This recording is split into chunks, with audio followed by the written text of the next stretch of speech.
the package in the robot's hand. That's how the hero's personal hell began, with no warning of trouble ahead. The young, handsome brunette could, of course, have left this place. However, he didn't really have any options, so he chose the lesser of two evils. The guy also said that his commander was just training on him. He told this to his robot partner. Some people had robots as partners. This robot had scanners instead of eyes and was very convenient for working in a logistics warehouse. He discovered an unregistered box and immediately went inside the warehouse, leaving his partner and interrupting the young man's story about his past life. The young man was not offended because he knew that Pax was an excellent colleague who did his job well. They would have time to chat later. A few minutes later, Pax reappeared, loaded with a new batch of boxes. After all, it was an excellent job, which the robots performed quickly and efficiently. There were no more people in the logistics center because only one supervisor was needed. The robots silently scurried around the huge hangar, distributing parcels and sending them to warehouses without causing any problems. There were two things the young man missed in this job. First, friendly human warmth. After all, robots are iron machines. And second, it was very cold in the center because the hangar was not heated, as robots do not need additional heat. But perhaps this job just wasn't right for the guy. 2 months ago, he had completed his military service and been demobilized. The whole world was open to him, and all that remained was to choose what to do in the future. The young man hoped to spend time with his relatives, whom he missed very much. However, in a telephone conversation, they informed him that they had moved to another city and left him their apartment, paying the rent for 6 months in advance. Of course, it was a strange time because the guy started living alone. He didn't have a job, although he had enough money for the time being because he had saved up while serving in the army. When the young man started looking for a job, it turned out that it wasn't easy, and finding a good position was difficult. One of his first part-time jobs was in a cafe. But the world turned out to be not as rosy as in books. Even a waiter needed work experience, so he wasn't hired, without even being given a chance. Endless months of job hunting followed, and the young man began to go crazy and wonder if there was any point in life if he couldn't even get a job as a waiter. His sisters supported him in their correspondence, and at one point, one of them suggested that he contact a logistics company that delivers goods. Although artificial intelligence is used there, they still hire people. The guy went to the center without much hope of finding a job there, but, as they say, he had no choice and had to grab any opportunity he could. And now he works in a huge logistics center surrounded by robots that he can't even really talk to. Or rather, he talks to the robots, but they can't answer him. Kim Jong-gyum would have continued dreaming about something wonderful for a long time if his boss hadn't called out to him. It was the perpetually dissatisfied manager Shin. He reported that the warehouse had run out of tuna cans, but Pax had sent a notification that there were still a few left.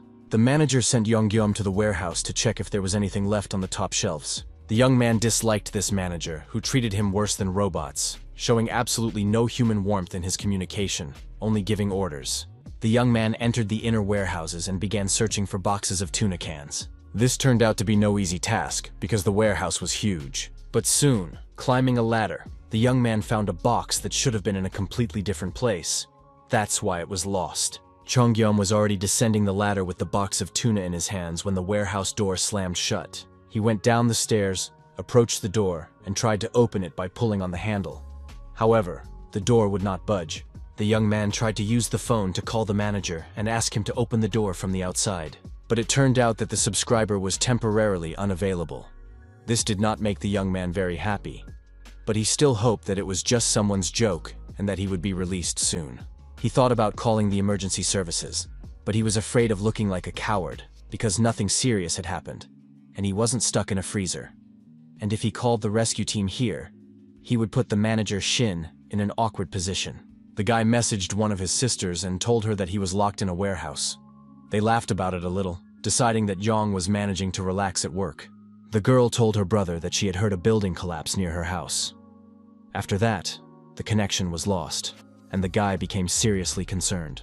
Now he was worried not only because he was stuck in the warehouse, but also because he couldn't understand what had happened to his sister. The next few moments did not bring any clarity to his life, because everything started to shake and an earthquake began. The warehouse was shaking violently, and the guy could barely hold on, even while sitting down. An alarm sounded throughout the warehouse, illuminating everything around him with a bright red light, and the siren deafened the young man. An announcement came over the intercom that all employees must immediately find shelter and leave the premises. Chong rushed to bang and knock on the doors to let people know he was there. He shouted and called out to someone, but his actions were useless. Putting his pride aside and not caring what his co-workers would think of him, the young man started dialing the emergency services, but soon realized that his phone had lost its cell signal and he couldn't get through to anyone. His mind began to race with possibilities.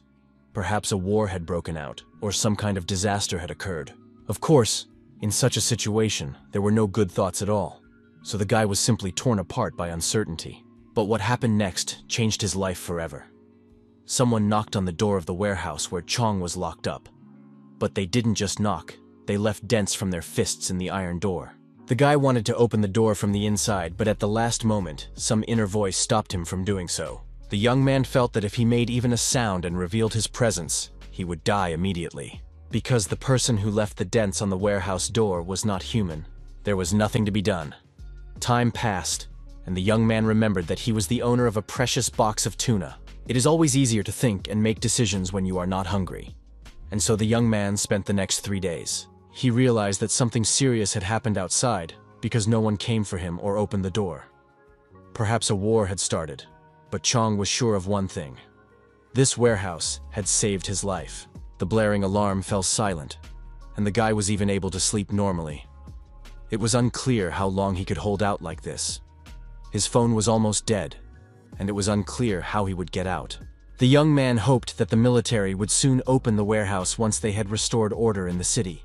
And he also really wanted his family to be safe. He was very reassured by the fact that the alarm was no longer blaring and getting on his nerves, but thoughts of what was happening outside kept him awake. Suddenly, there was an unfamiliar sound, and a screen with information appeared in front of the young man. It said that he had been chosen and needed to test his newly awakened abilities.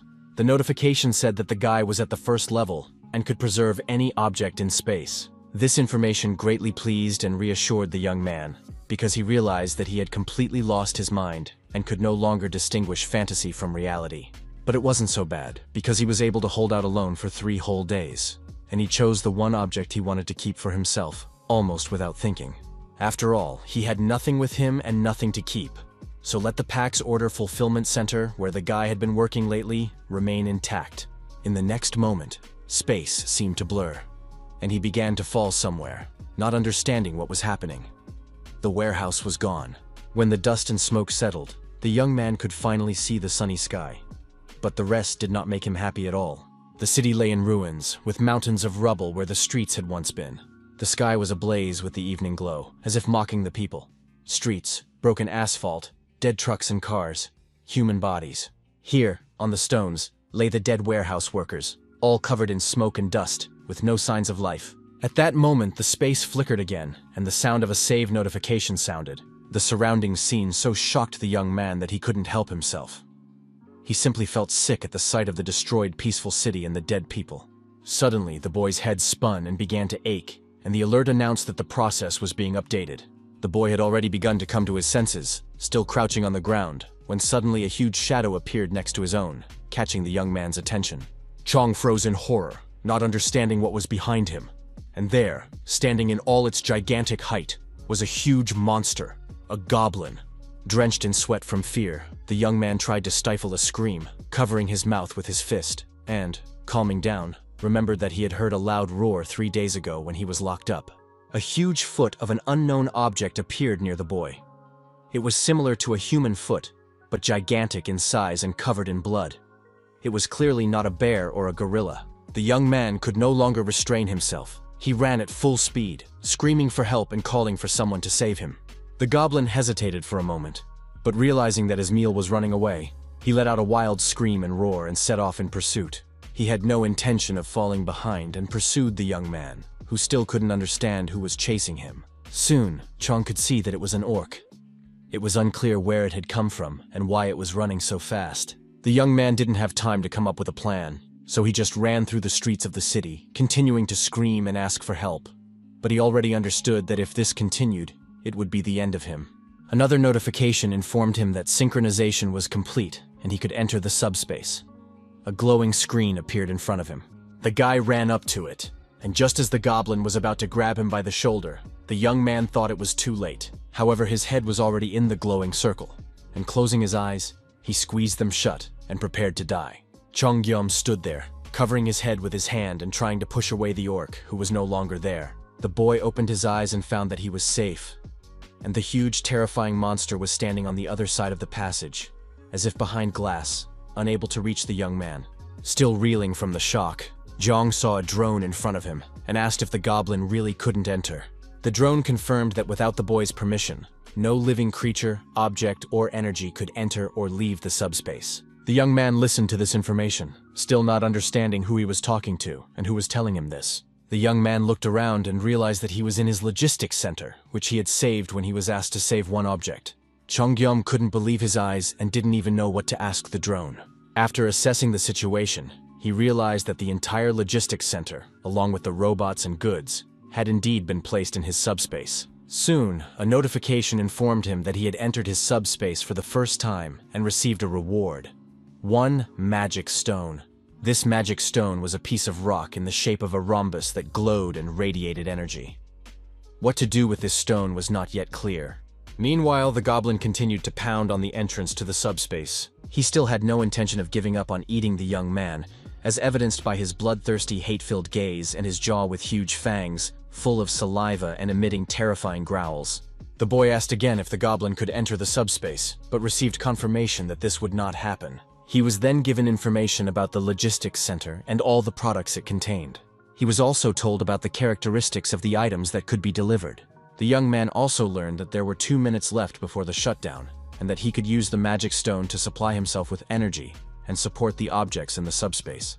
At that moment, Chan had only 1 stone, enough to sustain the entire object for a day. The drone reported that the logistics center located in the young man's subspace was powered by magic stones. Although it sounded unreal, it was true, and Pax became smarter than he had been before the apocalypse. However, before he could answer the rest of the questions, Pax's drones took to the air and flew away. Soon, the electricity began to disappear, and the facility's power supply was cut off. The drone reported that in the event of a power outage, Pax's products could be damaged. The delivery system allowed fresh produce and meat to be stored and delivered chilled and frozen, as it had been before. But now the situation outside was dire, and the war zone prevented factories from operating, so food became very important for survival. And if the power to the refrigerators where the food was stored was cut off, all the food would be ruined. This meant that the logistics center had to be kept operational. The drone reported that the center was being held up by a single stone for 24 hours. It remained to be seen where the young man could get more magic stones. It turned out that they could be obtained from creatures from another world, who now ruled the streets of the city. Kong realized that they were talking about goblins and various other monsters. The young man gave the magic stone to the robot so that it could keep the logistics center operational. The young man himself turned to Pax for help in getting the necessary items from the warehouse. It was a box of cold weapons, all kinds of axes, knives, cleavers, and the like. The guy picked a camping axe from the box, which could come in handy. It would be difficult to get close enough to the goblin to strike it. Therefore, he would have to throw knives at it. However, there weren't that many knives. If he threw them left and right, they would quickly run out. And anyway, it was unclear whether they would do any damage at all, given that orcs have very thick and muscular skin. So Chan chose a camping axe and decided to try it out on the goblin, who was waiting for him near the exit from the subspace. The young man decided that it was not necessary to kill the orc right away. He just needed to inflict a serious wound on him, and then he would see what to do next. The guy remembered his military past, when he served in the special forces, and threw the axe at the orc. The creature let out a loud roar, but it didn't even move or budge from its spot. Chong realized that he simply lacked the physical strength to even wound his opponent. Another camping axe beckoned with its light, as if showing that it could be useful in this battle. The guy had no other options. He just wanted to find a couple more axes like that among the remains. While Pax checked the information on camping axes, Chong continued to plan his attack, intending to throw something heavy at the orc because he wasn't sure he could pierce it with an axe. Pax found out that there were 15 camping axes in the warehouse. That wasn't very many. They would have to make them last a long time. The young man asked the robot where he could get them and went to gather his arsenal. Every time the guy picked up an axe, it was immediately duplicated. It turned out that all objects in the subspace were created by converting real objects into information, so they could be duplicated. Even if they were lost or broken, they would never run out, which was excellent news. It turned out that this logistics center was an endless supply of absolutely everything. Moreover, the young man did not need to think about how to use resources more economically. He could use as many weapons as he needed without worrying that he would be left with nothing. However, it seemed that the young man would still have a hard time because the orc was very strong physically. Pax explained that this was not necessary because the young man could automatically send orcs outside the space. This could only be done once every 30 seconds, but over time, the guy would improve his ability and be able to reduce the delivery time. Chongyum had to think about the necessary item and say the word delivery, and the item would be sent automatically. This was the young man's unique ability, which he could improve in his next missions. The effect was immediately tested on the goblin. Everything worked perfectly. In a second, the body of the huge creature lay lifeless in the middle of the street. The current delivery speed was 60 kilometers per hour. Pax told the guy that it could also be adjusted and increased. To increase the maximum speed, it was necessary to improve the delivery ability. This could be done with magic stones, and the guy could get magic stones from the bodies of slain monsters. A plan for further action began to take shape in the young man's mind. In order to collect magic stones, he needed to extract them from monsters. Only a few small details were missing. Jongyam took off his warehouse worker's clothes and asked Pax for some items. In order to walk around the ruined city without discomfort, the young man chose real combat boots that would protect his feet and not hinder his running. Then he wanted tactical combat pants with lots of pockets, reinforced knee pads, and waterproofing. The next essential item was a detailed map of Seoul. A pack of colorful markers also came in handy.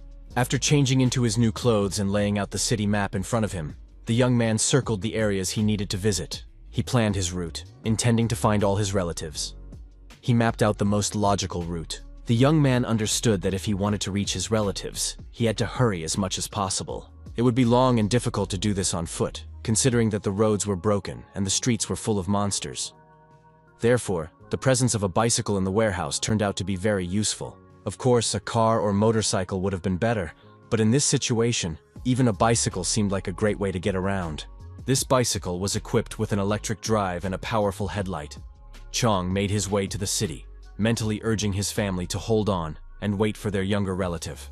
Half an hour after leaving the subspace, the young man had already killed 12 orcs. During this time, while killing monsters, the young man realized two things. Goblins and monsters always attacked very aggressively, and here the young man's ability to throw his opponents away with delivery helped. The young man hid in subspace whenever he couldn't deal with the orcs right away. They were angry and furious, dripping with saliva and hatred when they couldn't get to the boy. Chong could hardly delve into studying his ability, but he did understand something. The delivery ability turned out to be very useful indeed. The young man could inflict wounds by throwing his camping axe without approaching the monsters. However, he had to practice because he regularly missed due to the long distance and the long reload time of 30 seconds. But his performance improved each time with the help of magic stones. In addition, Pax's abilities were not limited to delivery. The guy sent the camping axe with his ability to the orc's head. Then, using the return function, he automatically pulled the sent item back. This was also a very useful thing. Ordinary items, such as an axe, did not need to be returned. But it was especially cool to use this ability to pull magic stones out of the bodies of slain goblins. It was really impressive. It was a pity, of course, that magic stones could only be obtained after the monster's death. The young man did not understand how the return function worked on magic stones, because he did not send the monsters magic stones, but after killing them, he could obtain them. In any case, it was great that the guy had put Pax in his subspace. As long as it held, there was no risk of dying. Therefore, he needed to bring his whole family here as quickly as possible. But there was something else that Jeongyom had managed to figure out at this stage. Among the creatures that were beyond reason and did not belong to the human world, there were not only orcs and goblins. Flying creatures like dragons, which devoured goblins like flies, posed a huge danger. The young man understood that killing such a flying monster would not be easy because of its size and wings. But maybe it was just his imagination painting all these horrible pictures for him, because the nasty screams of monsters were coming from all sides, and it was really scary. Suddenly, a sound like a human scream reached Cheongyam's ears, and he even made out the word, "Help." Soon he saw a man running in his direction. This man was alive but very frightened. He was being pursued by a huge flying dragon, which had almost caught up with the fugitive. The monster spread its tail and struck the man in the back. The stranger fell to the ground, and at that moment, another man ran after him, trying to help his friend and get him off the road. While saving his friend, the man did not notice that the dragon was already approaching him. A huge mouth filled with long, sharp teeth opened above the man, ready to bite off his head like an apple. And now there was no chance of salvation. The man stood before the huge dragon and could not even move from the horror that paralyzed his limbs. Suddenly, the flying monster turned in front of the man's face and began to fly away. The man did not understand what was happening and why the monster was not attacking him. The stranger thought that the dragon's target was his companion named Choi. This was very strange because Choi was very thin. The man didn't know what to do or how to save his friend, who was already being eaten by the flying monster. The knife in his hand was shaking. But what could such a tiny knife do against a huge dragon? Suddenly, the man heard the sound of a bicycle bell and turned toward it. The light from the bicycle lamp shone in his eyes and made it impossible to see the cyclist. But in the next moment, something strange happened. Some kind of waves were directed at the dragon, and it was fatally wounded. The survivor, covered in blood, watched what was happening, realizing that today was his new birthday. The dragon flew to the side, fell to the ground, and died, its paws and tail raised. And the people were able to see their enemy, with some kind of object sticking out of its head. When they plucked up the courage to approach, they saw that the dragon's throat had been cut with a camping axe. The man saw that someone had just killed the wyvern with an axe right before his eyes. But how it happened remained a mystery. At that moment, a cyclist rode up out of the darkness, glad that the monster had died from a single blow, and asked how the men were feeling. He covered the light of his flashlight with his hand so as not to shine it in their eyes, and the men saw the childish face of a young boy on a bicycle. He was very young, and his face expressed childish concern. The men opened their mouths in surprise, not understanding what they were seeing. A boy on a bicycle, capable of killing a wyvern with an axe blow, clearly not a soldier. How could this be? They would have understood if a special forces unit had dealt with this dragon, but not a boy on a bicycle. The young man realized that he had made a strange impression on the men he had saved, but he didn't know how to respond. When they came to their senses, the men began to thank him for saving their lives. They bowed and expressed their sincere gratitude. The young man bowed back and said he was glad to help. The guy said that he was not a soldier, but simply worked for the logistics company Pax. The men were surprised by this fact. They mistook him for a soldier because of his clothes and amazing combat skills. After all, not everyone could kill a wyvern like that. The stranger admitted that he too had awakened certain skills. It was just the ability to drive, but now it was completely useless because he had never been behind the wheel of a car since the apocalypse. The third man had no abilities, so he was just lucky to meet the guys here. The strangers said that many people had originally come to this part of the city, where the logistics centers were located. But besides people, various monsters had also gathered here. Most of the people who came here are already dead. They were attacked and killed by orcs, and some were even eaten alive. Only 10 to 15 people survived. The survivors are in relative isolation in the underground terminal block. The men were looking for a road they could drive on, and they also wanted to find essential food. But the logistics center building suddenly disappeared somewhere. In general, the men believed that they should leave instead of standing around talking. And if the guy had nowhere to go, he could join them. They were located on the 4th underground floor, where there were no monsters. At least, they could sleep peacefully there. They also had some food and promised to feed their savior. However, Jeon Gyam doubted whether he should go with strangers. He didn't need food or shelter. But the men talked about the cars they were going to drive, and they also had useful information, so it was probably worth spending some time with them. The young man thanked them for their kindness and said he couldn't refuse such a wonderful offer. Besides, the strangers were also taking a risk by inviting a stranger into their home. So, soon the group set off on their journey. The young man activated his delivery ability, and a magic stone flew out of the slain dragon's body. He threw the stone into his subspace, realizing that his new acquaintances were unaware of his abilities, and if something went wrong, he could escape into subspace at any moment. The body of a huge goblin lay in a pool of its own blood with a spear stuck in its neck. A man who looked very tired after the battle stood over the body of the slain creature. Glancing at the group that had arrived, he immediately addressed the men, asking who the newcomer was. He looked intimidating and frightening, so the young man realized that he needed to be wary of this man.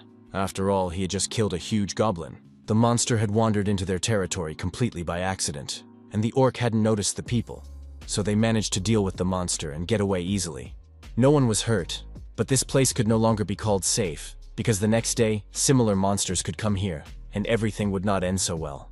Chongyom stared in horror at the dead orc, remembering how his new acquaintances had assured him that it was completely safe here. But then the local men's attention turned back to the young man, and they demanded to know who he was. The men said that this guy had saved them from the wyvern. He used to work for the logistics company Pax, and was very strong. The young man had managed to kill the wyvern with an axe, so thoroughly that not even a wet spot remained of the creature's head. This information made a huge impression on everyone.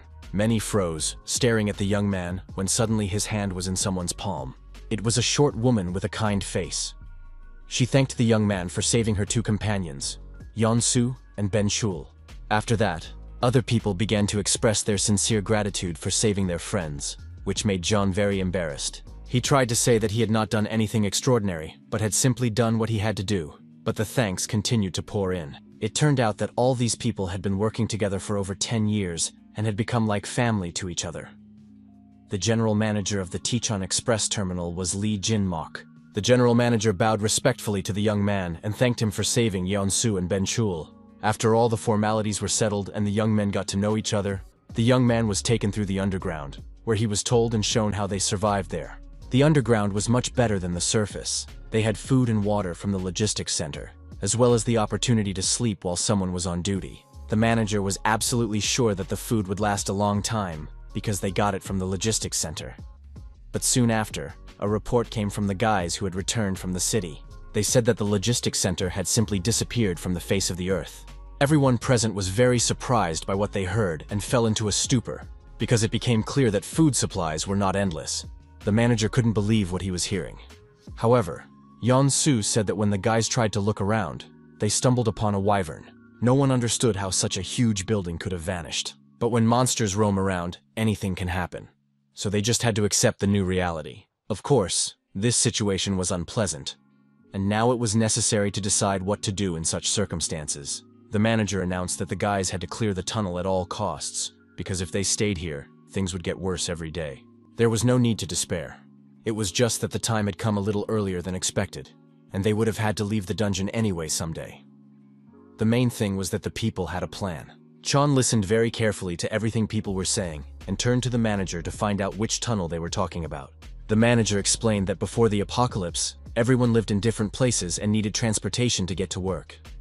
That's why they now had plenty of working vehicles. The problem was blocked roads. The road to the north was blocked by a golf course, the eastern direction was littered with containers, and the southern highway was destroyed. The tunnel to the west remained the only option, but a flock of wyverns had settled there. Until today, people had been living off food from the logistics center, but now they had to force their way through the tunnel. The manager told the young man that he didn't have to go with them.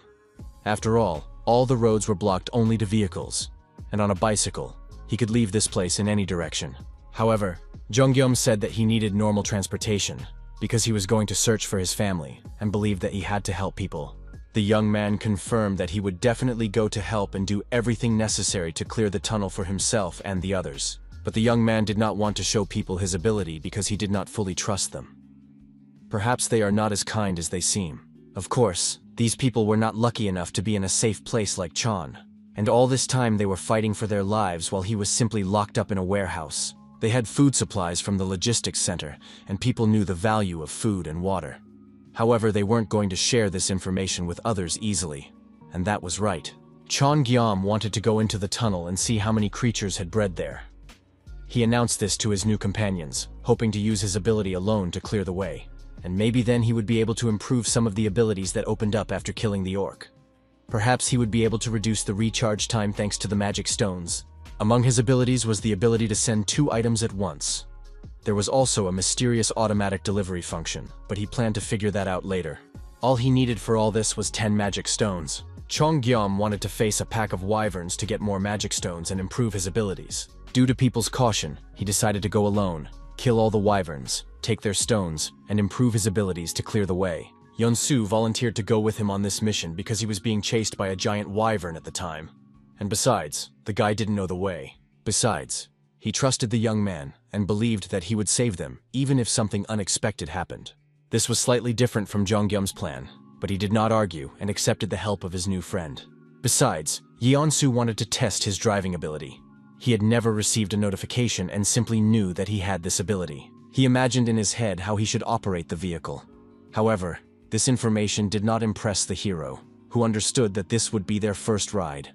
The guys went out onto the streets of the city, climbing out of the underground, and Yeonsu got behind the wheel of the bike to take them to the tunnel. Su's ability turned out to be simply amazing.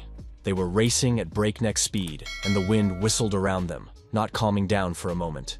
Guillaume was terrified. He thought it was impossible to drive so fast, because there were many abandoned cars on the road that were difficult to see. But the driver did not respond to his cries. All the young man could do was cling to the bicycle seat with both hands and pray that they would arrive safely. Guillaume sat on the bike with his head down, pressed into the seat and his eyes tightly closed, when suddenly the driver delivered the bad news. Ahead, among the cars, a huge wyvern was hiding.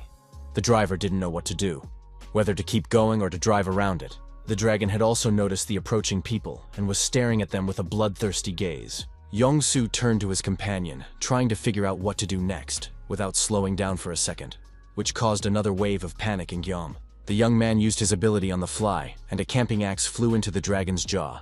The companions sped past the dying monster at tremendous speed. Yong-soo managed to steer with his foot and even get a look at the dragon.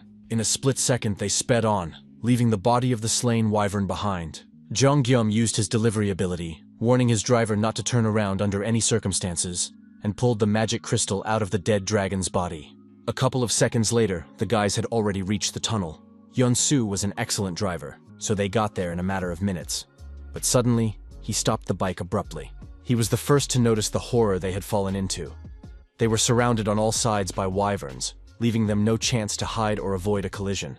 Yum looked calmly at the monsters preparing to attack, while Yong-soo mentally said goodbye to life, realizing that even with an electric bike, it was impossible to escape from such a large number of dragons. The creatures were already drooling in anticipation of their future dinner, so it was impossible to reach a safe place. Yong-soo relied solely on the abilities of his new companion, realizing that otherwise they were doomed. The boy was trembling with fear and covered in sweat. Jong-gyum cursed and said he couldn't hide it anymore. He activated the app, knowing that his new companion would learn the secret. The young man used the remaining 5 stones to reduce the recharge time. After that, the battle with the dragon began, which opened its mouth, preparing to bite off the men's heads. The dragons began moving toward the boys almost simultaneously, leaving them no chance to hide from even one of them. Still holding the handlebars of his bicycle, Yong-soo stared in horror at the open mouth of the approaching dragon. And at the moment when the man's head was about to be in the monster's jaws, the delivery ability worked, and all the dragons disappeared somewhere. Jong-gyum turned to his companion and said that everything was fine now, and that they were no longer in danger. After that, the young man told his new acquaintance about the subspace he possessed, and the ability he used to destroy monsters. He also explained that he improves his stats with magic stones, and that in order to further reduce the recharge time, he needs to increase the level of the subspace. This can be done by destroying dragons and other monsters. Using the return spell, the young man extracted magic stones from the bodies of the slain monsters. Jong-gyum warned Yong-soo not to stray from him, and to prepare his camping axe so that he could use it at any moment. Yong-soo's head was swarming with questions about the logistics center, packs, and the abilities of his new acquaintance. However, that wasn't so important right now. Another huge flying dragon was about to bite off the man's head, so there was no time for questions. Instead, Guillaume's camping axe hit the monster's neck perfectly and killed it with one blow. Having dealt with one wyvern, the young man began to fight the other, while the cyclist stood spellbound and stunned. He was already tired of being afraid and barely reacted to the huge jaws snapping near his ear. At one point, Yong-soo fell to the ground when the flying dragon hit him with its tail. However, these were minor incidents compared to what could have happened. Jong-gyum, as always, was nearby with his camping axe, ready to destroy the flying creature at any moment, and he immediately threw the axe at the approaching dragon. But this time, the monster was too strong, and the boy didn't have time to deliver the fatal blow, so he fled to his subspace, terrifying Yong-soo. Now nothing prevented the dragon from devouring the cyclist, as his protector was nowhere to be found. However, Guillaume did not lose his composure and threw the axe, using his ability to deliver it from subspace, straight at the monster's head. Blood spurted in all directions, and the slain creature fell. Everything he saw made a huge impression on Yong-soo. He didn't know what to fear more, dragons or his new friend and his abilities. Yong still didn't quite understand what was going on. However, it was incredible how a guy who worked in a logistics center could achieve such heights of mastery with battle axes. But one thing was clear.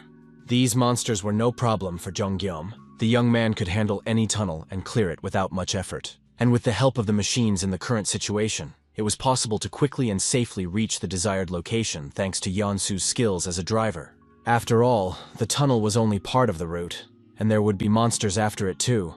They weren't going anywhere. But for Yeon-soo, it wasn't so scary. All he needed was a car.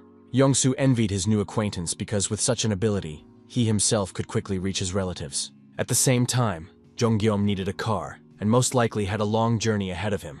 These thoughts filled Yeon-soo's head as he watched his friend fight the dragons. Soon, one of the dragons simply flew away, considering the guy dangerous, which meant that the reptiles were smarter than they seemed. Jong-gyeom wanted to improve the accuracy of delivery, but he lacked the magic stones that appeared in the bodies of slain monsters. Yeon-soo saw a magic stone for the first time, and did not understand what it was or what it was for. Jong-gyeom explained that these stones were necessary to improve abilities. With their help, one could strengthen oneself and reinforce the protective properties of one's subspace.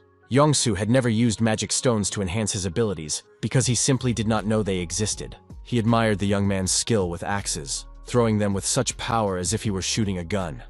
That's how the guy managed to kill all the monsters. Gyeom admitted that he didn't know if he had completely cleared the tunnel because he just wanted to explore it. He said he preferred not to show people his abilities. Yeon apologized to the young man for ruining his plans. However, the boy asked him not to, because without Yeon-soo not knowing the way, he would not have been able to get there himself. Gyeom suggested returning to the dungeon because the dragons had retreated for now, but could return and attack at any moment. After that, Yeon-soo asked another personal question. How far was Gyeom going to travel if he needed a car so badly? The young man replied that he was going to where his family was, in Gangnam, and his final destination was Yeongdongpo. Yeon-soo admitted that he needed to go to Indeokwan. It was on the way, and perhaps they should travel together. This option was ideal for both of them. Yeon-soo wasn't sure he would make it home even after passing through the tunnel. His ability was related to driving. He was an excellent driver. But alas, he was not a fighter. The young man, on the other hand, knew how to fight monsters, and if they were going the same way, why not join forces? Gangnam was far away, but Yeon-soo would get the young man there quickly.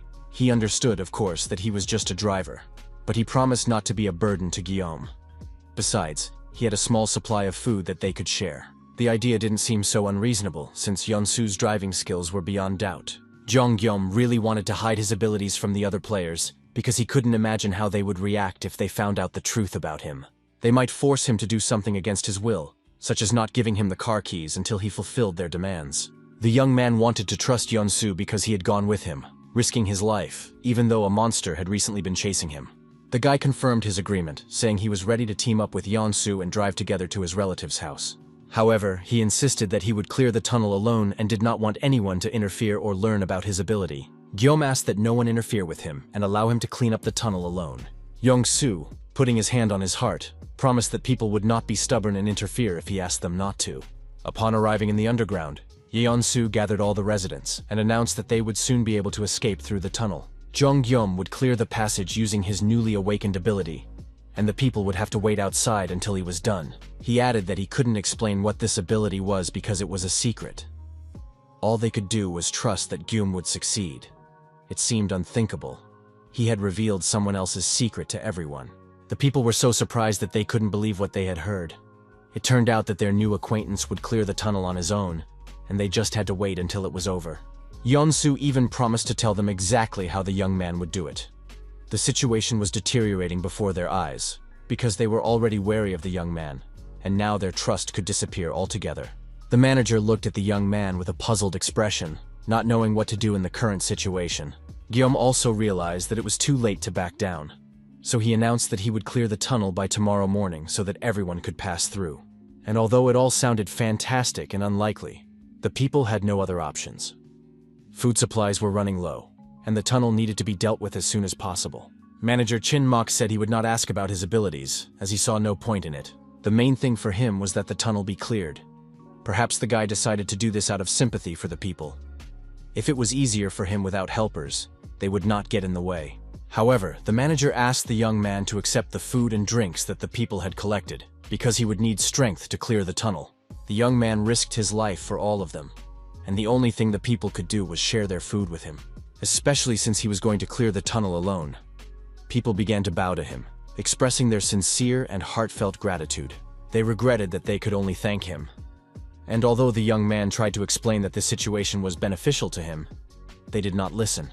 He asked them to leave the food for their families and not give it to him. But the people showed sincere, heartfelt kindness and asked the young man to simply accept the offering, because his refusal could offend them all. After all, the young man had a family somewhere he was going to get to, so he would be able to treat them to these supplies. At the word family, images of his parents, 2 sisters, and brother appeared before Guillaume's eyes. The people were happy that the tunnel would be cleared, and they would finally be able to get out of the underground.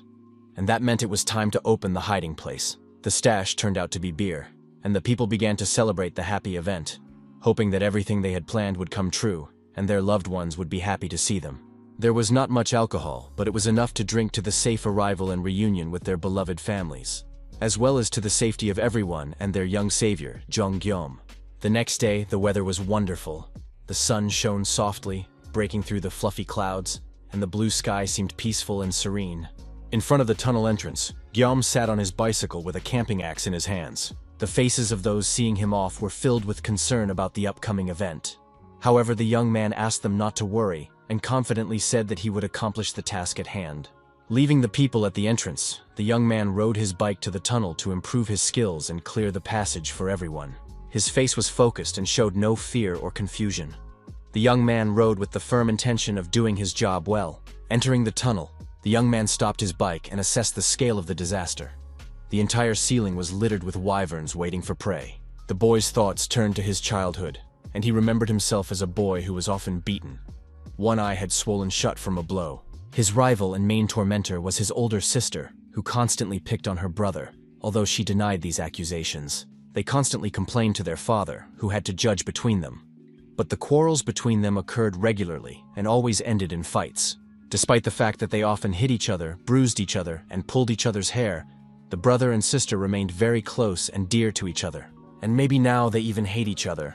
But one day they will realize how important family is. Dad would have continued lecturing the children for a long time if Mom hadn't intervened, wanting him to help her with the housework instead of endless conversations. The night before, when people got drunk and relaxed, they all, in one way or another, began to remember their families. And even the manager was in tears thinking about his children.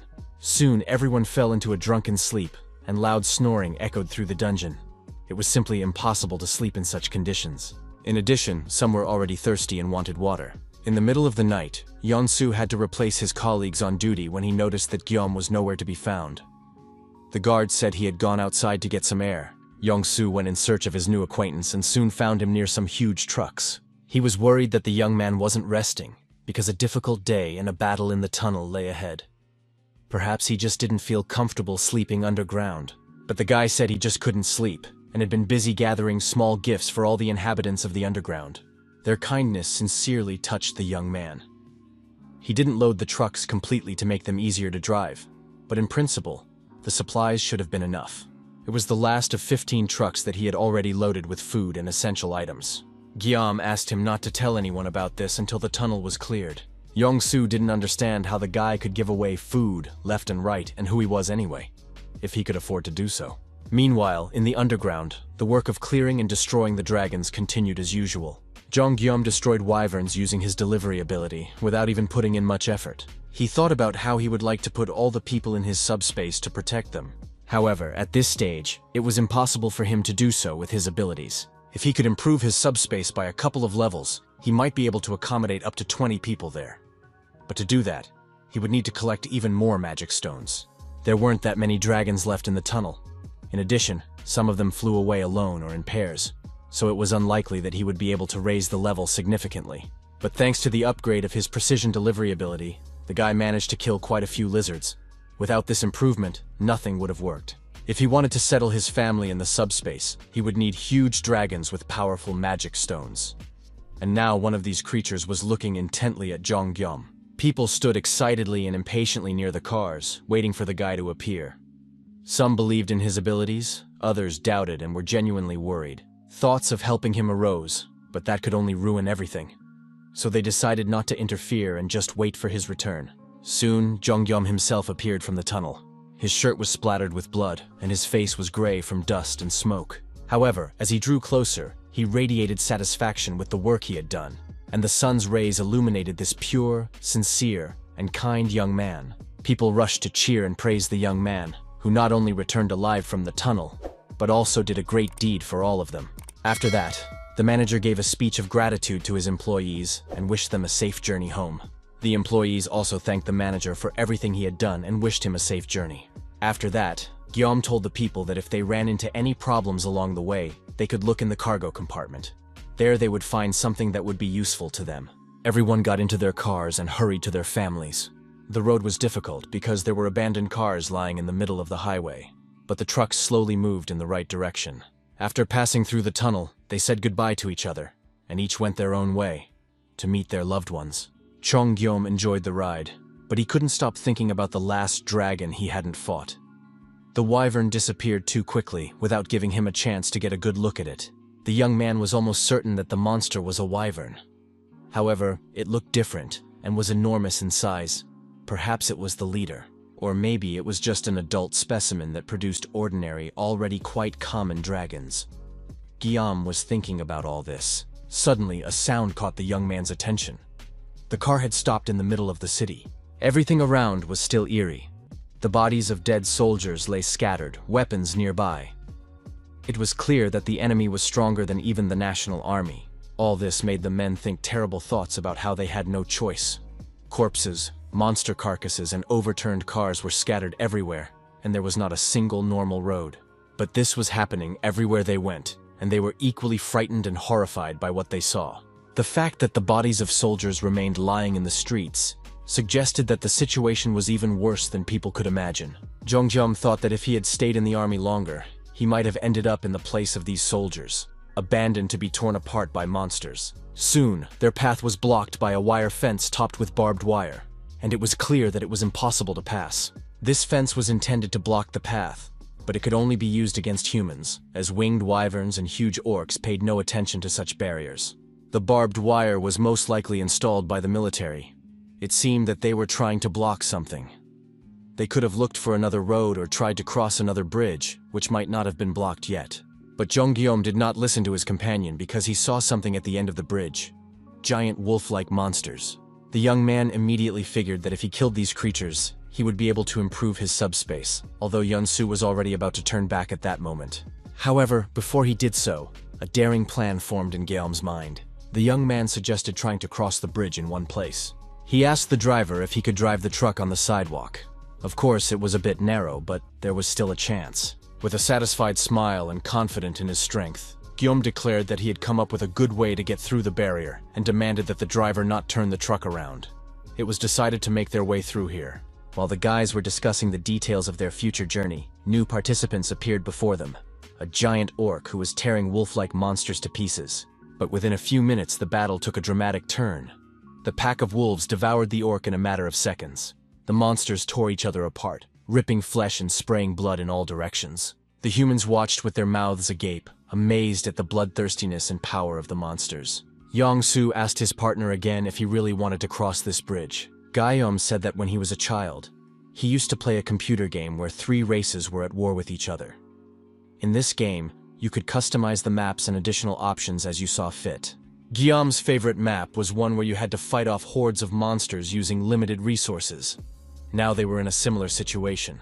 The driver turned the truck so that the rear end was facing the desired spot in the wire fence. He did everything as Guillaume had instructed and broke through the wire fence with the rear of the truck. Their actions attracted the attention of the monsters, who were already finishing off an unlucky orc that had crossed their path. The young man had wanted to try out the new option for a long time, but he didn't think the opportunity would come so quickly. He ordered Tax to use all the remaining magic stones to improve the truck's performance. Soon, his delivery speed increased, and automatic delivery was activated, allowing him to destroy several monsters at once. The young man was ready to face the pack of wolf-like creatures that were already rushing towards him, intent on tearing him apart.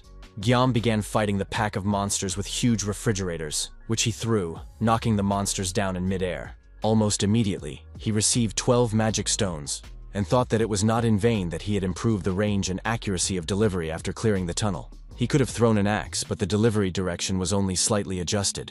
These wolf-like monsters were very fast, and even if he threw an axe at them, they could dodge it at high speed. Moreover, they did not stop attacking, even when they saw the death of their fellow creatures. Given the situation and the speed of delivery, it was best to throw refrigerators at the monsters. They couldn't dodge them in time. In addition, the refrigerator was not only large and knocked down several monsters at once, but also weighed a decent amount, thanks to which it crushed the creatures. This was made possible by improved automatic delivery. The process of destroying monsters became very convenient, and it was almost impossible to keep track of it. The huge creatures did not have time to reach the young man, meeting their death in midair. The flying refrigerator spared no one. Yong-soo sat locked in the truck's cab and watched the battle unfold in the rearview mirror. Monsters and refrigerators flew through the air. The sight was enough to drive anyone mad. No one had ever seen flying refrigerators before. At the same time, Yeon-soo understood that there couldn't be that many refrigerators in the truck. Where did they come from?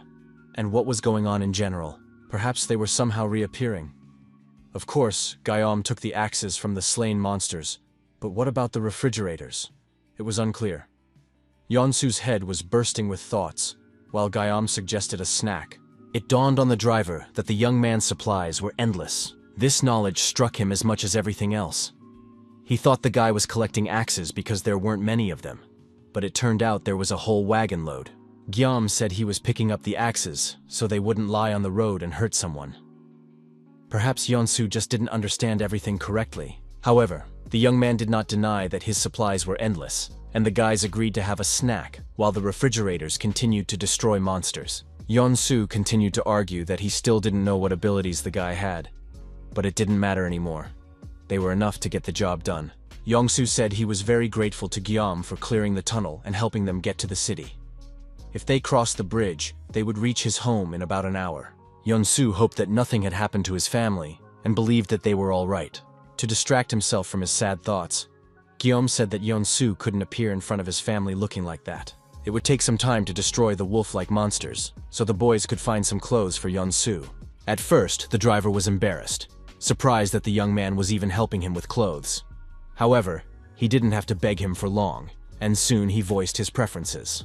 Now there was a very cool guy behind the wheel, wearing aviator sunglasses and a stylish jacket that resembled the uniform from the movie Top Gun. Having received his new outfit, the driver felt like a real pilot and said that since almost all the problems had been solved, it was time to get going. Gyeom watched what was happening with apprehension and understood where this was leading. However, it was too late. The truck took off immediately, at breakneck speed. It raced across the bridge, crushing the surviving monsters and not slowing down for a moment. The truck raced so fast that it left no chance for anyone. The frightened creatures were left far behind. Less than half an hour later, the truck reached its destination before Gyeom lost consciousness from motion sickness. What his companion saw was very sad. Houses were destroyed, streets were littered with debris, windows were broken, and there were no signs of living souls. The buildings were in terrible condition, but there were no corpses in sight. The absence of dead bodies on the street gave him hope that Yeon-soo's family was all right. However, when all that remained was to open the door, the man was terrified. The truth he might find behind that door paralyzed him. Perhaps it would have been better to remain in ignorance than to confirm that his family had perished. Jong-gyeom guessed how his friend felt and offered his help. He understood how eager he was to see his family, and now the man was paralyzed with fear. He was afraid to find dead bodies inside. Gyeom volunteered to help his friend. He put his hand on the driver's shoulder, which was covered in sweat from tension and fear. Jong-gyeom asked permission to ring the doorbell instead of Yeon-soo. No one wants to confirm the death of their family, even if the probability is low. In Yeon-soo's place, no one would want to open that door. Gyeom asked his friend to get ready and was about to knock on the door when something happened. The door swung open silently, and the men looked at what was hidden behind it. A beautiful young woman and a little 5-year-old girl were standing on the threshold of the apartment. They were frightened, but immediately recognized Yeon-soo. The woman couldn't believe her eyes. She couldn't believe that the man she loved, whom she had mourned for the past few days, was standing in front of her alive and well. In a burst of joy and happiness, Yeon-soo rushed to his beloved women. He hugged his wife, and his daughter clung to his pants and pressed herself tightly against her father. What followed was a touching scene. Tears, sobs, joy, and happiness. The woman said that she heard voices behind the door and saw a man who looked like her husband through the peephole. When the initial emotion subsided, everyone remembered Gyeom, who was standing quietly nearby, trying not to disturb the happy family. Yeon-soo introduced the young man as his savior, thanks to whom he was able to get here safely. But Gyeom was already very far away in his thoughts. The guy had lost a lot of strength fighting monsters. He hadn't slept the night before the tunnel cleanup, so his eyes closed and he simply fell asleep. Guillaume dreamed of his father, who was sitting very seriously. They were at his grandfather's funeral, and his father told him that parting does not always bring only sadness. The more time people spend together, the stronger their feelings of affection, gratitude, and regret become. Therefore, the moment of parting does not necessarily have to be sad. His father felt more gratitude to his parent for allowing him to experience true love. After all, when you give without asking for anything in return, it's hard to understand. But someday Guillaume will grow up and realize that love is not easy to receive and not easy to give. Then he dreamed of another fight with his older sister, who was practicing her moves on her little brother. She justified herself by saying that she didn't hit him. She put a pillow there to soften the blow. But the boy still ran to his father to complain. However, Dad didn't take either side because he knew that one day the children would stop fighting and understand how important and valuable family is, and that the love in their hearts is the most important thing. Years passed, the children grew up, and it became more and more difficult to gather everyone around the table. After some time, the children grew further apart as they grew up. The older brother advised Kim Sol to join a boxing club. Finally, it was time for Guillaume to go to middle school. He was very happy and proud of himself. However, the boys did not want to be friends with him because their suits were more expensive, and so were their phones. Guillaume got his older brother's jacket, which was full of holes and worn out. That's why no one wanted to be friends with him. Instead, his classmates enjoyed practicing their punches on him. Besides Guillaume, there was another bespectacled boy who was regularly beaten up by the other boys and couldn't defend himself, so they were both considered weaklings. During one such fight, when a classmate was about to deliver a powerful blow, someone grabbed his arm and stopped his fist in midair. It turned out to be his older sister, who had been practicing her moves on her brother for many years. Kim Sol announced that from now on, Guillaume would train with her in the mornings. This marked the beginning of another hell for the boy, because his sister exhausted him with physical exercises and continued to tease him, just like when they were children. Several more years passed, and Guillaume was now a high school student. No one dared to bully him because he had become physically fit and strong. Soon, the family received wonderful news. His older sister, Ju Young, had been accepted into medical school. Time passed, and soon there was news about Guillaume himself, which his parents had been eagerly awaiting. By that time, the young man had grown into a strong and handsome guy, capable of protecting himself and others. It was a letter confirming his enlistment in the military. His parents and Kim Sol saw off the young man, who was about to become not only a strong defender, but also a professional warrior. His parents wished him not to lose heart, and to take care of himself. With that, the young man's childhood came to an end. Together with other young men, he left to serve in the army. The young man woke up lying on a bed in an unfamiliar place. He couldn't understand where he was or how he got there. He assumed that he had fainted and lost consciousness. Guillaume remembered how Yeonsu met his family. But after that, there was only silence and darkness. An unfamiliar voice called out to him, greeting him just as he was about to use his camping hatchet. He saw a woman and a girl sitting at the kitchen table, eating their dinner with gusto. Nearby, exhausted from the long journey, driver Yeonsu was sleeping on a mattress. The woman explained that Guillaume had lost consciousness, and then immediately fallen asleep, so they had put him to bed and tried not to wake him. Guillaume looked in horror at the axe he was still holding in his hands, and realized that he could have accidentally used it against these defenseless people. He immediately put the weapon away in his subspace, and asked how much time had passed, and how long he had been asleep. The woman said that only 3 hours had passed, but she wanted to thank him for what he had done for her family. Her husband told her that they had only been able to get there thanks to Guillaume's strength. And now, finally, their family was reunited. At that moment, Yeonsu woke up and said that the young man had saved his life many times, and that his help with driving was nothing compared to what Guillaume had done. The woman assumed that the young man was hungry and suggested that the men eat first before continuing their conversation. Yeonsu did not want to eat without his friend, and waited for him to wake up so they could share their food.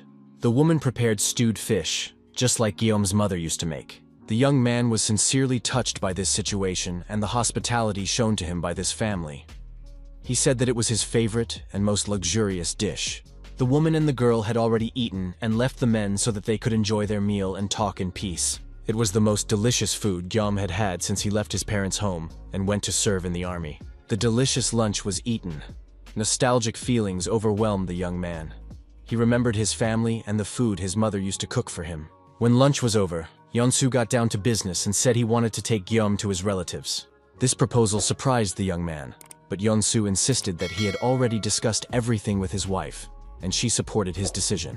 Guillaume tried to stop Yeonsu, saying that the nearest town, Gangnam, was not the final destination of his journey, because he was going to travel further and would need a car. Yeonsu understood all this and set only one condition. First, he wanted to talk outside. Standing by the car, the guys continued their conversation. Yeonsu was going to drive the truck to the nearest town, Gangnam.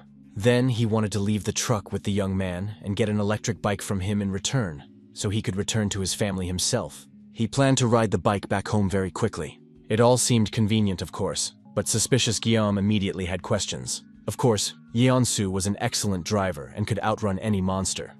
But even with his driving skills, it was very dangerous. And since Yeonsu had already met his family and even brought them supplies, there was no point in taking the risk again. After all, the man had come all this way for his wife and daughter, and now he was ready to take the risk again. Guillaume asked directly why Yeonsu was trying to help him. Scratching behind his ear, the driver said that he just wanted to repay his savior because he felt he owed him his life. This answer seemed very strange to Guillaume, and he hesitated, wondering whether to accept Yeonsu's help. Of course, if it weren't for Guillaume's help, they would all have died in that tunnel. And now Yeonsu was simply trying to help as best he could. They were both in the same situation. Their normal lives had collapsed, and now each was struggling in their own way. And even if Guillaume had awakened good abilities, that didn't mean it was easy for him. The world had become cruel, but everything was held together by thoughts of family. And now Guillaume was also worried about his loved ones, and it was very difficult for him. Therefore, it would be better if comrades helped each other survive. Although it seems presumptuous from the outside, Yeonsu promised to run away if the situation became really dangerous. He wasn't stupid enough to risk his life and family. Guillaume remembered how he left early in the morning to clear the tunnel, leaving his friends outside. Near the tunnel, he saw a car with the key still in the ignition. This key gave him great hope that the young man would be able to take the car and get to his family. With this in mind, he drove into the tunnel, determined to return to find his family. Guillaume began to explain to his friend that nothing could penetrate his subspace ability without his permission, and as long as it was maintained, all goods could be copied. Guillaume was ready to accept Yeonsu's help, but he also had a condition. He asked the driver to accompany him the entire way, not only to the nearest town, but to all 4 towns where his family members were currently located. In addition, the young man wanted to strengthen his subspace so that other people could stay there, and he could settle Yeonsu there with his wife and daughter. Therefore, if Yeonsu was going to go with him, he would need to take his whole family with him. And thanks to the capture of the mutants, the young man would be able to increase the level of the subspace in time. And while Yeonsu would help search for the young man's family, Guillaume, in turn, would be able to protect the driver's family. Yeonsu enthusiastically accepted the proposed plan and immediately went to find his wife and daughter. Guillaume had enough stones to raise the level of the subspace, and now other people could be there. However, the price of his service became significantly higher, but the guy decided to take care of that later. Guillaume allowed strangers into his subspace, and Yeonsu's entire family appeared at the logistics center. They were all simply stunned by what they saw. Before them lay a huge logistics center, its shelves filled with goods of all shapes and sizes. Moreover, there were no monsters nearby, and the area seemed completely safe. Guillaume introduced the family to Pax, a robot that would help them if necessary. He could check the availability of necessary items and bring whatever was needed. In addition, this logistics center had a lot of fresh produce, so the woman had access to all the ingredients. She could take any food and items she wanted. The guy explained that the supply of food and items was endless. Everything was duplicated every time something was taken, so there was no need to be shy. They could use absolutely everything. Guillaume suggested that everyone rest, because in half an hour they would have to set off and use their abilities. The whole family was speechless, unable to express their impressions. They were surprised and happy at the same time. Guillaume decided to check what new abilities he now possessed. His main ability was a subspace into which he could send anything at any time and access the object at any time. No one could enter the subspace without the young man's permission. When the logistics center entered his subspace, the artificial intelligence Pax and the operating system merged, resulting in new functions, such as delivery, which threw out goods at tremendous speed. After the merger, the capabilities of the subspace became simply fantastic, and now the young man didn't even have to control some of the functions. It was very impressive, and it seemed that the level of new abilities could not be increased any further. However, this turned out not to be the case. The young man could now store items right in front of him, as well as create a laboratory capable of combining and transforming goods in space to create new items. In any case, It became clear that as he leveled up, he would gain even more powerful abilities. However, this was not yet possible due to a lack of magic stones. Suddenly, a bold idea popped into the young man's head: to put the entire planet Earth into his subspace. But at this stage, this function was unavailable. The subspace tried to execute the command, but nothing happened. The target was outside the range of the ability, and the young man suspected that it would not work, because the idea itself was too bold and even terrifying. At that moment, Yeon-su approached the young man, having studied the city map and looked up the route to the Gangnam district. He suggested a different route, saying he thought it would be better. Gyeom was surprised that the driver was already busy planning his future trip instead of spending time with his daughter. But it turned out that the girl was fine. She had gathered her favorite toys, played to her heart's content, and was now fast asleep, feeling completely safe. Yeon-su thanked the guy again for his help, but he replied that everything was fair. They had helped each other, and there was complete balance between them. When the guys were sitting in the car and started their journey, Gyeom had a bad feeling because the driver suddenly became very serious. Yeon-su said that he could only help in one way, by driving the car, but he would do it faster than anyone else. And although Gyeom hinted that it was possible not to drive too fast, it was useless. The driver was already speeding at a tremendous speed. Soon they left the city, and the landscape around them changed. The streets and roads became completely deserted. The driver said that he had deliberately chosen routes where there were fewer monsters, because they usually gathered near people. For Gyeom, this was a completely unfamiliar place.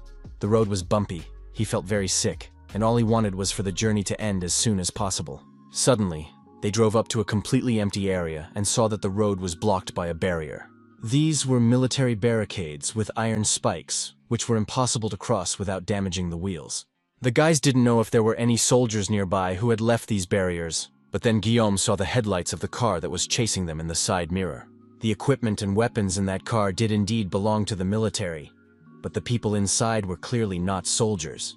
It seemed that they had set up an ambush and were watching the truck approach. Gyeom knew that it would not be easy to get out of this situation. He opened a small compartment under the steering wheel so that Yeon-su could hide in it. Gyeom himself moved to the driver's seat, deciding that if the strangers wanted to kill them, they would have started shooting right away. He estimated that there were 3 armed men. When one of them approached the driver's window, Gyeom asked what was going on.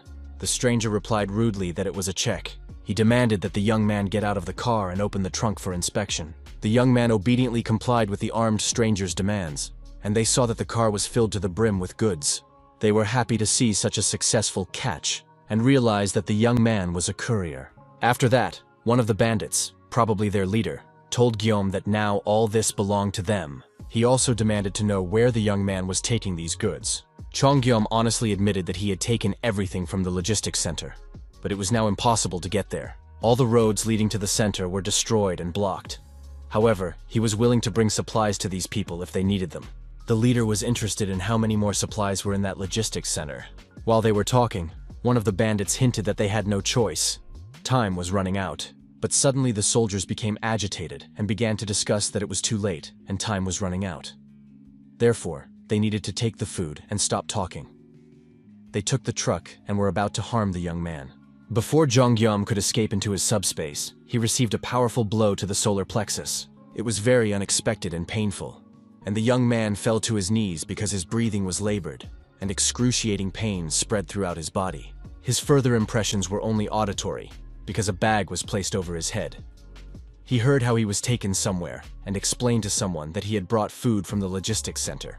As soon as the bag was removed from the young man's head, a bright light blinded him, and at first he could not see anything. When his vision returned, he realized that he was sitting on a chair with his hands tied behind his back in the middle of the room, and there was an unknown man sitting at the table. A guard was standing next to Gyeom, and a little to his left, he noticed another prisoner with his hands tied behind his back. The stranger was lying in a pool of his own blood, showing no signs of life. The commandant of the place spoke to him, saying that his men had told him about the truck with food that the young man was driving. According to the military, the young man was the only one who could get into the logistics center, and now the commandant was interested in whether this was really true. Why only he could get into the center and where it was located. Gyeom confirmed that he had picked up food at the Kunpo Center, and of course, the commandant himself wanted to get into such a place. The young man also had questions. He wanted to know where he was and what was going on. It turned out that he was on military property. The commandant himself did not remember exactly which military structure this unit belonged to. The Communications Command or the Command Communications. But it did not matter. The military man himself had not served here before, and he was not going to explain anything about what was happening. But it would soon be 6 o'clock, so the young man could see everything for himself. That would be easier than explaining. At that moment, the whole room was illuminated by a red light, and the commandant announced that they had arrived. At the same time, there was a terrible, familiar sound that even Guillaume recognized. It was the wyverns flying over the military unit. For some reason, they did not touch the soldiers, as if they did not notice them at all. There were many dragons, varying in size, and soon their huge numbers practically blocked out the daylight. The young man watched in horror as the huge wyverns flew past the window. The commandant said that these creatures were extremely dangerous. In addition, they were unusually strong, because the commandant himself possessed strength. But during attacks and battles with wyverns, all his abilities were blocked by the dragons.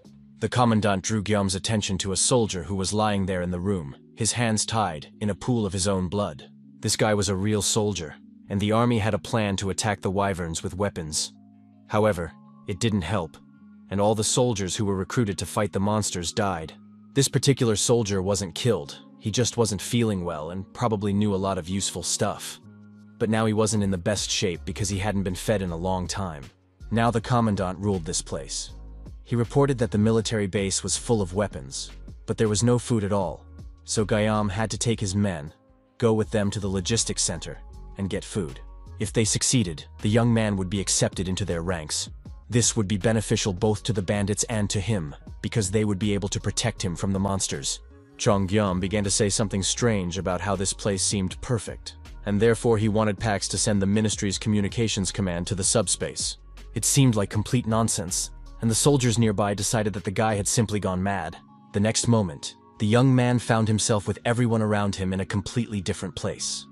They were sitting on chairs under the open sky, against the backdrop of high mountains and a ruined city. The sun shone brightly on everything around them, creating a peaceful landscape.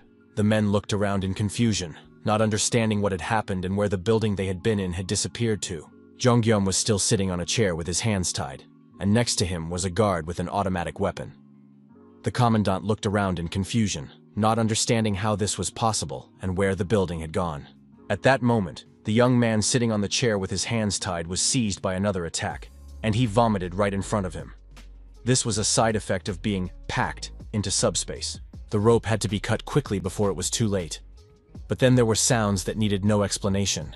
A huge flock of wyverns was approaching the people, and all eyes were fixed on these sources of death flying straight at them. The dragons were impressive with their gigantic size, enormous wingspan, and powerful, well-developed musculature. Their mouths were full of sharp, long teeth, and their ever-hungry mouths were ready to start their meal. The people rushed to flee as soon as their stupor passed. Guillaume tore the ropes and tried to pull himself together to meet the dragons, preparing his camping axe. The commandant came to his senses and shouted at his men not to run away, but to start shooting at the small wyverns with their firearms. Then, according to his plan, they would take down the large ones together. If the weapons didn't help, he would use his strength. However, it turned out that all his subordinates were traitors and cowards. They simply ran away, leaving their boss alone with the huge dragons. The commandant realized that he had no choice but to fight when he found himself face to face with a giant wyvern. The dragon's attention was drawn to Guillaume, who, supporting the wounded soldier, was retreating into subspace. Chong allowed subspace to let the soldier in. The stranger was in very bad shape. He was exhausted and could barely move his legs. Guillaume managed to safely enter subspace while the others were distracted. But next time, he should think about the consequences. The side effect could rob him of his senses. The young man was preoccupied with what was happening outside. He saw that the commandant was not afraid at all and was standing in front of the wyvern, not even trying to run away or hide. The dragon itself watched the man with obvious interest, following him with its gaze. It seemed as if the monster was thinking or remembering something, as if it possessed a mind. At that moment, the commandant punched the wyvern in the chest, and the monster finally turned its attention to what was happening right in front of it. The commandant shouted that he had already raised his level and was no longer as soft-hearted as before. Besides, he was not a coward who ran away. The last thing Guillaume saw from his subspace was the wyvern devouring the commandant, despite all the man's abilities. Once he got to his logistics center, Guillaume was able to catch his breath and said he felt fine. But the unfamiliar soldier was in very bad shape. He seemed to be a military officer. The bandits had tortured him, so the man was in serious physical condition. He needed at least a little rest before he could say anything or explain what was going on. It seemed that the soldier had no serious injuries or bleeding, but it remained unclear what exactly was happening to him and what his condition was. The man was fast asleep on the bed. His condition and weakness were caused by prolonged starvation. As soon as he wakes up, he will need to be fed.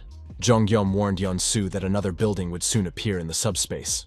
It was very strange and interesting, as well as unexpected. The guys had never seen anything like it before. From the outside, the building looked very large and resembled a military base. Guillaume said that he himself had no idea that it would be so huge, because he couldn't estimate its size while standing with a bag over his head near the building. Yeon-soo was already tired of being surprised, so once again he just stood there with his mouth open, staring at what was happening. Guillaume warned his friend that he wanted to check something, and Yeon-soo had to look after the sick soldier who was sleeping on their bed at that moment. It was just incredibly strange that Guillaume had transferred an entire military base into his subspace and was now going there to check something. He said that there must be many useful things at the military base, so he hopes to find something necessary. Bases usually store weapons, ammunition, explosives, strategic materials such as gas masks, and a variety of military equipment. All of this is essential for survival in an apocalyptic world, but using these items will be more difficult than using the resources of the logistics center. Pax is in charge of everything at the logistics center, and he can deliver the necessary items. But at the base, among the warehouses and arsenals, he will have to find everything himself. In addition, the problem was that Yeon-soo was not a military man and was unlikely to know how to handle weapons, but he was willing to learn, as he had already spent too much time at the logistics center. It is important to note that supplies at the military base are not unlimited, as they are at the logistics center, so weapons should be used less often, and more reliance should be placed on one's own strength.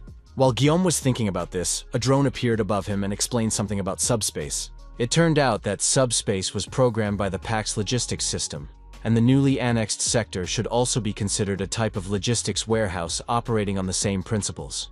It turned out that as soon as the classification of all goods from the newly annexed sector was completed, they could be used in the same way as goods from the logistics center. This meant that all weapons, rifles, and ammunition could be copied and sent again. It was so astonishing that the young man couldn't believe what he was hearing. The only problem was that it would take time to complete the classification, as the current progress was less than 1%. It was difficult to give an accurate estimate of the time it would take to complete. It all depended on the specific item. Guillaume already wanted to get firearms, ammunition, grenades, vehicles, and fuel. The drone promised to assign codes to these items first so that the young man could use them immediately. In addition, it turned out that Guillaume could restrict the rights to order these goods.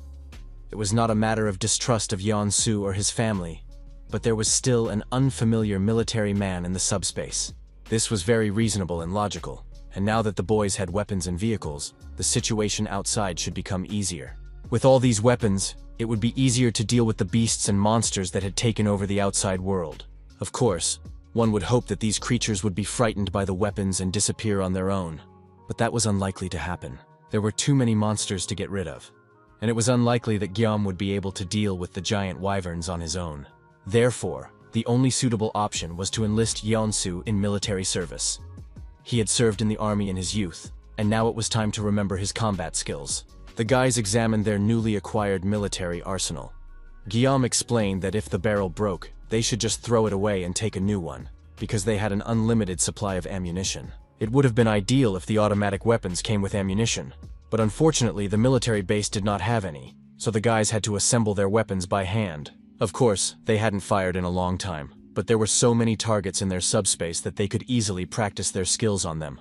Yeon-soo took aim and decided that it would be quicker to show his skills than to explain them with words. A huge volley of fire burst out of the subspace, and the wyverns began to fly apart. The guys didn't spare any ammunition and literally showered the monsters with fire. After a few minutes of such active firing, the barrels of the automatic weapons were red hot. Guillaume was generally pleased with what he saw, and Yeon-soo admitted that firing rapid volleys was quite difficult. Nevertheless, the guys did quite well. They killed the small wyverns, whose huge bodies lay in a pile in front of the entrance to the subspace. And although they did not see a single dragon showing signs of life, Guillaume was dissatisfied with what was happening. The young man did not understand where the large and impressive dragons that had been there initially had gone. This greatly alarmed him, As it turned out, his doubts were not in vain. The huge wyverns were indeed intelligent, and one of them lay in wait to attack the humans as soon as they emerged from the subspace. No matter how hard the guys tried to peer into the darkness, they couldn't see the enemy. Then Guillaume came up with a plan, to make bait and release it outside. If no new dragon appeared after the bait was released, they would be able to move on, and if the wyvern showed itself, they would ambush it. Soon the bait was ready. The guys made a mannequin out of whatever they had on hand, and placed it on 4 remote-controlled cars. Using the remote controls, they activated the movement, and the mannequin lying on the cars drove out of the subspace onto the street. In the next moment, the giant wyvern's huge claw pierced the mannequin through and through. The guys were convinced that the wyvern was indeed hiding in ambush, which meant that it possessed intelligence. There was no longer any point in hiding, and the monster, realizing that it had been tricked, stared hatefully at its rivals. Chongyom took aim with his rifle and gave the order to fire at the target. It jumped back from the entrance to the subspace, trying to avoid the fiery flames that rained down on it. The monster was very large, so ordinary bullets did little harm to it. They couldn't penetrate its powerful muscles. When the smoke cleared, the wyvern, alive and unharmed, lunged at the boys, opening its mouth and preparing to devour them. They were, of course, protected by their move into subspace, but the monster still made a terrifying impression. It remained standing and withstood a hail of bullets. The wyvern seemed to have incredibly thick skin. Guillaume remembered how the commandant had told him that all his attacks on the wyvern were blocked by something incomprehensible, and now the commandant's words finally made sense. He too began to suspect that it was not the skin that was the cause, but something external that blocked all attacks, preventing damage. There really was something protecting the wyvern from any damage. John Guillaume decided not to hide in subspace and to go on the offensive. He left Yonsu in cover and jumped out himself. The guys had an endless supply of weapons, and now it was worth remembering that. Jumping out into the street, Guillaume unleashed a barrage of ammunition on the huge wyvern. The whole area was ablaze and shook from the explosions. The guys threw lemons, grenades, and other explosives almost non-stop. The shells exploded near the wyvern, and soon the entire area was shrouded in smoke from the grenade explosions and gunfire. Both attackers' hands were numb, and their shoulders ached with fatigue when they finally stopped firing. The boys hoped that would be enough. The smoke began to gradually dissipate, and the dragon reappeared before them. Intact and unharmed, staring with an unblinking, meaningful gaze. It understood everything, and the expression on its face was conscious. The wyvern tried to break through into subspace with its claws, despite the fact that the boys had unleashed an entire arsenal of explosives on it. But suddenly something distracted the giant monster. It turned its head toward the source of the sound. In the next moment, the flying monster flapped its wings and left the area, leaving the guys alone, but without answering any of their burning questions. The guys came out of subspace and assessed the extent of the destruction. Huge craters covered the entire area. It was clear that the monster had escaped. That meant it was time for them to leave too. They jumped into the car and hurriedly left the place. 2 guards drew attention to themselves with a noise that sounded after the protective wall of cars was blown to pieces by some force. It became clear that something dangerous was approaching. After all, the wall of cars was very sturdy and could not have collapsed just like that. The fact was that a new projectile, created in Guillaume's subspace, had been fired at it. When the smoke cleared, the guards saw the headlights of a rapidly approaching vehicle. It was military equipment, and it was unclear what to expect. In addition, the car was traveling at tremendous speed, so the guards did not even have time to think about what to do. It was clear that the driver was extremely aggressive. The guards looked at the people who had come to them, trying to figure out if they were dangerous or not. And since they only had sticks and batons at their disposal, there was little hope for the best. The passenger window of the car rolled down, and a young handsome guy appeared in front of the men and asked if nurse Kim Ju-young was there. In their distant childhood, when Guillaume's middle sister was practicing her skills on him, they both made a terrible noise and disturbed their older sister. The girl was preparing for her medical school entrance exams at the time. Kim Sol thought that her sister was sick because she suddenly started studying hard instead of playing. The younger siblings decided that something was wrong with their older sister and that they needed to tell their mother about it. Ju-young was 8 years older than her brother, and when she suddenly changed, deciding to get her act together and start studying hard, the whole family was alarmed by this change. However, the girl explained that she had a dream, which is why she had changed her habits so radically. One of the fiction books she read during that period made a huge impression on her. The beauty decided that even if the end of the world came tomorrow, she would continue to care for the sick and suffering until the very end. Her younger relatives did not understand her actions and her desire to become a nurse. But soon her efforts were rewarded. Her aspiration turned out to be more than just a childhood dream. The girl's grades improved, and she was eventually admitted to medical college. And now this young, beautiful girl in a medical uniform was standing on the street, not believing her eyes. Tears of joy and happiness streamed from her eyes when she realized who she was looking at. Questions poured out one after another. Where was he from?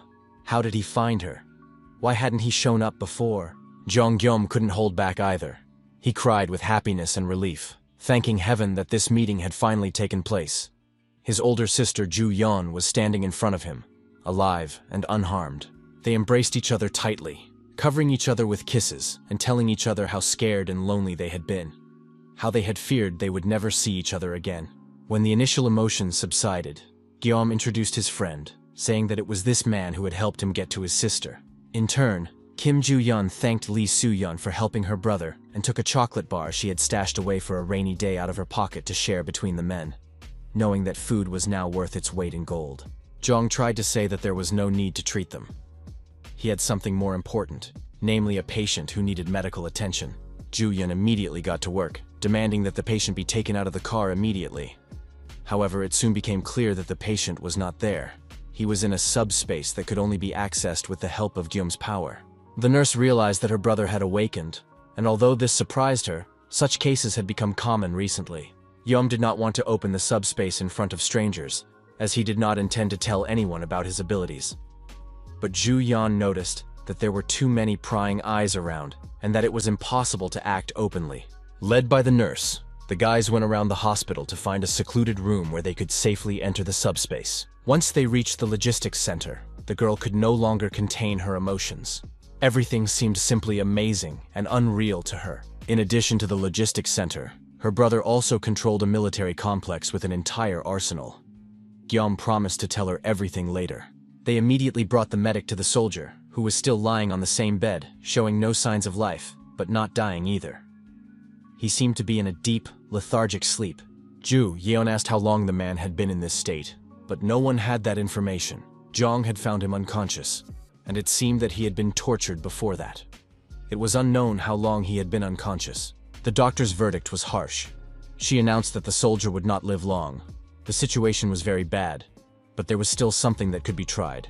It soon became clear that Ju-yeon also had powers that had awakened after the apocalypse, and she became a healer. Her power was still at a low level, so treating the soldier would take a long time, and it would be difficult to cure him completely.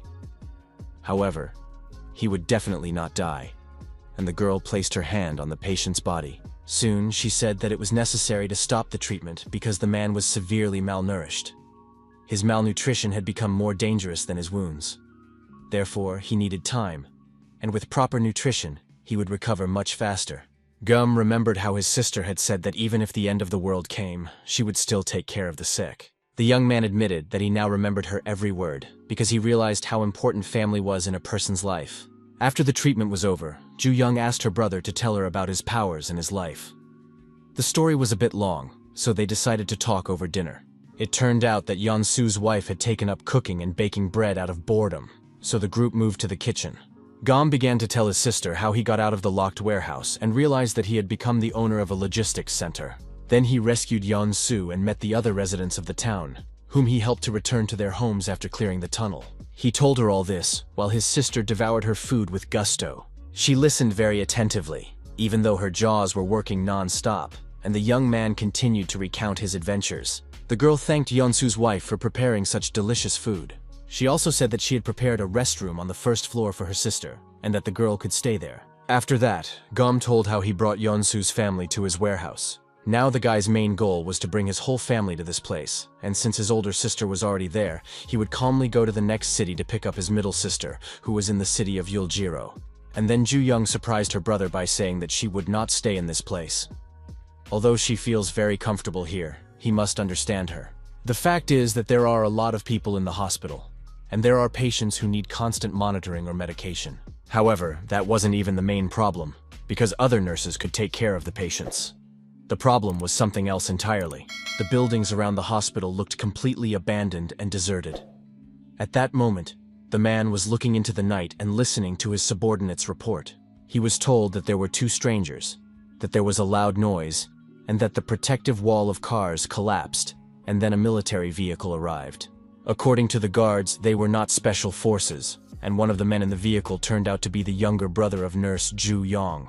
It seemed that the men were not hostile to the doctors, and that they had nothing to worry about. The head of the hospital department, Jin Seong-hak, believed that the strangers had come to eat and spend the night at the hospital. Their food could be controlled, and nurse Kim Ju-yeon could also be used. In any case, no matter how strong these men were, they were clearly not stronger than the man the doctor had spoken to. The huge bruiser, whose neck was no smaller than a bull's, said that it was indeed unlikely that anyone could be stronger than him. Sun Hak instructed the strong man to first warmly welcome the strangers and pretend to be nice. The Hulk said that he had already repaired the broken wall and even made it higher.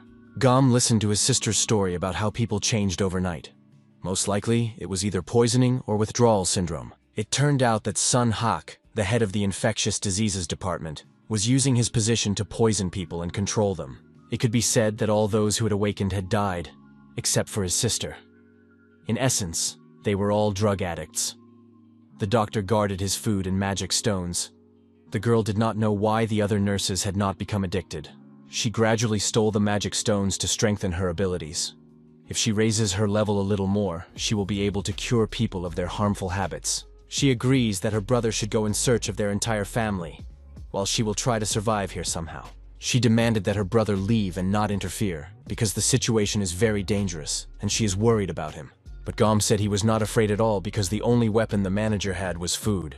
Gom will deal with this part as quickly as possible, so during this time, it is necessary to take a closer look to find out what abilities her brother has. And to stop the pointless arguments with his sister, Gom activated the delivery, and boxes full of food and medicine piled up into huge stacks. The most essential medicines were also stored here to make life easier for the patients and get rid of the evil head nurse. Soon, a subordinate came to the head of the department and reported urgently that the nurse's younger brother had brought food. This information did not please the doctor at all, and even the fact that there was a lot of food did not impress him. He believed that two people could only bring a small amount of food, considering that they had arrived in a simple military vehicle. However, the reporter said that the guys did not hide the food, but shared it with everyone. But when the supplies ran out, the nurse's brother would also come to the hospital and start asking for a share. The doctor believed that the task had become easier because they didn't even have to do anything. But then it turned out that the military had more supplies than the doctor. This was very strange, and even unbelievable. Currently, all hospital food was delivered from outside, and it would hardly be enough to fill an entire truck. And these two arrived in a military vehicle, so it's unclear how they could have more food. Most likely there is an ability at work here. An ability to produce something. Or maybe the guy can shrink objects and then return them to their normal size. Either way, this man is very interesting, and he must be won over to our side. The doctor handed his subordinate a bottle of medicine so that the nurse could make the younger brother drink it. And if that didn't help, the brother would have to be killed. Late at night, canned food and energy bars appeared near all the patients. Jongum personally delivered it, and now wanted to deal with the man who had kept the patients without food and manipulated them.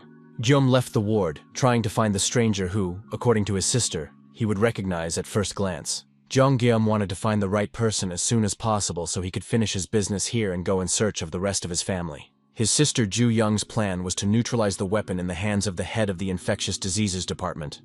Although it would have been easier to slip something into his food to subdue the drug addict with abilities. The girl did not know what abilities the poison patients had, and she did not understand whether the doctor himself was a threat. There were people who could open cans or do laundry for others. It sounded like a joke, but it turned out to be true. There weren't many people in the world whose abilities were a threat in themselves, except for one man named Sun Hyung-gu. After chaos reigned in the world, this man had traveled a long way from afar because he was worried about his mother, who had been hospitalized. And now Gyeom was able to meet this man in person. His strength lay in his extraordinary physical power. He was simply huge, and it was immediately obvious. This guy built a mountain of cars near the hospital with his own hands. Soon, a big guy named Hyung-gu appeared in front of Gyeom and asked if he was the nurse's younger brother. It turned out that Hyung-gu wanted to talk. He was so tall that Gyeom looked like a junior high school student next to him. The big guy wasn't aggressive and stayed totally calm when he heard that Gyeom also had business with him. The guys went outside. The big guy stood there, and the look in his eyes was just inhuman. It was immediately clear that the man was under the influence of some kind of drugs. He got straight to the point and said that Guillaume had only two options for his future. Either he would drink the medicine right now and then live happily ever after with all the other patients in the hospital, or he could refuse and die immediately. The big man warned him that escape was impossible. Guillaume did not understand why the man had brought him to such a gloomy place, because he had no intention of fighting or running away. With a physique like his interlocutors, he would catch the young man immediately. Running away from him was pointless, and fighting him was even more so. But Guillaume decided to offer a third option, and that's the one he chose. The information about the third option caused confusion and incomprehension in Hyungu's eyes. It turned out that this option was to lure the bully into a trap. Hearing this, without waiting for any action, Hyungu rushed towards the young man to grab him, twist him around, and fulfill his promise. But the guy just dodged slightly, showing no fear. In the next moment, space distorted, and the subspace forced the thug to helplessly grab at the air with his hands. Hyungu didn't have time to figure out what was happening when suddenly, a charged bowling ball flew out of the subspace at tremendous speed. One ball wasn't enough for such a giant, so the young man threw a few more, and managed to knock him off balance, forcing him to bend over. Be that as it may, Hyungu was still human and felt pain like any other person. When the giant crouched down, Guillaume began throwing heavy 20-kilogram barrels at him, and warned the giant not to stand up. Otherwise, the barrel would hit him and break his bones with its weight. Soon, the barrels began to line up around Hyungu in the form of a tall and sturdy fence. But the giant did not lose hope of escaping. At one point, he grabbed the barrels with his hands and tried to squeeze and break them. His strength was enough to destroy the entire structure, which greatly impressed Guillaume. He had never encountered such a strong man who could catch barrels falling at tremendous speed and stack them in an orderly fashion. However, strength was Hyungu's only ability. As he dismantled the barrels flying at him, he arranged them in neat rows around himself, without even thinking about what this would lead to. Soon, Guillaume thanked him for his help with the arrangement, and asked him not to be upset, saying that he just needed to wait a little while and he would definitely be freed as soon as everything was cleared up. By the time the barrels stopped falling, Hyungu found himself surrounded by them in several layers around the perimeter, and firmly trapped. Guillaume said he was worried about the guy, and hoped he wouldn't get seriously hurt or hit the railing. But, in his opinion, Hyungu was strong, and should be able to handle it. After the matter with the thug was settled, Guillaume entered the hospital to deal with the main culprit of the problems in this place. The guy told his sister that he had already met with the thug, and that everything had gone very well. He warned that Hyungu was in the barrel tower, and had agreed to wait there for further developments. Ju Young told her brother that she had already distributed food to all the patients, and now all that remained was to wait for Yeonsu's return. At that moment, Yeonsu himself appeared. He had a terrible headache and could barely move, completely bent over from feeling unwell. He didn't understand what was happening. His head was splitting. Could this be a symptom of poisoning? And had he also fallen victim to this hospital? Ju Yeon confirmed that this was most likely the case, as severe headaches were the main symptom. Yeonsu didn't understand how this could have happened, because he had simply shared his food with people and heard a few words of gratitude. Then, an attentive nurse noticed a cut on the young man's arm that didn't seem to have been there before. It seemed that someone had stabbed Yeonsu with a knife and poisoned him. Although the wound was shallow, it was enough. Yeonsu didn't notice anything because the person probably just bumped into him by accident. His friends decided to immediately go to the subspace to rest there. It was necessary to isolate Yeonsu from his family and keep him locked up for a while. This was extremely unpleasant because Guillaume did not know how the poison worked. But if Yeonsu completely succumbed to its effects, the situation would become critical. Therefore, it was necessary to urgently meet with a doctor and find out how to cure their friend. Guillaume decided to send his friend to the recreation room and, just in case, block the windows and doors. However, this proved impossible. The subspace did not want to let in the unidentified energy that was trying to penetrate from the outside along with Yeonsu's body. At that moment, it became clear that Yeonsu's head no longer hurt. But then Hyungu broke out of the barrels, and together with his friends, tried to enter the subspace. Guillaume did not allow the bully to enter, and he fell down nearby, not understanding what was happening.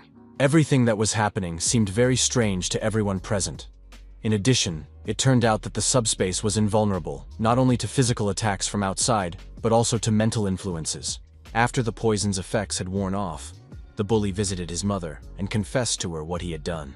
His mother reassured her son, saying that he was not to blame for what had happened. The young man promised that he would return as soon as he had finished all his business. Guillaume suggested that the bully go with them, but Hyung-gu decided to stay at the hospital to put things in order. He was confident in his abilities. In reality, Hyung-gu's memories were still too fresh. He was ashamed that he had followed the chief physician's instructions, and he felt guilty. The young man wanted to thank Guillaume and apologize for the harm he had caused. The big guy said he would always be indebted to Guillaume, but he still had a couple of personal issues to resolve. The head of the department was checking the data of his subspace in his office when his favorite subordinate, the big guy, entered the room. The doctor didn't understand why the connection to his powers had suddenly been severed. But first and foremost, he wanted to tell Hyung-gu something important. He sincerely, almost imploringly, asked the big guy to spare him. However, Hyung-gu had his own opinion on the matter and was not going to listen to the doctor's instructions anymore. One blow from his powerful fist was enough to dot the I's and cross the T's and put an end to the vile man forever. After Sun Hyung-gu went to deal with the doctor, a small meeting was held where friends discussed how to help patients overcome their addiction. Guillaume suggested first determining which of the people were truly addicted. To do this, they needed to be placed in a subspace, and their reactions observed to understand each person's condition. Once all the patients had been tested, they could develop a plan of action to treat their addiction. However, the friends did not even have time to start implementing the plan when strange things began to happen to the hospital patients. One of the patients suddenly came to his senses, got to his feet, and began to realize that he was a normal person, understanding that he had been out of his mind all this time. Now everything was fine. The man realized that he had recovered, and it seemed that the effects of the drugs had completely worn off. Just then, Hyung-gu approached his friends, his hands and clothes stained with blood. He announced that he had finally figured everything out. Then, bowing his head low, he thanked his rescuers for himself, his mother, and all the patients in the hospital. Jim understood how the bully had taken care of the doctor, and thanks to that, the people had recovered. Now there was no need to waste time treating them. After that, it was Guillaume's turn to apologize for being too harsh with the guy and throwing heavy bowling balls at him. Hyung-gu admitted that he was amazed. He had seen many monsters and strange phenomena, but he had never seen barrels and bowling balls falling from the sky. The big guy joked that no monster could match Guillaume in strength and tenacity. This made everyone laugh, including the young man himself, who still didn't fully realize his abilities. Hyung-gu turned to the young man again and asked him to stay in the hospital, even though he knew it sounded too selfish. But Guillaume told him about his plans, which he had to carry out. He wanted to meet the rest of his family, and it seemed that he would have to leave soon. Hyung-gu said that he felt it was his duty to express his desire to keep Guillaume there, but he understood his desire and hoped that he would be able to meet his family peacefully. Guillaume said they were heading to Yuljiro, and Hyung-gu, a native of that town, warned that it would be extremely difficult to get there. The next day, huge supplies of food and provisions were delivered to the hospital, for which Hyung-gu never stopped thanking his rescuers and promised to repay them with kindness. The men shook hands, promising to meet again and spend time together. After that, Guillaume and his loyal driver got into the car and set off on new adventures. As they drove away, the driver asked what obstacle the big guy was talking about. It must be something serious and probably related to someone's ability. Guillaume also hoped that they would be able to meet the right person. Otherwise, it would be impossible to overcome the obstacle. According to Hyung-gu, a huge wall had grown between the cities. It was hard to believe, but according to him, a stone mass had indeed risen from the ground. When the giant fled his hometown in search of his mother, the wall already towered above the ground higher than a skyscraper, and movement on land became impossible. Destroying this wall was also unrealistic. In addition, Hyung-gu learned that the types of monsters that inhabited this area and Iljiro were very different. There, skeletons, which Guillaume had never even heard of, were the main threat. Now the bruiser called them undead.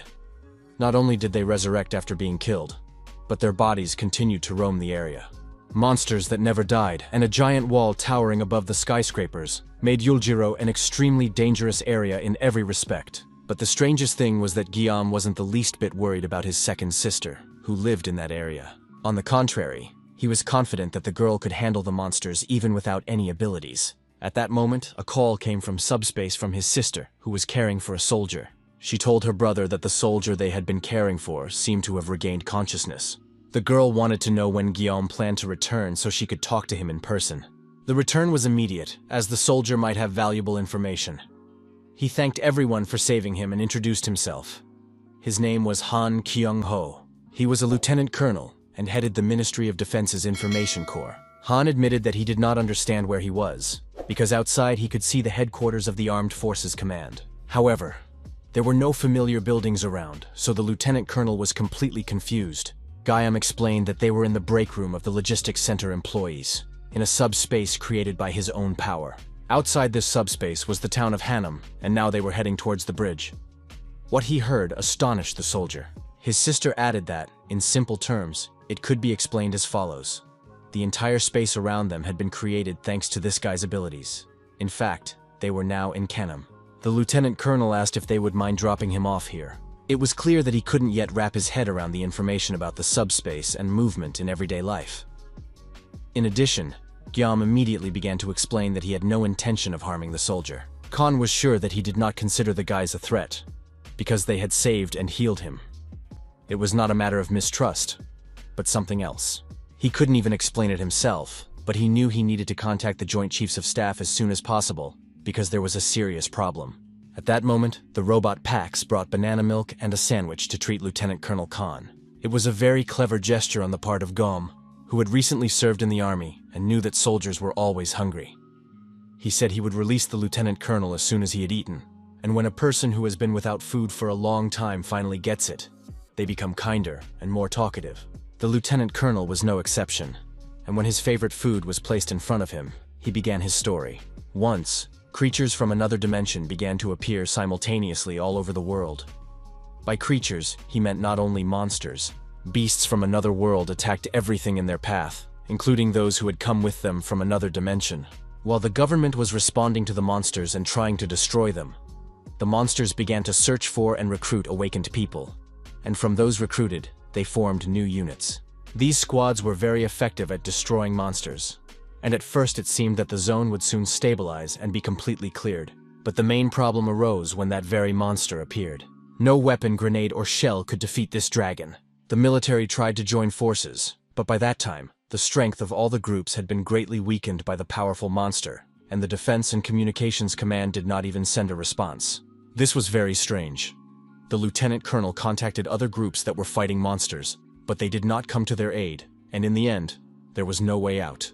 It became clear that if things continued like this, they would all die because of this dragon. Therefore, it was decided to move forward, towards the Defense Communications Command. Many comrades died and were wounded in the relentless pursuit of the monster, and the military had to turn to the awakened ones to advance with them. After several long journeys and dangerous battles, they finally reached the command post. But as expected, the command post was already empty, and it soon became clear why. Documents found in the archives of the command building indicated that a plan for a coup d'etat had been devised. After that, Lieutenant Colonel Khan tried to contact the Joint Chiefs of Staff, but fell into a trap. The dragon pursued him, and the awakened ones he had called for help killed the regular soldiers and seized control of the command. One of the corps is currently preventing the government from gathering troops, and the head of the command seems to be on their side.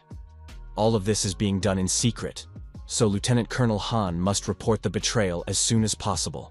Guillaume was, of course, saddened by the news of the coup, but he needed to go to Ilgir to pick up his sister, so he promised to give the soldier a ride to the bridge over the Han River. The lieutenant colonel thanked him for his help and said that they could drop him off right away and not to worry about him. Meanwhile, Lieutenant Colonel Khan was trying to figure out who this guy was who had saved his life. After all, if he had encountered a dragon and survived, it meant he possessed incredible strength. But from his appearance, it was completely unclear what abilities he possessed. At that moment, a huge goblin appeared in front of the entrance to the subspace, but the guys didn't even pay attention to it. However, in the next moment, a huge barrel flew out of nowhere, knocked the goblin off his feet, and threw him a long way. The lieutenant colonel realized that he didn't understand anything, and when a military vehicle appeared out of nowhere, Lieutenant Colonel Khan was left speechless and emotionless. Guillaume told the lieutenant colonel to eat and rest while they drove in the right direction. Khan would be able to watch what was happening through the open portal. Guillaume launched a stack of discs and even summoned a military vehicle. It was beyond comprehension. It was impossible to explain what kind of power could achieve such an effect. Lieutenant Colonel Khan decided that perhaps his mind had not yet fully recovered from his injury. Another huge goblin jumped out right in front of the vehicle and was about to attack, but the stack of 20-kilogram discs did its job and knocked the monster down. It was boring to die alone, so the barrel and discs, stacked together, knocked down 3 monsters at once. Lieutenant Colonel Khan watched this spectacle as if he were at the movies, not believing his eyes that such a thing could happen. The last to appear on the scene were the magic stones. which automatically flew out of the bodies of the slain monsters and were sucked back into the portal. Lieutenant Colonel Khan first thought he was imagining it all, but it turned out to be real. The young man shot heavy objects at tremendous speed, striking the monsters. He managed to shoot up to 4 times per second in different directions, while restoring the number of discs and managing to extract the magic stones from the slain creatures. It was truly an incredible display of power, a real show. So Lieutenant Colonel Khan decided not to sit back and watch what was happening live. He got out of subspace. The car was driving across the bridge, but suddenly it became clear that it would not be possible to cross the river. The bridge had been destroyed. Gam's mood remained excellent. He explained to the Lieutenant Colonel that they would definitely find another way. It would just take a little time. Lieutenant Colonel Khan thanked the young man again for his help and said that he was in no hurry, so it would be better to return to subspace for now. The Lieutenant Colonel was impressed that the car had made it in just an hour, considering they had to drive on a destroyed road and fight monsters. It was amazing, and it became clear that it wasn't just Gam's abilities that played a role in this miraculous feat. The driver behind the wheel had incredible skill. The Lieutenant Colonel quickly returned to subspace because he almost threw up everything he had eaten the day before, but he managed to draw conclusions about the abilities of his new comrades. They were both simply incredible, and their teamwork made a truly strong impression. The guys stopped at the next bridge, trying to assess the situation and figure out if they could get across that way. However, there was some strange noise coming from behind the hill. Ahead was something resembling a wall, and it was impossible to drive through it. This wall was apparently so huge that it could be seen from afar. Gyam wasn't sure he could destroy this wall, because it was too high. But first, he had to at least get to it. The guys decided to drop off the Lieutenant Colonel, since they were passing by his military unit anyway. So they did. The Lieutenant Colonel, who arrived alive and unharmed at his destination, thanked his rescuers. The guys, in turn, wished the Lieutenant Colonel all the best, hoping that everything would work out well. Chung Gyum announced that all their interim business was complete, and now all that remained was to go to El Giro. Unfortunately, he couldn't move the wall into his subspace. He didn't have enough level. The young man continued to analyze and count the number of magic stones he had already obtained, estimating how many more he could get in the near future, when suddenly someone knocked on the driver's window. Lieutenant Colonel Khan addressed them again, saying that he was inviting the boys to come with him.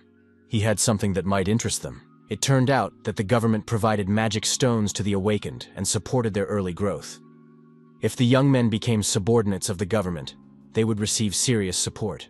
Gayam thanked him for the honor, but said that his family was his top priority right now. He could earn the magic stones himself while traveling to El Giro. Lieutenant Colonel Han was a little disappointed that he couldn't get the guys interested in the magic stones, when suddenly Gyam had a new idea. After all, the government surely had helicopters, and that was exactly why the young man was willing to stay in this place a little longer. The atmosphere in the commander's office was gloomy. He understood that many of his subordinates and units had already been killed or were missing in action. He stood near a map of the area and tried to figure out which units were performing best and what could be done in the current situation. This would determine whether the government could still be considered to exist, or whether it had been completely left without an army. With each passing hour, the situation became darker and more depressing.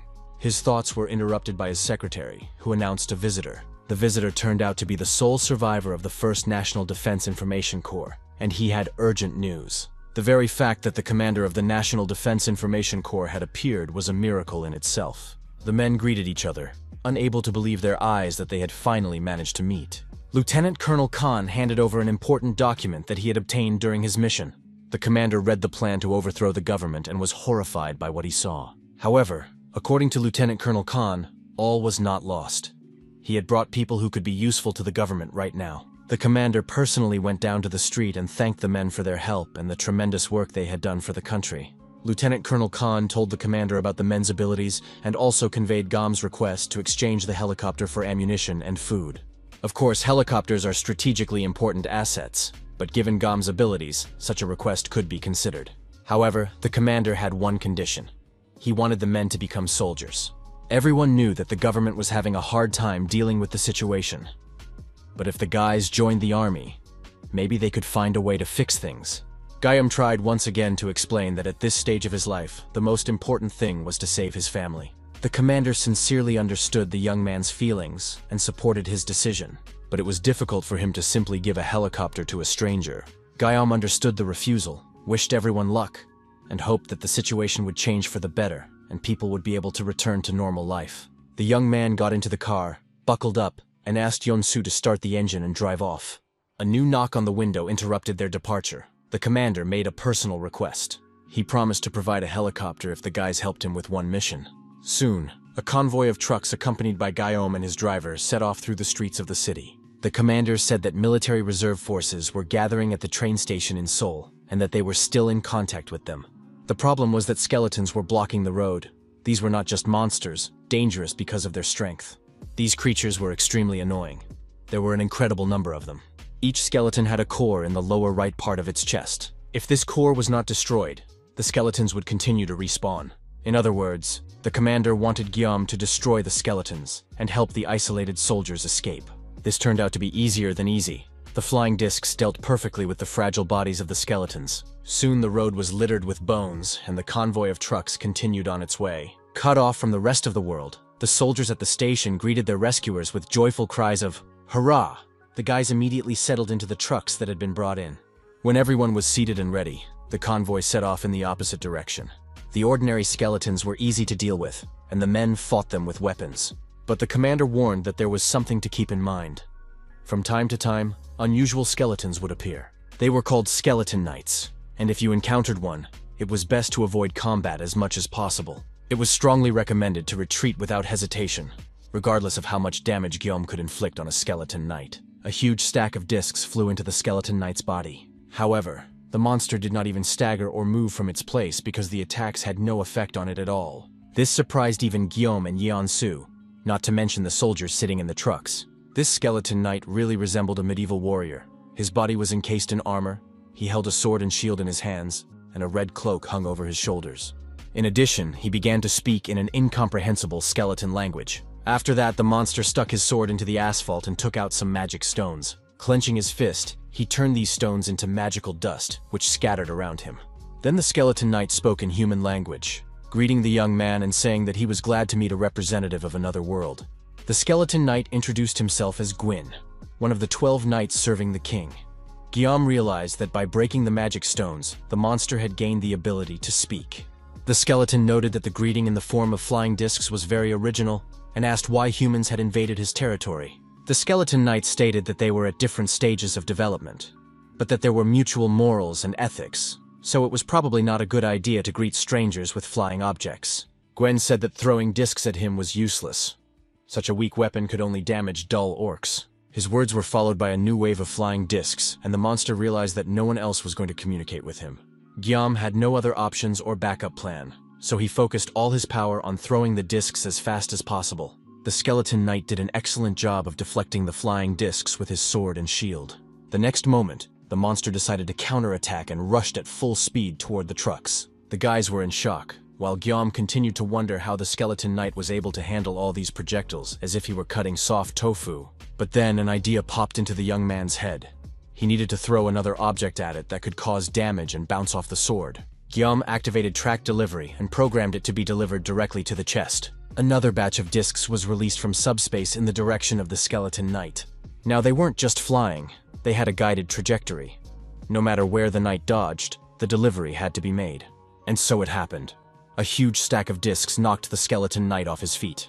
The monster quickly recovered from the blow and was eventually able to deflect the discs, although it sustained minor damage. But the next blow, delivered with pinpoint accuracy, proved to be much more dangerous. This time the object had to be delivered directly to the skeleton knight's eye to blind him. The bowling ball did an excellent job of this task, and one ball was followed by others, giving the skeleton knight no time to recover. Guillaume purposefully sent the balls to specific points on the head, directing the continuously flying balls to the back of the head, the top of the head, and the left, right, and front parts of the head. The young man set the sequence of actions that Park Soo now had to perform so quickly that his jaw even started to ache. The boys could only watch as their instructions were carried out, and Yeonsu, drenched in sweat from fear, once again thanked Guillaume for saving him. This knight was clad in armor, and therefore represented an even stronger version than the giant dragon. He was armed with a shield and a sword, which made him more dangerous than a wyvern. It was unknown how long it would take to break his head, but while he was busy, the people had to be escorted to their destination. The skeleton knight continued to take blows, demanding that they stop immediately, and calling Guillaume a goat and a dimwit. It didn't seem like the skeleton knight was going to die because he didn't stop talking. So the young man followed up the bowling balls with stacks of discs, hitting him from the left, right, front, and back at the same time. After a while, a powerful explosion rocked the spot where the skeleton knight had been standing, lighting up everything around it with fire. The skeleton knight's skull crumbled into separate bones, but he managed to say that he would not die, even if he fell apart, because everything in his life was for the king. After these words, separate pieces of the skeleton knight's armor rolled across the asphalt, and he was gone. A large pile of large magical stones remained at the site of the battle. These magic stones rose into the air and transported themselves into the young man's subspace. The soldiers who witnessed this battle could not believe their eyes. The young man had destroyed the skeleton knight, who had withstood several shots from a tank. Joyful cries rang out from all the vehicles. Guillaume had defeated the skeleton knight.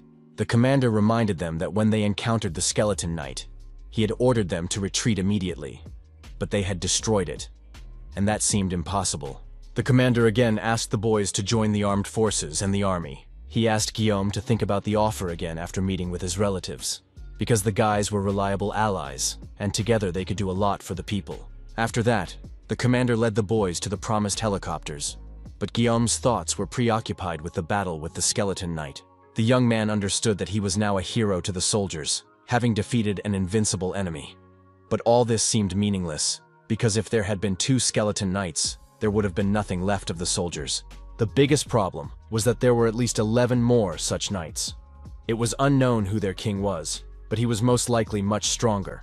Even carefully prepared heavy shells did not cause significant damage. But a bowling ball managed to crack the armor, which meant that the ball was stronger and heavier than the shell.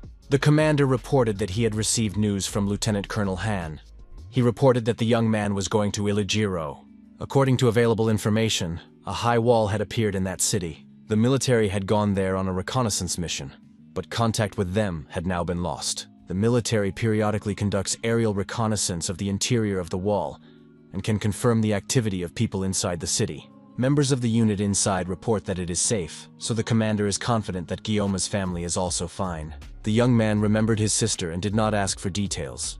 Nor did he worry about her, because she herself would give any monster a run for its money. Recently, reconnaissance discovered something unusual.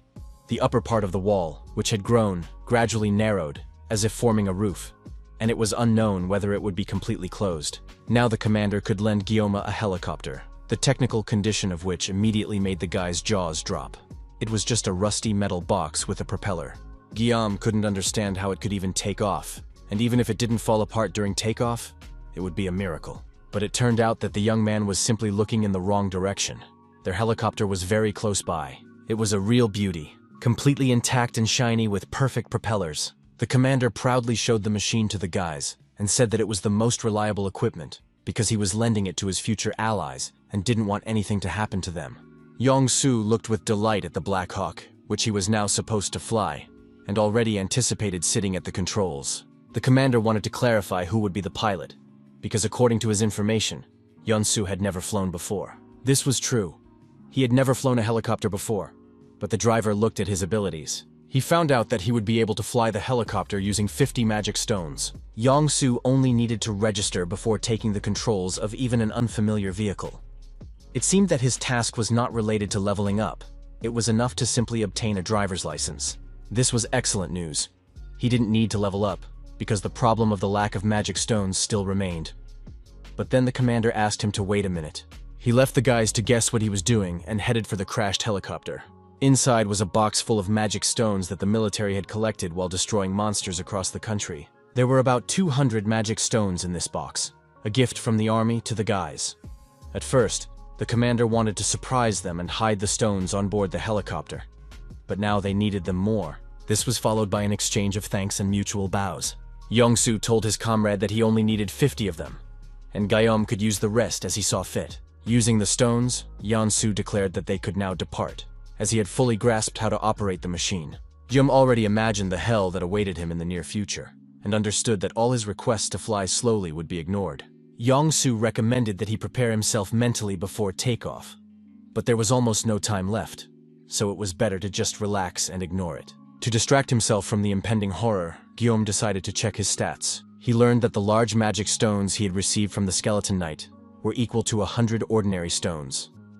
It turned out that the guy had earned a huge amount of energy by killing skeletons and could now increase his level. He also studied information about the amplifying stone. It turned out that such stones had additional properties. Specifically, this one could be attached to an object and enhance its abilities, giving it a fiery property, like the skeleton knight. The young man used this stone to enhance a bowling ball, which now became fiery and could pierce and ignite everything around it. The drone suggested registering this item, and it was the right decision, because the young man remembered that the most powerful blow in the battle with the skeleton knight was delivered with bowling balls. By this time, all the preparatory work had been completed, and the helicopter was ready for takeoff. The commander said goodbye to the guys, expressing his hope that they would save their loved ones and return safely. But the information about his new skills and improved abilities no longer pleased Guillaume, because the helicopter had begun to rise. The commander watched the guys depart with admiration, his mind racing with thoughts of a shared future with these super soldiers. The commander gave the guys magic stones for the Black Hawk, and hoped that they would be able to discuss cooperation at their next meeting. However, Guillaume's frightened expression slightly confused the commander. A thought even flashed through his mind. Had he made a mistake by allowing the guys to use his helicopter? After the upgrade and level increase, the logistics center became even more powerful and modern. It still had one drawback. It only performed one function, storing objects and items. It was still difficult to store unregistered items, such as a helicopter, but it was considered a military object, which meant it could be registered in the military equipment category. The commander had almost left the helipad when he heard the sound of the helicopter returning. And indeed, it turned out that the guys were coming back. Could something have happened to the helicopter? Damage or breakdown? However, the helicopter had simply flown into subspace. The airflow became depleted, the image flickered, and new helicopters began to descend from subspace onto the pad. The guys flew off to do their business, and several military vehicles remained on the landing pad. The commander couldn't believe his eyes. What was happening was real, and Guillaume's ability had once again amazed everyone. Soon, a huge wall appeared on the horizon, tapering upward like a cardboard box. And inside the city, in one of the cathedrals, whose windows were decorated with red mosaics, something sat on a throne. Most likely, it was the king of the skeleton knights, for he wore a crown on his head and sat on the throne, propping his cheek with his hand. The king of skeleton knights had received terrible news. No matter how much he thought about it, he couldn't understand how it was possible.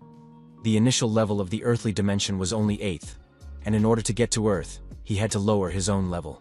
But an unknown mage, famous for his arrogance, had risked lowering his level and come here, to the place where the king lived, and had also killed Gwen. According to what Gwen told his king before his death, the knight tried to talk to the mage, but the mage immediately attacked him.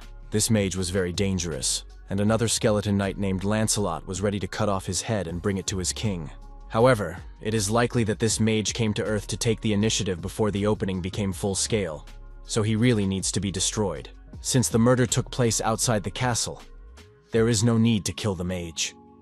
However, it is necessary to obtain a strengthening stone, with which it will be possible to go to the wizard.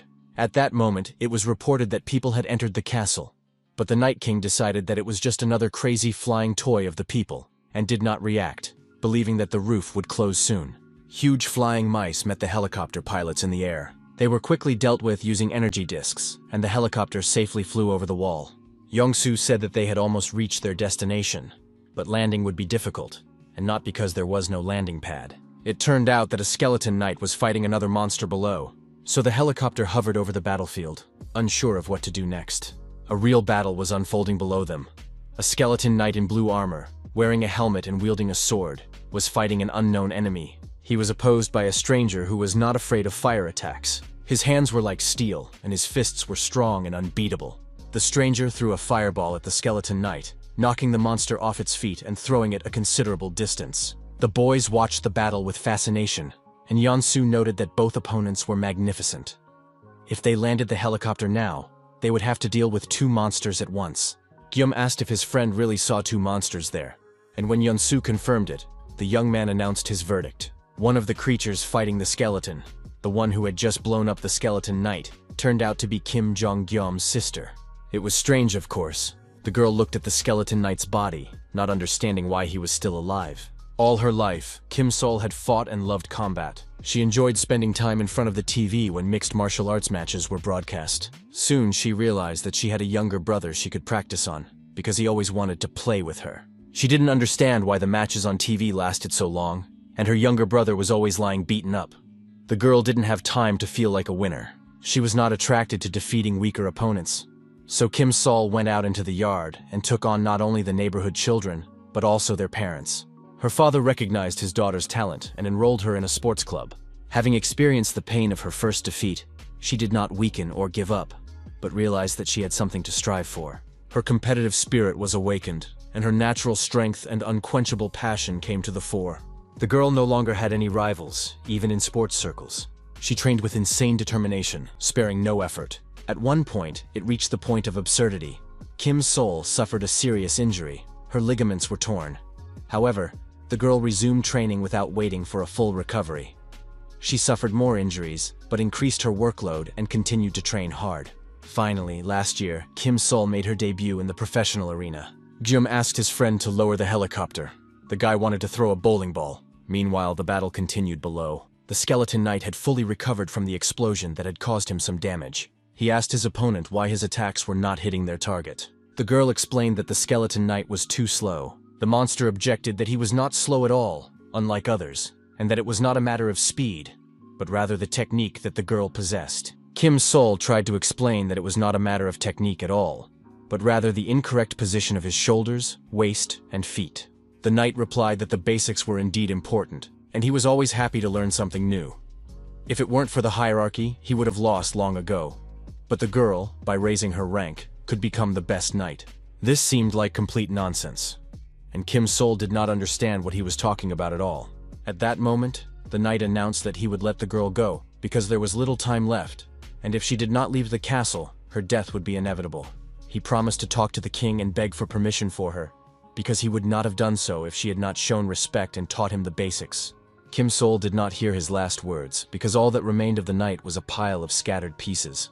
A powerful explosion tore him to pieces, and where the skeleton knight had stood just a moment ago, there was now a bowling ball. A bowling ball as a weapon was very strange. Moreover, it was this very ball that was able to destroy the knight that Kim Sol had been unable to defeat. One oddity followed another, and what was happening became less and less understandable. But then, in the place where the skeleton knight had been blown apart, magical stones appeared. They were quite large and rushed upward, to the place where the wall had not yet closed, and then disappeared into subspace. Soon, a helicopter descended from the sky, which, in theory, should have shed some light on what was happening. When the blades stopped spinning, the helicopter door opened, and a new monster appeared. This monster was the handsome Kim Jong-gyom. Kim Sol was very happy to hear her brother's voice, who, as expected, was glad to see his sister alive and well. She greeted the third monster with surprise. Soon they were in subspace, and Guillaume and Ju Yan watched their sister, afraid to disturb her. They had already discovered that Kim Sol's ability was to create a transparent barrier, and while this barrier was active, her physical abilities were greatly enhanced. Guillaume said they were very lucky. All three had awakened their abilities and survived. Now they could go to where their parents were. Kim Sol immediately began to resent the fact that Guillaume was in charge and calling the shots. Guillaume did not argue with his sister and said that he had to leave because the castle ceiling would soon close. It was closing too quickly, so they had to hurry. When the boys arrived, the ceiling was already beginning to close. In addition, Guillaume wanted to collect some magic stones, so he had to leave urgently to get out of the castle in time. But the guys were too late. Right before their eyes, the ceiling closed, and it became almost dark around them. They immediately started the helicopter and began to ascend, hoping to escape through the gap. As they flew up, fireballs flew out of the subspace toward the roof. They covered the gap with fire, trying to break through it so that the helicopter could leave the castle. However, even such a powerful attack did not leave a single scratch on the wall. It did not seem likely that the roof would ever open again. The young man did not want to put this place into subspace, and besides, he did not have enough magic stones, because he had spent them on the helicopters he had given to the military. Moreover, it was unclear whether such a huge castle would fit into subspace, or maybe the young man would be able to place not only the castle, but the entire town of Iljiro into his subspace. At that moment, Kim Sol realized that the knight she had fought with seemed to have been telling the truth. He said that she would die if she stayed in the castle, so he wanted to spare the girl and give her a chance to leave. He didn't have time to say anything else because he was killed by a bowling ball. There was very little time left, and the king of the skeleton knights himself was in Iljiro. Guillaume couldn't think about anything else because his comrade Yansu had activated his driver ability. The helicopter began to turn at breakneck speed and rushed across the city in a different direction. Meanwhile, at the castle of the King of Skeleton Knights, it became known that Lionel had died without landing a single blow on his opponent. Most likely this was due to the intervention of the mage, but Lionel did not explain anything, simply presenting everyone with a fait accompli. The king realized that the mage was interfering in his affairs and trying to prevent the harvest. If this was indeed the case, there was no point in waiting any longer. However, circumstances were such that there was no need to even go looking for the mage. He was approaching on his own. At that moment, the sound of a flying helicopter could indeed be heard outside the castle windows, and soon it appeared in the windows. The king of the skeleton knights managed to make out the silhouette of the person inside. The sight of this man horrified the king. He was pale and, judging by all appearances, belonged to a species of undead. Of course, this mage saved the king from having to search for him, and moreover, came alone. But the Skeleton King did not want to go that far. After all, these mages could be dealt with by the hands of the guys who had already been hired and scattered around the neighborhood. At that moment, the doors flew open and a man appeared in the doorway, white and terrifying, with white slime dripping from his mouth. He spat and muttered that he would never get into a helicopter again, because his vestibular system couldn't handle such overload. An orc immediately pounced on him, opening its mouth wide and preparing to devour the man. A powerful blow from the sister's fist knocked out the monster's jaw. The ensuing fire attack completed the clearing of the room. The brother and sister entered the palace hall, ready to face new monsters. It was suspiciously quiet around them, but Kim Sol understood that someone was ahead. In the distance, she could see a red glow and hear strange snoring. A flying mouse lay on the carpet, struck by Kim Sol, and behind it were many eyes of similar creatures. Guillaume sent the driver into subspace, deciding that it would be unsafe for him here. Yansu didn't even argue. Kim Sol, on the other hand, was absolutely delighted. She would have been very disappointed if there had been only one monster. She announced to her brother that she would be the first to engage the monsters, and rushed into the attack. In an instant, her boot crushed the head of a flying mouse, which didn't even have time to squeak or do anything to defend itself. The bats scattered in all directions from the blows of the girl, who was clearly enjoying what was happening. She not only hit them with her fists, but also launched fiery attacks to seal her success. At one point during the battle, one of the vampires crept up to her neck, hoping to bite through her skin. With a blissful smile on her face, Kim Sol unhooked the monster from her neck and slammed it forcefully onto the ground, striking it several times from above. Anyone watching from the sidelines could see that Kim Sol was having a great time. Guillaume stood helplessly in the doorway, unable to see anything clearly. There were too many enemies, and he needed to come up with a plan quickly. There were many enemies, and Guillaume couldn't stay on the sidelines. He began to analyze the situation, trying to come up with a way to help his sister. Meanwhile, Kim Sol continued to destroy the bats, doing so with her eyes closed and practiced movements. For her, it was like a game where she made the task more difficult for herself, and systematically destroyed all the small monsters. Suddenly, all the bats turned away from the girl because they were attracted by a sound coming from the portal. The fact was that Guillaume had turned on an electric mosquito and pest repeller, which, as it turned out, also worked on bats. It was amazing and very useful because the young man, sitting in his chair, watched as hordes of bats died. The spirit of the skeleton knight, sent by the king to watch the battle, studied everything and was amazed. He went to report to his king and told him everything he had just seen. In addition to the wizard, who used unfamiliar objects, there was another man whose abilities were on par with those of a knight. The king clutched his head in horror, for he would have to fight not only the wizard, but also such a strong man. The king realized that he could not cope on his own, and it was time to call on the knight Lancelot for help.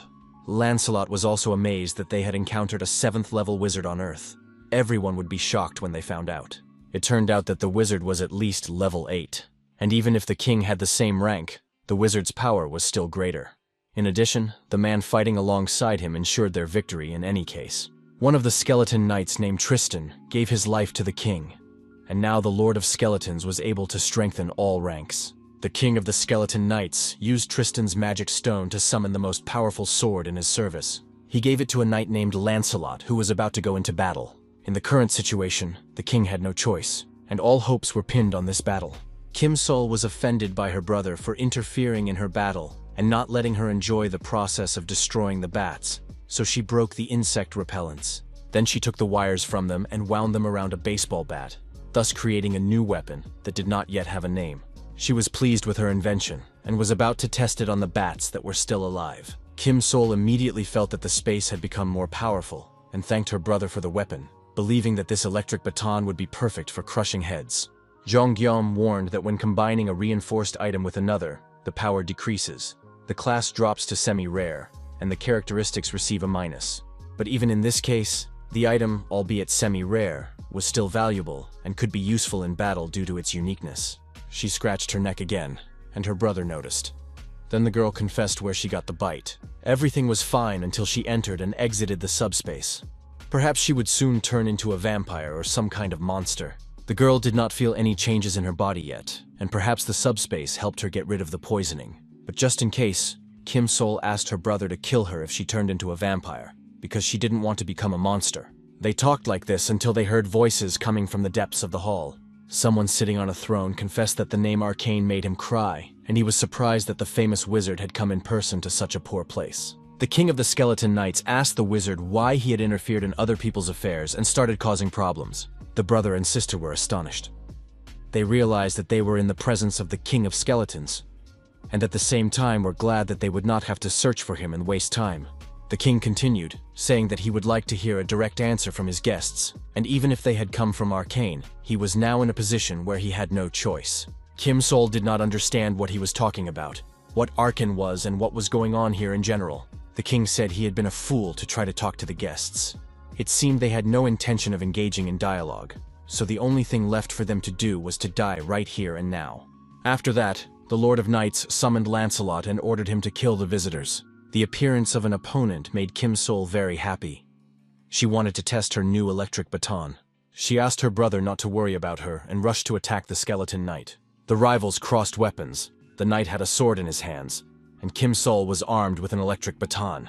The tension grew, and the girl realized that the baseball bat with wires and her strength were not yet having the desired effect, and in the next moment, she was left completely unarmed.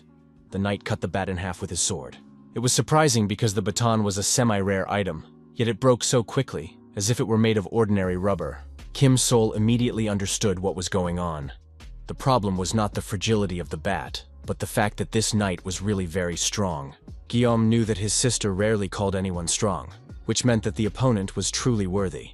In addition, Guillaume had run out of magic stones because he had used them to create the baseball bat. Meanwhile, the Skeleton Knight was advancing on his opponents, intending to destroy them on the king's orders. Guillaume launched a volley of fireballs which flew toward the knight at tremendous speed. But strength and a sturdy sword once again came to the aid of his opponent, and he chopped the fireballs flying at him like grapes. His strength and speed were enough to repel absolutely all attacks. But while Knight Lancelot was busy with the bowling balls, Kim Sol rushed to attack. She figured the knight's attention was distracted by the balls and hoped she could land a precise blow. And that's exactly what happened. Her fist slammed into the knight's head with full force. Lancelot swung his sword in response, but the girl was very quick and managed to crouch down to avoid his attack and not be hit. The next moment, she jumped in front of the knight and hit him in the jaw with a low hook, then followed up with a blow to his left side. By that time, the fireballs had also reached their target, and Knight Lancelot was knocked off his feet and flew to the side. But the hope for a quick end to the battle was short-lived, because the opponent immediately got back on his feet, completely unharmed without a single scratch on his body. Guillaume was amazed at this outcome, because the blow had hit the knight squarely in the head, yet there was not the slightest damage left on him. The young man realized that this skeleton knight belonged to the same species and rank as the huge wyvern they had failed to defeat. He activated the return function and, together with his sister, instantly moved into subspace. Kim Sol was, of course, unhappy that her brother had interfered in her fight. But the young man believed that the situation was too dangerous and that they needed to think about how to deal with it. It was absolutely obvious that the bowling ball strikes did not harm the knight. He was an opponent who could not be defeated yet. The king of the skeleton knights gave the order to catch up with the humans and kill them, so the knight even tried to break through the subspace with his spear. Guillaume and his sister were amazed at how the knight was trying to get inside the portal. It became clear to them that their opponent was indeed very strong and dangerous. Standing in front of the screen, Guillaume began to consult with his subspace's operating system. It was decided to attack the knight with fireballs from a minimum distance in order to inflict maximum damage. But the result was just as disastrous. Even the balls flying right in front of him did not stop the knight. He continued to chop them with his sword like grapes, as if he felt neither the power nor the force of the weapon's blow. The Skeleton King, watching this battle, analyzed the enemy and realized that he was hiding behind the gates of dimensions and only using items. Such a strategy and tactics could be justified if the opponents were equal in strength and trying to avoid defeat. But the mages were indeed very strong, and Lancelot was a 7th level knight, invulnerable to attacks. The king summoned only one fighter, so no penalties were imposed on him. But he felt that his end was near, for the king had invested all his resources in coming here. If he hadn't summoned Lancelot, he would have already died and lost all his property.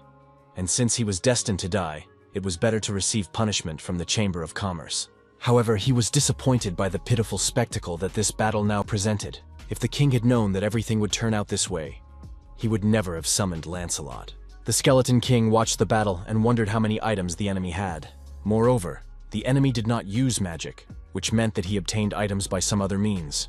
Instead of wasting items, it would be much more effective to use magic. So why wasn't this wizard doing so? Guillaume continued to watch from the portal as the Skeleton Knight dealt with his attacks, trying to figure out what to do next, perhaps using his new abilities. Usually, creating new items required a lot of magic stones, but perhaps due to the current high level of the subspace, his abilities had expanded, and the young man would be able to create weapons without worrying about the consequences. After all, he had to deal with enemies using what he already had in stock, and the most powerful weapon at the moment was still the fireball for bowling. But the problem was that this fireball was useless. The boy tried to figure out whether it was worth continuing to hide in the subspace, because if the knight killed him in front of the portal, he would be able to get inside and heal himself. But suddenly his further reflections were interrupted. The Skeleton King himself addressed the young man. He said that he understood. He was not facing a mage, but a human. And if he was a human, then he was capable of duplicating objects. This Skeleton King turned out to be not so foolish after all, and managed to figure it out by watching the battle. Indeed, it was impossible for a mage to have come to such a place. It seemed that the young man simply did not realize what power he now possessed. The king ordered Lancelot to put away his sword because his opponents were not mages. Now they were on the same side and could even become partners. The brother and sister listened to the king's speech, trying to connect the dots and understand what kind of partnership he was talking about. The Skeleton King realized that the humans still knew nothing and decided to start with explanations, telling them everything from the beginning. The people met the Skeleton Knights on their way to this city, killed them, and obtained the strengthening stones. These stones can only be created in the castle. To be precise, the castle is called Camelot, and it is capable of creating power stones in exchange for living beings. Enhancement stones are mainly used to enhance items and increase their stats, but they are also used for artifacts with special functions. If such a stone is used in Camelot, 12 knights belonging to the castle can be summoned, including Lancelot, who is now standing before them. The enhancement stone is a valuable commodity, but the boy is capable of copying objects, so the Skeleton King offered a partnership to create copies of the stones. It is strange that no one has offered the young man anything like this before. Perhaps it will take some time at first. Due to the nature of the item, which absorbs living beings in the castle to create the strengthening stone, they will have to wait.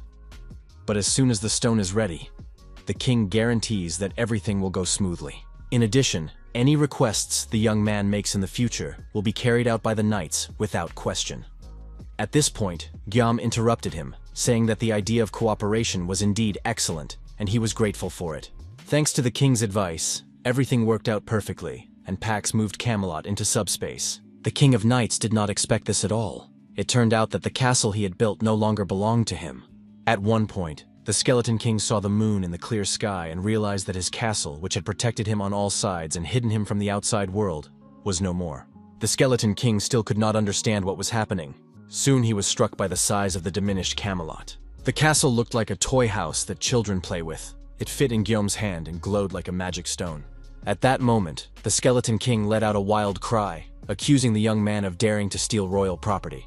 But then a huge, sturdy bowling ball appeared in his armored hand. Filled with fiery energy and magical power, the bowling ball flew toward the Skeleton King. There was a powerful explosion, and everything was engulfed in flames and smoke. Guillaume turned to the Skeleton Knight and asked his name. He asked if Lancelot would kill the king of the Skeleton Knights. The answer came immediately, and Lancelot said he would carry out his master's orders. The King of Knights tried to prevent this, but realized that along with Camelot, The young man also controlled all the knights. This meant that Lancelot now obeyed Guillaume. There was absolutely no point in fighting Lancelot, so the end came very quickly. Where the king had stood just moments before, a large purple magic stone split apart. When the smoke and dust settled, everyone saw the shreds of armor and the crown lying on the ground. The large yellow magic stone went to Guillaume, along with all the king's knights and all the power he possessed. The young man was amazed at the number of magic stones he now owned. Of course, he didn't count how many creatures he had killed, but then his sister intervened and spoiled her beloved brother's joyful mood. She reminded him that if he had a conscience, he should give her at least a third of the stones because she had saved his life by destroying the goblins. Guillaume sincerely thanked his sister for saving him, but said that a third of the stones was like extortion, because he had spent his stones when he made a special weapon for her. The brother and sister continued to haggle for a while, but soon they noticed that Lancelot was watching them, waiting for a decision on his fate. Indeed, something had to be done about their new companion, the skeleton knight Lancelot, who was ready to serve and obey his new master. Lancelot reported to Guillaume that he had broken the neck of the King of Knights, as he had been ordered, and had also brought the king's magic stone.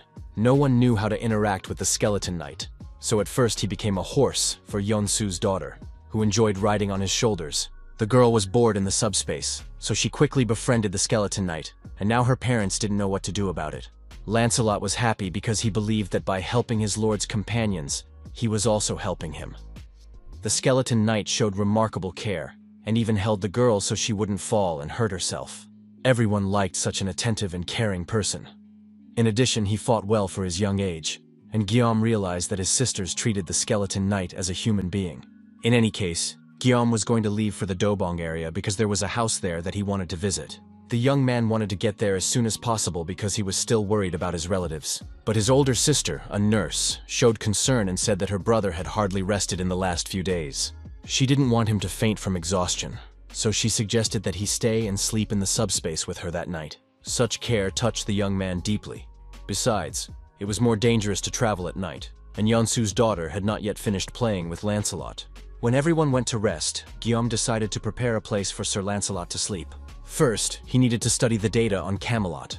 It turned out that this castle could be expanded to different sizes, but the young man did not understand how many stones he would need to expand the castle to the right size for 12 knights. He spent 300 magic stones, and the castle became quite large, but something eerie appeared in the subspace. Guillaume wanted to know if all the knights could live together in this castle.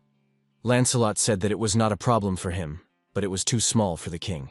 Kim Sol was very surprised, and began to calculate how much the Skeleton King had spent on building a castle that covered the entire space up to the sky.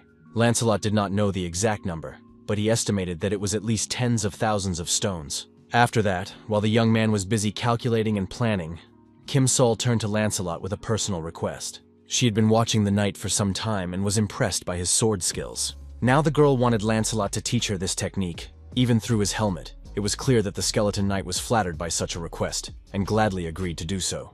In return, he also dared to make a request of his own. He really liked the punch to the jaw that she had used in battle against him. Lancelot wanted to learn this move. It would have been difficult for Kim Sol to find a better friend. And so the night passed, and even when Guillaume went to bed, he realized that Lancelot had become a member of Kim's family. The next morning delighted everyone with wonderful sunny weather. There was an armed patrol on the streets of the city, carefully inspecting the area. The soldiers did not understand what was happening, and could not believe their eyes. The guys watched what was happening from their subspace and realized that someone else had decided to set off on a journey, even though it seemed a little strange. Soon they saw the fuselage of a helicopter beginning to land not far from the subspace. This was especially surprising because only they and Lieutenant General Yu had helicopters. The helicopter door opened, and Commander Yu indeed appeared.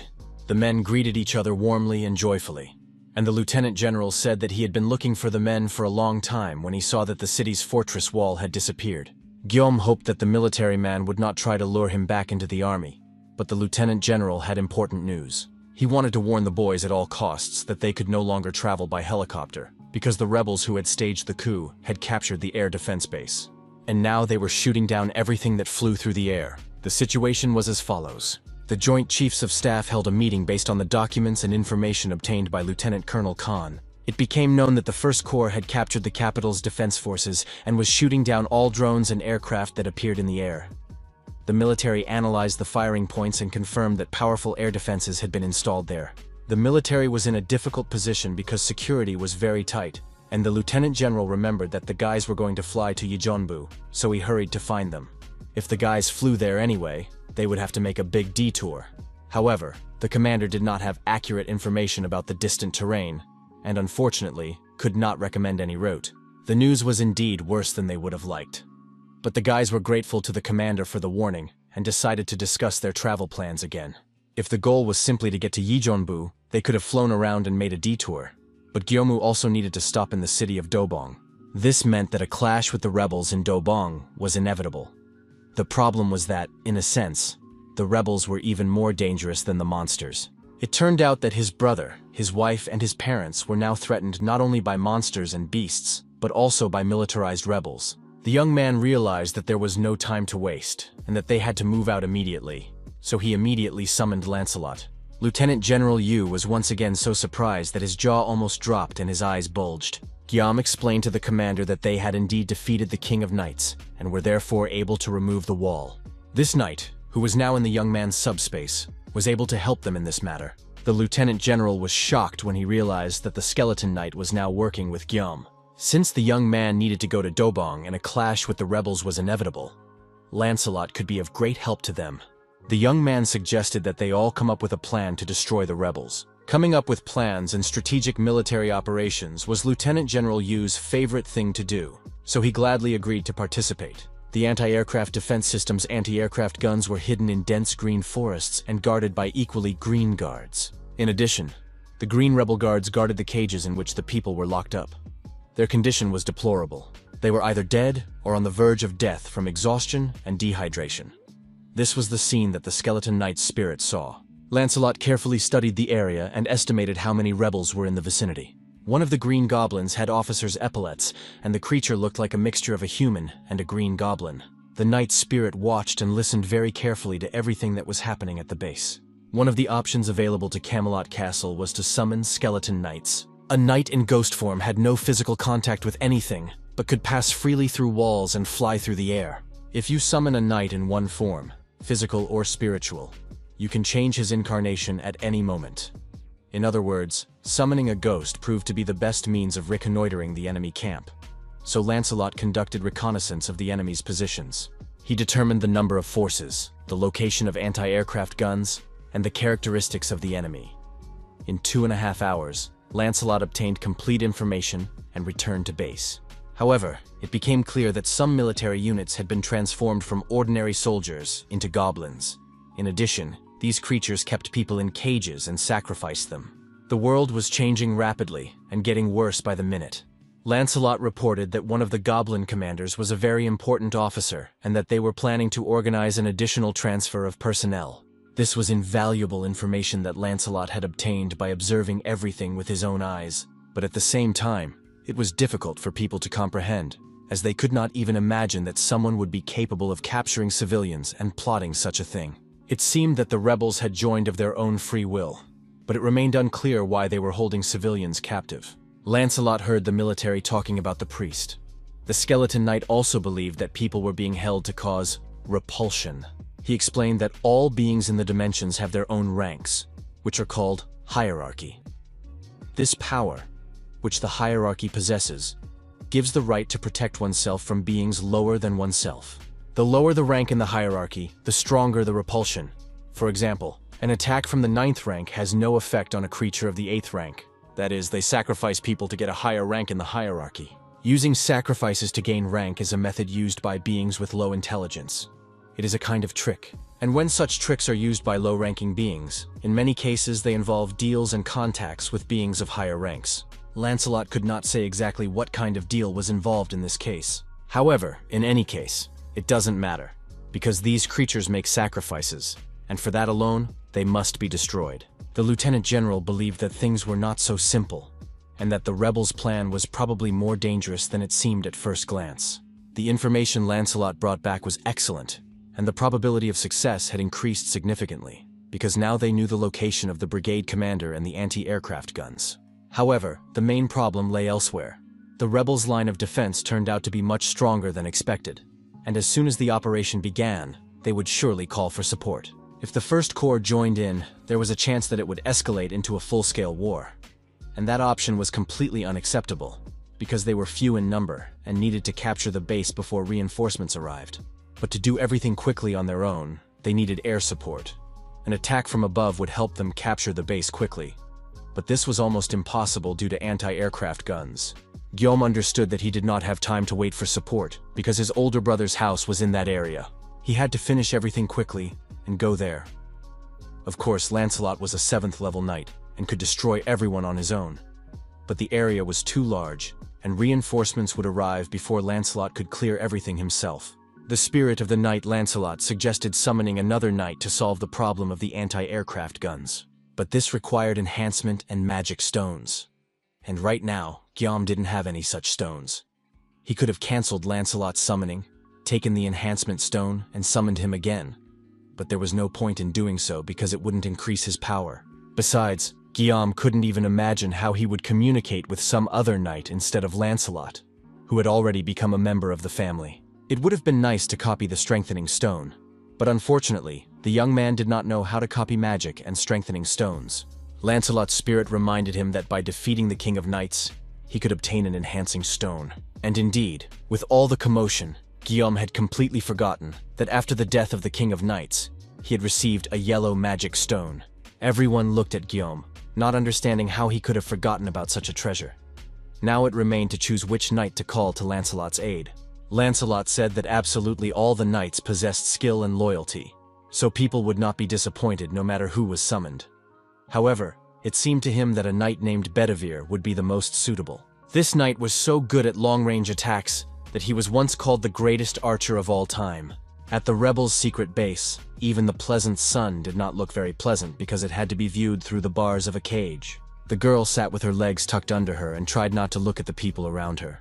Most of them were already dead, and the same fate awaited the girl. Suddenly, she heard footsteps, and then a whisper directed at her. One of the mutants, a military rebel, was standing near the cage. He said he had a business proposal for the girl. The freak offered to help her escape if she was kind to him, and fulfilled one personal request. The girl did not even have time to think about such an ambiguous offer when the mutant's head flew off his shoulders. It happened so quickly that the captive didn't even have time to react or scream. She was numb from what she had seen and watched what was happening. A skeleton knight passed by the cage in which she was held, cutting off the heads of goblins as he went, and breaking the locks that secured the cages. A few seconds passed, and the girl was free, not understanding who had saved her. However, there were no guards around. The cage was open, and she could go in any direction.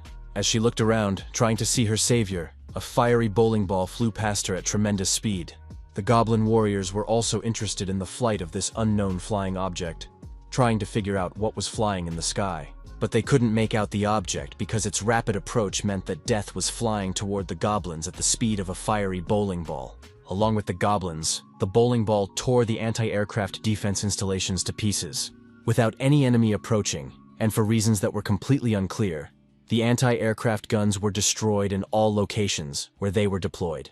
The skeleton knight's hand clamped down on the fireball because it posed no danger to him and was not hot. After that, the ball was placed in a special slingshot-like device and sent with a precise strike at the intended target. At the last moment, Lancelot remembered a small detail that everyone needed to be warned about before offering Sir Bedivere for restoration and summoning. Sir Bedivere was one-armed.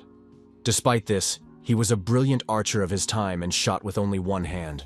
It was an old story. Long ago, Bedivere served as a knight under the command of a duke, and the commander, jealous of the young man's talent, cut off his arm.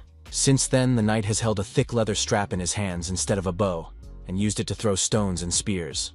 He became one of the knights of Camelot, and this is a very short but sad story. Guillaume doubted that a one-armed knight could destroy the anti-aircraft guns. However, Lancelot had no doubts about his abilities and combat skills. Therefore, Lancelot was confident that Bedivere would be enough to accomplish this mission. Guillaume once again trusted Lancelot, and the task of destroying the anti-aircraft guns fell to the one-armed skeleton knight. Bedivere did an excellent job, and his fireballs, launched with one hand, miraculously blew up the guns and destroyed the goblins. One of the goblin commanders, who was at the main detachment's location, saw explosions through the window, occurring where the anti-aircraft defenses were stationed. A strange commotion broke out among the goblins, and it seemed as if something was interfering with them. The space around them became unstable, but then it became clear. The commander saw that his lieutenant had already been killed. A skeleton knight with a long sword in his hands was moving towards him across the room. The goblin understood that it was impossible to get to where he was just like that, which meant that this knight was no ordinary monster. At this time, Guillaume was studying his profile, trying to figure out the number of stones and the possibilities available to him. The speed at which the number of magic stones was increasing was simply astonishing, and Guillaume even broke out in a sweat from the tension.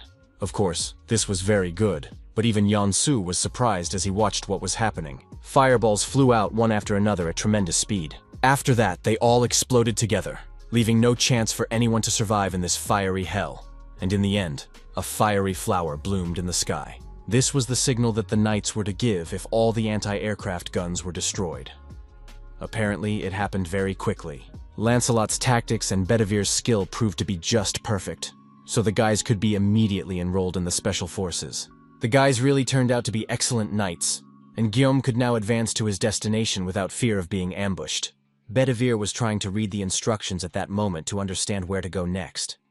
He had already destroyed everything that needed to be destroyed, and even sent a signal. But now he didn't understand where Lancelot had told him to go. The knight stood at a crossroads and did not know which direction to turn, so he decided to go where his intuition told him to go. Meanwhile, Lancelot was dealing with the goblin commander. It was very difficult for the knight to control his power. He wanted to hear the truth from the goblin before accidentally killing him. Lancelot wanted to find out from the goblin who had trained them in the art of war and sent them here, where their leader was, what their plans were, and how many soldiers were in the First Legion. The goblin noted that the knight knew too much about them. He agreed to tell the whole truth that the skeleton knight had asked him about. Their commander's name was Tonatiuh, a creature of such magnitude that the skeleton knight, who was 8th in rank, was not even fit to be his footstool. Lancelot had never heard of such a creature. He wanted to know what Tonatiuh's plans were. The goblin admitted that he knew nothing about it and begged not to be beaten because he was old and sick. While the knight was thinking, trying to remember the name of this creature, the goblin began to slowly crawl away. And as soon as he felt that he needed to seize the moment, the goblin jumped to his feet and rushed to the window, breaking the glass and flying down from a height. The goblin commander landed badly on the asphalt. He twisted his leg and could no longer run. His subordinates ran up to the goblin general and he gave the order to bring his motorcycle immediately. At that moment, Lancelot also jumped out of the window after his captive. However, his body was completely unharmed, and he declared that it was useless to run away. The goblin subordinates rushed to defend their general from the skeleton knight Lancelot. They selflessly stood up for their general, sending him to safety while they stayed behind to delay the night. This behavior surprised Lancelot. The fact that the goblins were willing to sacrifice themselves was strange. However, they believed that it was better to be like that than to be empty-headed like a skeleton. One of the goblins, aiming his rifle, told Lancelot that he'd better not be so arrogant, because there were several 8th level representatives in their squad, and the goblin who said this, if he ate a dozen more people, would become equal in level to Lancelot. The goblin confirmed that all the soldiers who had turned into goblins did the same thing. They ate people and raised their level. In the world that had emerged after the apocalypse, intelligent people tried to adapt, and this was one way to survive. Knight Lancelot cut off the goblin's head with a light swing of his sword, believing that killing such creatures was not difficult for him, because they deserved to die. At this time, the general, accompanied by one of his subordinates, continued to retreat from the battlefield while the knight was busy with the goblins. The general was already hoping that his escape had been successful when the blades of a helicopter appeared above him. Yongsu announced that he was going to land right away, but Guillaume, who was severely seasick, was completely confused and did not react to this at all. The goblins were terrified when they saw the helicopter. They decided that government troops had arrived. The brigadier general did not have time to answer his subordinate's question about what to do. His subordinate's head had already been cut off by Lancelot's sharp sword. Lancelot stood next to the goblin, making it clear that running was useless. By this time, Guillaume had regained consciousness and joined his comrade. However, the goblin brigadier general had no intention of dying. He grabbed a handful of magic stones and swallowed them. After that, his transformation took place, and the monster became an 8th level creature. He grew in size, became even more powerful and embittered. His eyes glowed with hatred and burned with fire. In order to raise his level, the brigade general completely lost his humanity, and his body now resembled that of a gorilla. This happened because he tried to raise his level too quickly. After all, it was the shortest path. The brigadier general stood facing his pursuers and was no longer going to run away. because he did not feel threatened by them. Lancelot's level was only 7, but Lancelot was not upset, because he knew that Bedivere would deal with this guy perfectly well. At that moment, the one-armed knight was on the roof of the building where everything was happening. He happened to be in the right place, and was glad that he hadn't followed the plan, but had gone where his feelings led him. The spinning, flaming bowling ball hit its target and tore the Brigadier General to pieces. The Lieutenant General of the army also arrived at the scene and was delighted with how the two knights had destroyed the key target and saved the civilians. In addition, all that remained of the Brigadier General, who had become a goblin, was a pile of dead muscles. Unfortunately, Lancelot was unable to learn anything about the rebels' plans, except for the fact that they had a high-level creature giving them orders. This creature is called Tonatiuh, and Knight Lancelot himself heard this name for the first time. This was another mystery, but Lieutenant General Yu suggested looking through the documents in the building where the Brigadier General was located. Lancelot reported that the room they needed was on the 4th floor of the building, but the scale of the work was enormous because there were so many documents there. The Lieutenant General thanked him for his help, and said that now the military would take care of sorting through the papers, since the knights had already done so much. But then Guillaume asked Pax to classify all the documents and maps as military, because sorting them would require 120 magic stones. Guillaume told the Lieutenant General that Pax would take care of it, and that the military would not need to waste time on paperwork. The young man himself wanted to go in search of his family as soon as possible. Suddenly a notification came from Pax. Documents that did not fit into the military category had been found, and he was asking for instructions on what to do with them.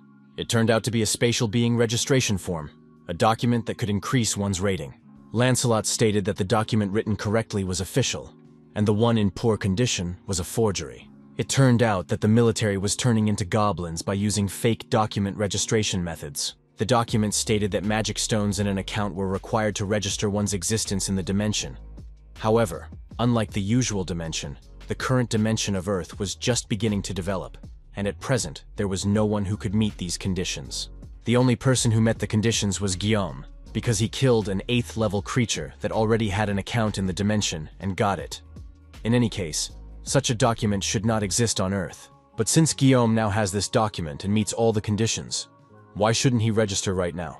If the young man fills out the official application form, he will not become a goblin. The registration application form is adapted to each dimension, therefore it was written in plain language. Chonggyom carefully reread the application form and saw that 1,000 magic stones had to be paid for registration. The young man signed his name, and the registration of the spatial being was complete. As soon as this happened, Lancelot began to explain to his lord how to send this document. At that moment, one of the goblins who had been sent to fetch the motorcycle finally returned and began apologizing to his commander for the delay. He found the Brigadier General in terrible condition, practically smeared across the asphalt. The one-armed knight Bedivere was sitting on the roof admiring the surroundings when he heard voices coming from below. He looked down in surprise and saw a motorcycle on the asphalt, and next to it a couple of goblins who, in theory, should no longer have been alive. At that moment, Pax finished registering the documents. It turned out that there were more than 40,000 papers related to the military. Guillaume left all these documents with Lieutenant General Yu as he was in a hurry to find his family. It was known that the Dobong area had been captured by rebels, so Guillaume decided to drive the car himself. It was too dangerous to trust the wheel to Yon Su. The young man was going to take only the skeleton knights with him and planned to travel in a regular vehicle. However, a new problem arose. The entire transport fleet consisted exclusively of military vehicles. Guillaume wondered what to do now. He hadn't thought to acquire civilian transport after all that had happened. In the end, the young man decided to ride an electric bike for now and find a normal car in time. Of course, the journey would take longer, but he had no choice. Someday he would definitely have his own comfortable car. Guillaume and Lancelot left the building and were stunned to see the second knight. The one-armed man was sitting on a fancy motorcycle. Guillaume tried to find out where Bedivere had gotten the motorcycle, but as it turned out, sometimes it was better not to know the truth. The knight admitted that this iron horse belonged to a red-haired goblin. He thought it was funny and simply took the trophy for himself. In short, it was the brigade general's own motorcycle. The orcs guarding the perimeter of Dobong City noticed the approaching noise. They saw a motorcycle riding toward them on the road. It seemed like nothing unusual, but the guards had not been warned that guests were expected. Therefore, they decided to greet the uninvited visitors with gunfire. After all, this was not a place where one could just show up. However, at that very moment, a fiery bowling ball hit its target, destroying one of the goblins forever. The second guard didn't even have time to understand where his partner had gone before it was his turn to die. Lancelot, without slowing down, cut off the goblin's head with a light movement of his sword. The perimeter guards were dealt with, and the two motorcycles rode unhindered into the city blocks. In the silence of the abandoned city, the sound of rattling motorcycles carried far, and the nearest goblins immediately reacted. Soon the group reached the right house. The area looked gloomy. The walls were cracked, the streets were deserted, and the asphalt was broken. Climbing up to the right apartment, Guillaume began knocking on the door and calling out loudly, shouting that it was him, his brother, Jean Guillaume. No one answered. The young man decided to go in himself, feeling sweat running down his body. He was afraid to see what he feared most. However, there was no point in delaying any longer, and the young man entered. He was met by an empty, abandoned apartment with signs of a hasty departure. Fortunately, he did not find any dead bodies, which meant there was still hope. The apartment did not look ransacked. Most likely, the owners had left voluntarily to hide in a safe place. The young man's attention was drawn to a neatly folded envelope. His brother used to leave him notes just like this when they were children.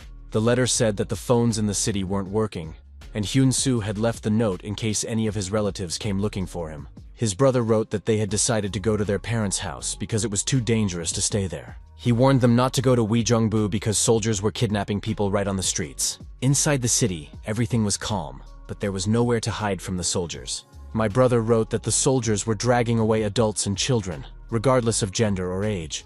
So it was extremely dangerous to move around. He assured Guillaume that he and his parents would survive and asked Guillaume not to risk his life, but to stay safe.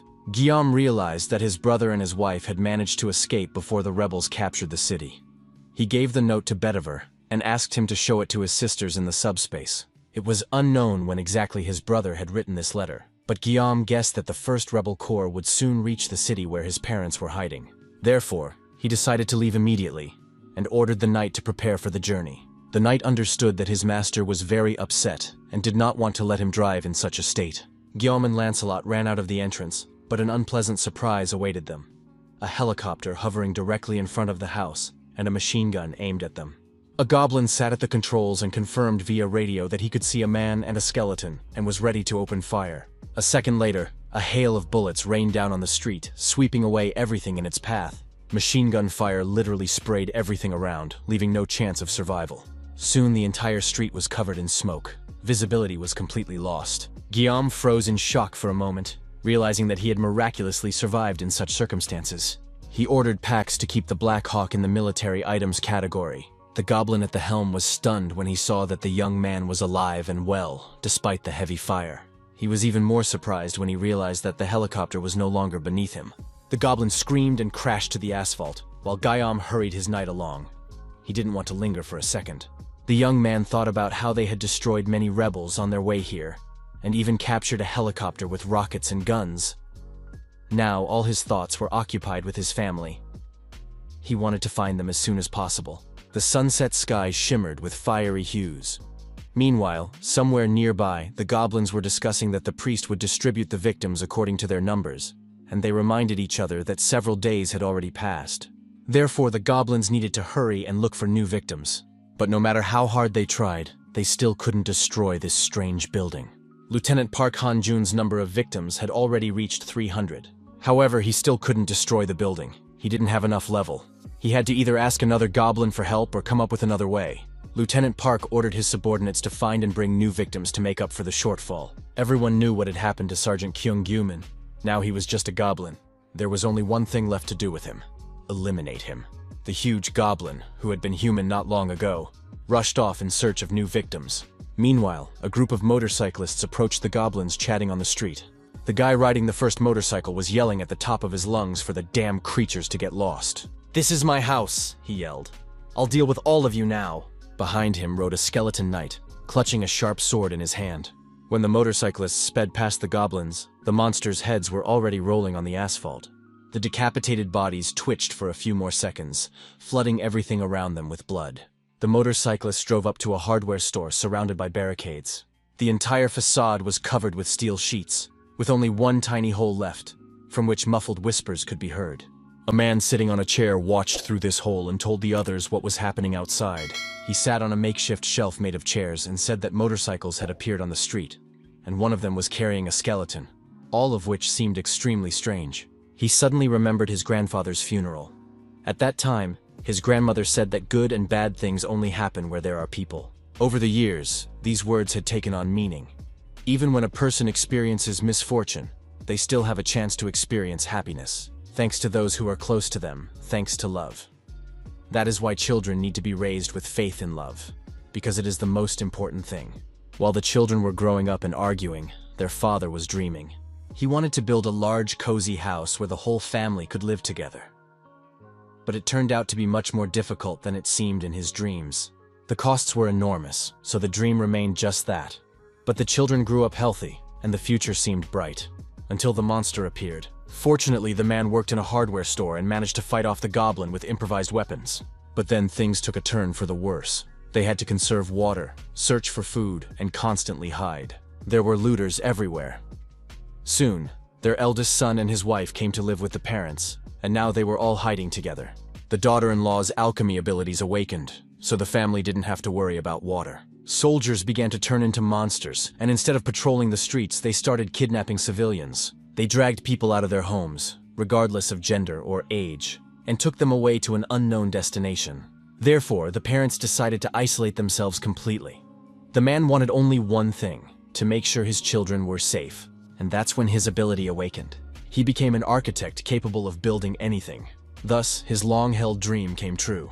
Thanks to the powers of his daughter-in-law and father, the family was able to survive. He built a completely self-sufficient house that was impossible to break into, and his daughter-in-law supplied everyone with water.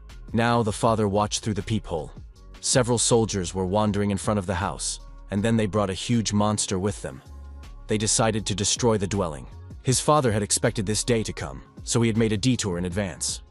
Now he quietly told his relatives to get ready and go out into the hallway. His son did not want to leave without his father, but his father was not sure that the emergency exit was still safe. He believed it was better than sitting inside the building and simply waiting for death. The father promised that he would also leave the house, but would be the last to do so.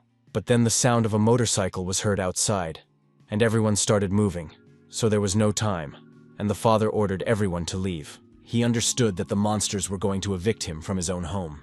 However, something strange began to happen on the street. Everyone was alarmed and did not understand why their father had fallen silent in what had happened. And then his father announced that Jongyeom had returned. He had arrived on a motorcycle with a skeleton. The young man looked at his house but did not recognize it because now it was some kind of steel box, protected on all sides. It was unclear where the iron sheets and bars had come from, but it didn't matter. The main thing was that at least someone from the family was inside the house. Suddenly the door flew open, and the young man saw the most pleasant sight he could have hoped to see. His father, brother, and mother, all shocked and surprised, looked at their beloved son and couldn't believe their eyes. It was not for nothing that Jongyeom was the youngest child in the family, so he could always shed tears without fear of being judged. The young man rushed into his parents' arms, and the main goal and dream of his last days came true. His parents looked apprehensively at the two skeletons accompanying their child. But Guillaume immediately explained everything and introduced his parents and the knights to each other. After that, the young man opened a portal and showed his two sisters, who were having dinner at the table at that moment, and more tears of joy flowed from the eyes of everyone present. When the hugs were over, Cheon-gyeom took all the relatives into the subspace, and they sat down at the common table, began to eat together, and celebrate their happy reunion. Only Mom remained tense, because the food turned out to be very tasty, which meant that she would have to prove her culinary skills. 2 women in one kitchen was too much. Grandfather decided to get to know the knight better. He was no longer afraid of him. Lancelot introduced himself by name, and Grandfather immediately asked if the skeleton knight knew how to play Chengi. It turned out to be a Korean chess-like board game. The knight noticed that the inhabitants of his hometown were famous for dismembering the corpses of monsters. But his grandfather did not understand the humor, and besides, he was hard of hearing. So he suggested that Lancelot bring some chairs and set out to teach him how to play the Chengi. Hyunsu's older brother held a magic stone in his palm. He showed it to Guillaume. It turned out to be an amplifying stone with a fire option. His brother told him how he got it. Once, he saw a monster rhino and a monster griffin fighting. The monster griffin defeated its opponent and ate it, and this stone was lying where the monster rhino had been killed. His brother gave Guillaume this magic stone because he thought he needed it more, and the guy didn't refuse such a useful artifact. Guillaume reminded his brother that he could get anything he wanted, and advised him to take care of his wife's family so that they would be comfortable and want for nothing.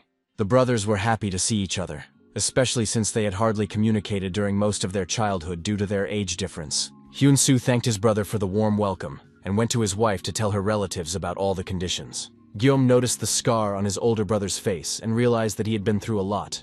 However, the main thing was that he had survived. His father caught him thinking about this and remarked that his son's abilities were simply excellent.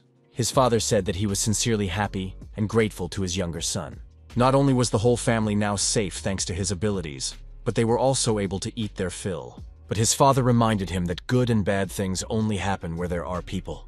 Jong-gyum remembered this phrase very well and understood that he could not have done everything on his own, even with his unique powers. When he first started helping people by clearing the tunnel of wyverns, he wondered why he was doing it at all. Hyun-soo then told him that even if his ability had awakened, it would still be very difficult in the end. And then Guillaume realized that the main reason he helped people, and others helped him, was this. Everyone wanted their families to be safe, and the young man was sure that his family also needed help. He hoped that someone would help them just as he helped others. Regardless of our abilities, we are all the same. Each of us suffers and fears death, but we live in the same world, so we help each other. Otherwise, it would be too heartless. And the ability to empathize is one of the main distinguishing qualities of a person. After these words, his father realized that he had raised a truly good person, and he was very proud of him. At headquarters, the military was sorting through classified documents. Half of them had already been sorted. Everyone worked diligently, and it was time for a break, as their eyes were already popping out of their heads from fatigue and tension. Suddenly, the secretary knocked on the door and reported to the lieutenant general that a one-armed skeleton knight had come in. Bediver asked him to convey that his master, Guillaume, had left for the city of Haju. The lieutenant general understood who he was talking about, but did not know why the young man had gone there. The lieutenant general's mind quickly raced, and he realized that the first rebel corps was located in that area. The young man had gone to fight them alone. The setting sun pleasantly illuminated the road, glistening on the knight's armor and motorcycle bodies. The young man was traveling with his chief assistant, the knight Lancelot, because the main goal of his journey had been accomplished. He had gathered his family and ensured their safety. Kim Sol was completely focused and absorbed in her training. She pounded the punching bag, practicing her moves and feeling no pain. Soon, another bag was torn to shreds. After that, the bag flew into the far corner of the hall, where it joined a pile of other torn-up bags. The girl ordered Pax to bring another sandbag immediately, and to do so as quickly as possible. Her father watched his younger daughter's behavior from afar and did not understand what was going on. Her older sister, Ju Yeon, said that Kim Sol was upset with her brother for not taking her with him on the mission. Of course, the girl was very talented, but guns and tanks were too dangerous. So now she was training on sandbags to relieve the tension. Her family understood the girl's behavior, who, despite the danger on the streets, wanted to get out of the safe place. She had always been like that. Ju-yeon noticed that her brother had a large scar on his face, but the young man did not want to talk about it. He said that it did not bother him at all. If you did not touch it, everything was fine. The sister healed her brother's scar, as she had healing abilities, and told him how she worked in a hospital where the head doctor used his powers to poison the staff and control them by brainwashing them. It was very scary, and the girl was afraid that she would be exposed to the drugs and become like everyone else. But now she didn't want to think about it anymore. It was lunchtime, and Yeon-soo's wife tried to gather everyone in the kitchen. At that time, Yeon-soo himself was entertaining his daughter, and his father was playing the role of a devil. Grandpa refused to eat because he was engrossed in playing Changi. Although Mr. Lancelot was playing this game for the first time, he quickly figured out the rules, and now Grandpa couldn't figure out how to play. So he waited for Lancelot to ask for advice. Tanks were racing down the roads at tremendous speed. It was unclear who they belonged to. The rebels, government troops, or perhaps they were Guillaume's tanks. Suddenly, shots rang out, and huge streams of fire rushed toward the tanks. Guillaume stood in his subspace and sent winged missiles at the tanks. They belonged to a rare class, causing powerful explosions and penetration, carrying hellish fire with them. The tanks suffered exactly what was expected. They were blown apart by the winged missiles. The young man was pleased with the results of the test. He deliberately did not use weapons of excessive force so as not to harm people. The spirit of the knight Lancelot had conducted reconnaissance the day before, and learned how the first corps of rebels had spread out across the area. The rebels were hiding in the same place as the civilians and the main enemy forces. Therefore, according to Lancelot's plan, he himself was responsible for rescuing the hostages. Chonggyom was supposed to stop the attack of the main rebel forces. In other words, there were no civilians in the tank battle zone. In addition, the Black Hawk helicopter was equipped with missiles when it entered the subspace laboratory. The young man used the power stone his brother had given him. In addition, he strengthened his basic movement ability, which he had previously postponed, increasing its range and maximum speed. All this led to the powerful rocket being further enhanced, and now Guillaume could collect magic stones in the shortest possible time. To advance to the 4th level of the subspace, it was necessary to collect 10,000 magic stones. Now the young man had about 2,000. The young man realized that for some reason, the magic stones had stopped gathering, even though he could clearly hear the sound of their delivery. After checking, he found out that these stones were credited to a subscriber named Tonatiuh. It turned out that Tonatiuh was from the Mesica dimension, and was the very same priest Kim Bon-su that Lancelot had told him about. This news literally stunned Guillaume, because a quarter of his income was going to the enemy. At that moment, Lancelot returned from his mission and reported that all the rebel camps had been destroyed. Bedivere also arrived, having stayed behind to help the people. But then Lancelot noticed that the young man looked anxious and preoccupied. He thought the boy was wounded. Guillaume reassured the knight, saying that everything had been difficult and hard, but he was fine. However, the young man wanted to ask him about the high-ranking being who had made contact with the rebels. The young man said that Tonatiuh and the priest Kim Bon-su were intercepting his magic stones from the Mesica dimension. He did not understand what this dimension was, but the knight explained that it was the name of Tonatiuh's home planet, or civilization, just as the dimension where Lancelot's master lived was called Earth. It turned out that priest Kim Bon-su was no better than a traitor who sacrificed people to other worlds. Priest Kim studied Guillaume's data, because he had seen him recently shedding tears when he met his family, and the very next day, the speed at which magic stones appeared in his account became very high. But before that, the most powerful explosions imaginable occurred. Although Goblin did not hear anyone firing weapons or machinery, it was unclear where all this firepower came from. First of all, it was annoying that no one had come forward to report it yet. Where was everyone and what were they doing? At that moment, a powerful blow knocked Goblin off his feet, and he flew across the hall, scraping his back on the ground. Guillaume barely caught his breath after climbing the steps and wanted to know who this goblin was that they had just knocked down. But then a red and black mist began to appear over the goblin's body lying on the ground, and the wounds on his body began to heal before their eyes. Guillaume had never seen anything like this before, and Lancelot explained that it was a process of self-healing and restoration of the body. Lancelot said that he had already seen this dark red smoke rising above the entire camp, and now he understood what it was. And now the huge and powerful goblin, Priest Kim, stood whole and unharmed again, a mountain of muscle equipped with sharp teeth and long claws. Priest Kim was also surprised by the alliance that stood before him, a skeleton knight and a human. He understood that the knight was infinitely devoted to his master. The goblin, who spoke human language, surprised the people, and the priest explained that his soldiers had hastily eaten magic stones, which is why they had turned into goblins. This was a side effect that occurred if the bodies were not given time to adapt. The priest personally gave them instructions, but the people were greedy. He knew that Guillaume was 8th rank, judging by the fact that he had an account, and therefore offered cooperation. He wanted the young man and the skeleton knight to stop destroying everything and leave the area, then Priest Kim would not harm them. As they had already seen, they couldn't kill the priest anyway, and he, in turn, could kill Guillaume and the knight. He was sparing their lives for one reason only. If they were gone, the goblin would also suffer losses. Fighting now would be a waste of time, and he was making good money by receiving a portion of the magic stones from the exchange. Knight Lancelot was sure that the priest Kim couldn't even hurt them, let alone kill them. Guillaume tried to figure out what the goblin was thinking and why he was suddenly offering peace. He needed to understand whether the young man really couldn't kill this monster, and if not, then most likely because of the smoke. He needed to find out where the smoke was coming from. Maybe it was caused by the sacrifices? The young man had already seen it in prison, but he didn't understand how it was formed. Soon, the sky behind Priest Kim turned black and scarlet, and smoke began to gather high above. Meanwhile, the sky gradually turned burgundy, and something completely incomprehensible and unprecedented began to happen. Suddenly, the sky seemed to part. The clouds moved aside, and a huge eye, glowing from within like the sun, looked down on the earth.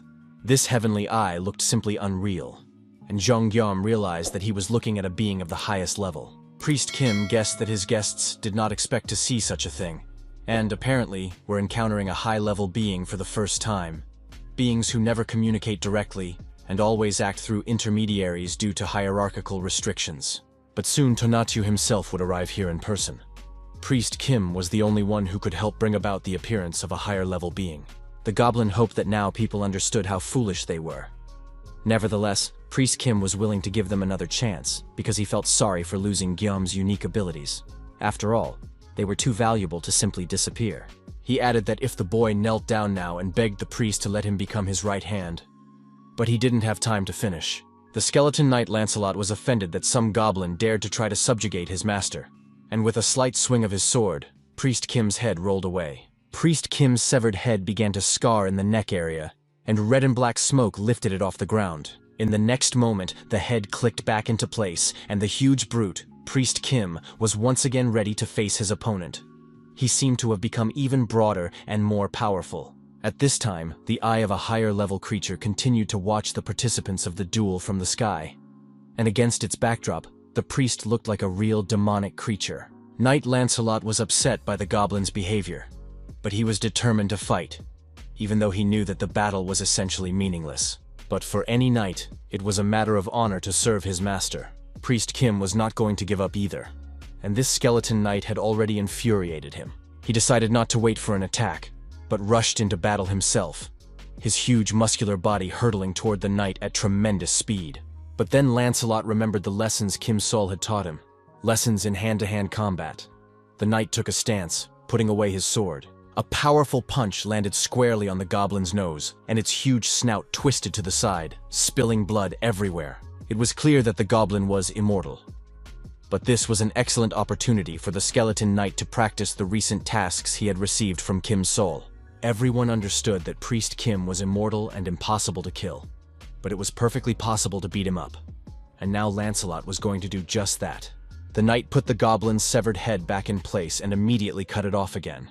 He tried very hard, but it was clear that the goblin would regenerate endlessly. Guillaume understood that it was impossible to defeat Tonatiuh without trying to understand him. Perhaps there was a way to at least disrupt his regeneration. And then Guillaume remembered the big guy from the hospital, who had been quickly cured of his days. The young man ordered Lancelot not to kill the priest Kim again. He ordered the knight to throw the goblin into subspace right now. With a slight movement of his hand, the knight carried out his master's order, throwing the goblin towards the subspace portal. Ju Yeon received a notification about the return through the portal and thought that her brother had finished his business quickly this time.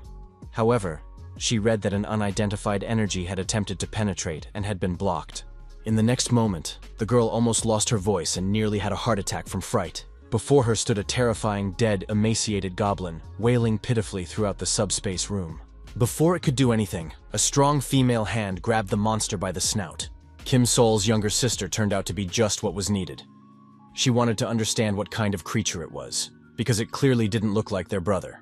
Soon she saw Guillaume, who watched with satisfaction as his sister dealt with the uninvited guest. The young man quickly shouted at the system to close the portal immediately. Chong Guillaume gave the order to eliminate Priest Kim. The order was carried out instantly, and a thin, terrifying, emaciated creature with no teeth, hair, or muscles flew out of subspace onto the street. Priest Kim looked pitiful. He could no longer recover or even stand up. Guillaume, looking at his sister's fury, thought she was even more terrifying than Tonatiuh. The young man received a notification that the account owner had been changed, and the magic stones were automatically added to Guillaume's account. The numbers were huge, and the young man was amazed at how much the priest had managed to earn if he had received so many stones. Moreover, this time there was no notification about the transfer of some of the stones to Tonatiuh. The boy looked up at the sky and saw that the eye was gone. Only a lone moon lit up the sky. Priest Kim had said that he was the only one who could summon Tonatiuh, and by killing the priest, they had severed the connection between them. Since the Supreme Being had failed, it was unlikely to return here. Chong Guillaume sat exhausted on the ground and did not understand why he was so tired. After all, he had not even fought. Suddenly, a familiar voice was heard from afar, and soon, as always on time, the Lieutenant General appeared before the boy and the knight, bringing reinforcements. He hoped that they were not too late, and would be able to protect Guillaume and help his knight. Lieutenant General Yu wanted to see the tank commander immediately, and was surprised when he was shown the goblin lying on the ground.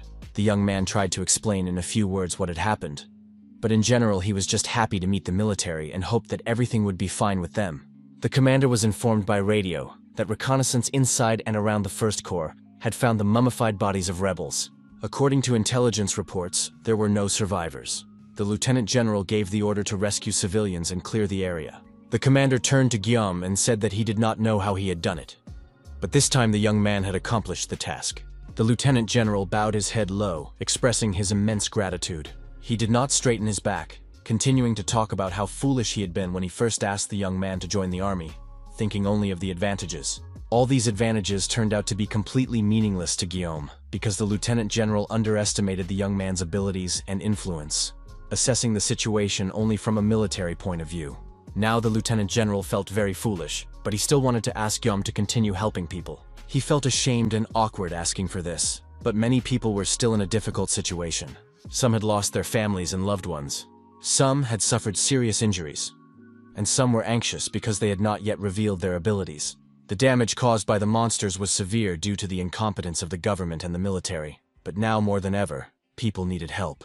Guillaume said he was ready to continue helping people, not for the sake of a deal or magic stones, but simply for the sake of doing good. He did not want to join the army, but he would help as his heart dictated. Lieutenant General Yu's face lit up with a happy smile. The men shook hands as a sign of respect and mutual trust. The lieutenant general promised Guillaume that he would be able to receive help from the military at any time, at his first request. In addition, he announced that Kim Jong-Guillaume would be awarded the title of honorary colonel for his great contribution to strengthening the armed forces and neutralizing the rebels. From that moment on, all military personnel, without exception, were to treat honorary Colonel Kim Jong-gyo with courtesy and actively cooperate with him when necessary. The young man was simply speechless at all this pompous and, in his opinion, unnecessary ceremony. Then the lieutenant general wished him a speedy recovery and promised to organize everything as quickly as possible. Guillaume was very tired and wanted to leave as soon as possible, taking Lancelot with him, who had also had a hard time during the fight with Priest Kim. Lancelot reminded his master that something had to be done about the Knight Bedivere. Guillaume activated the item search function to find the one-armed knight faster, but the attempt failed. The item was too far away. The guy figured out how this function worked and decided to try again. He remembered how his sister had thrown the goblin out of the subspace and realized that the system did not always work the way he wanted it to. Since the item search didn't work, Guillaume decided to team up with Lancelot and go look for the one-armed knight, leveling up packs along the way. Meanwhile, on the street, the military was trying to organize the civilians and distribute humanitarian aid to them, water and food in the necessary quantities. But while the soldiers were helping the citizens, it was unclear what the Knight Bedivere was doing. At that moment, he was at military headquarters and accidentally stumbled upon a registration form for a spatial being. The knight decided it was a great idea. Who would have thought that he would find such documents simply out of boredom? He was sure that his master would be delighted when he received these papers. All that remained was to find out where exactly he had found them. It turned out to be Kim Bonsu's office, and the one-armed knight handed the documents to his patron. The young man thanked the knight and began to think about how to make the most useful use of this information. Soon, Kim Sol approached him and said that she had been waiting for him impatiently. The older sister allowed her younger sister to deal with her brother for letting the goblin into the subspace and scaring Ju Yan. But instead of becoming a punching bag again, Guillaume showed Kim Sol a piece of paper. It turned out to be an application form for registering a spatial being. Guillaume explained that he had forbidden Kim Sol from going out not out of stubbornness, but out of fear for her. If she filled out the application, she would be able to fight alongside her brother without fear. He didn't want to tease her or lock her up. The application stated that the girl needed her own account. Guillaume had, of course, forgotten about this, and his sister's fist landed squarely on his jaw.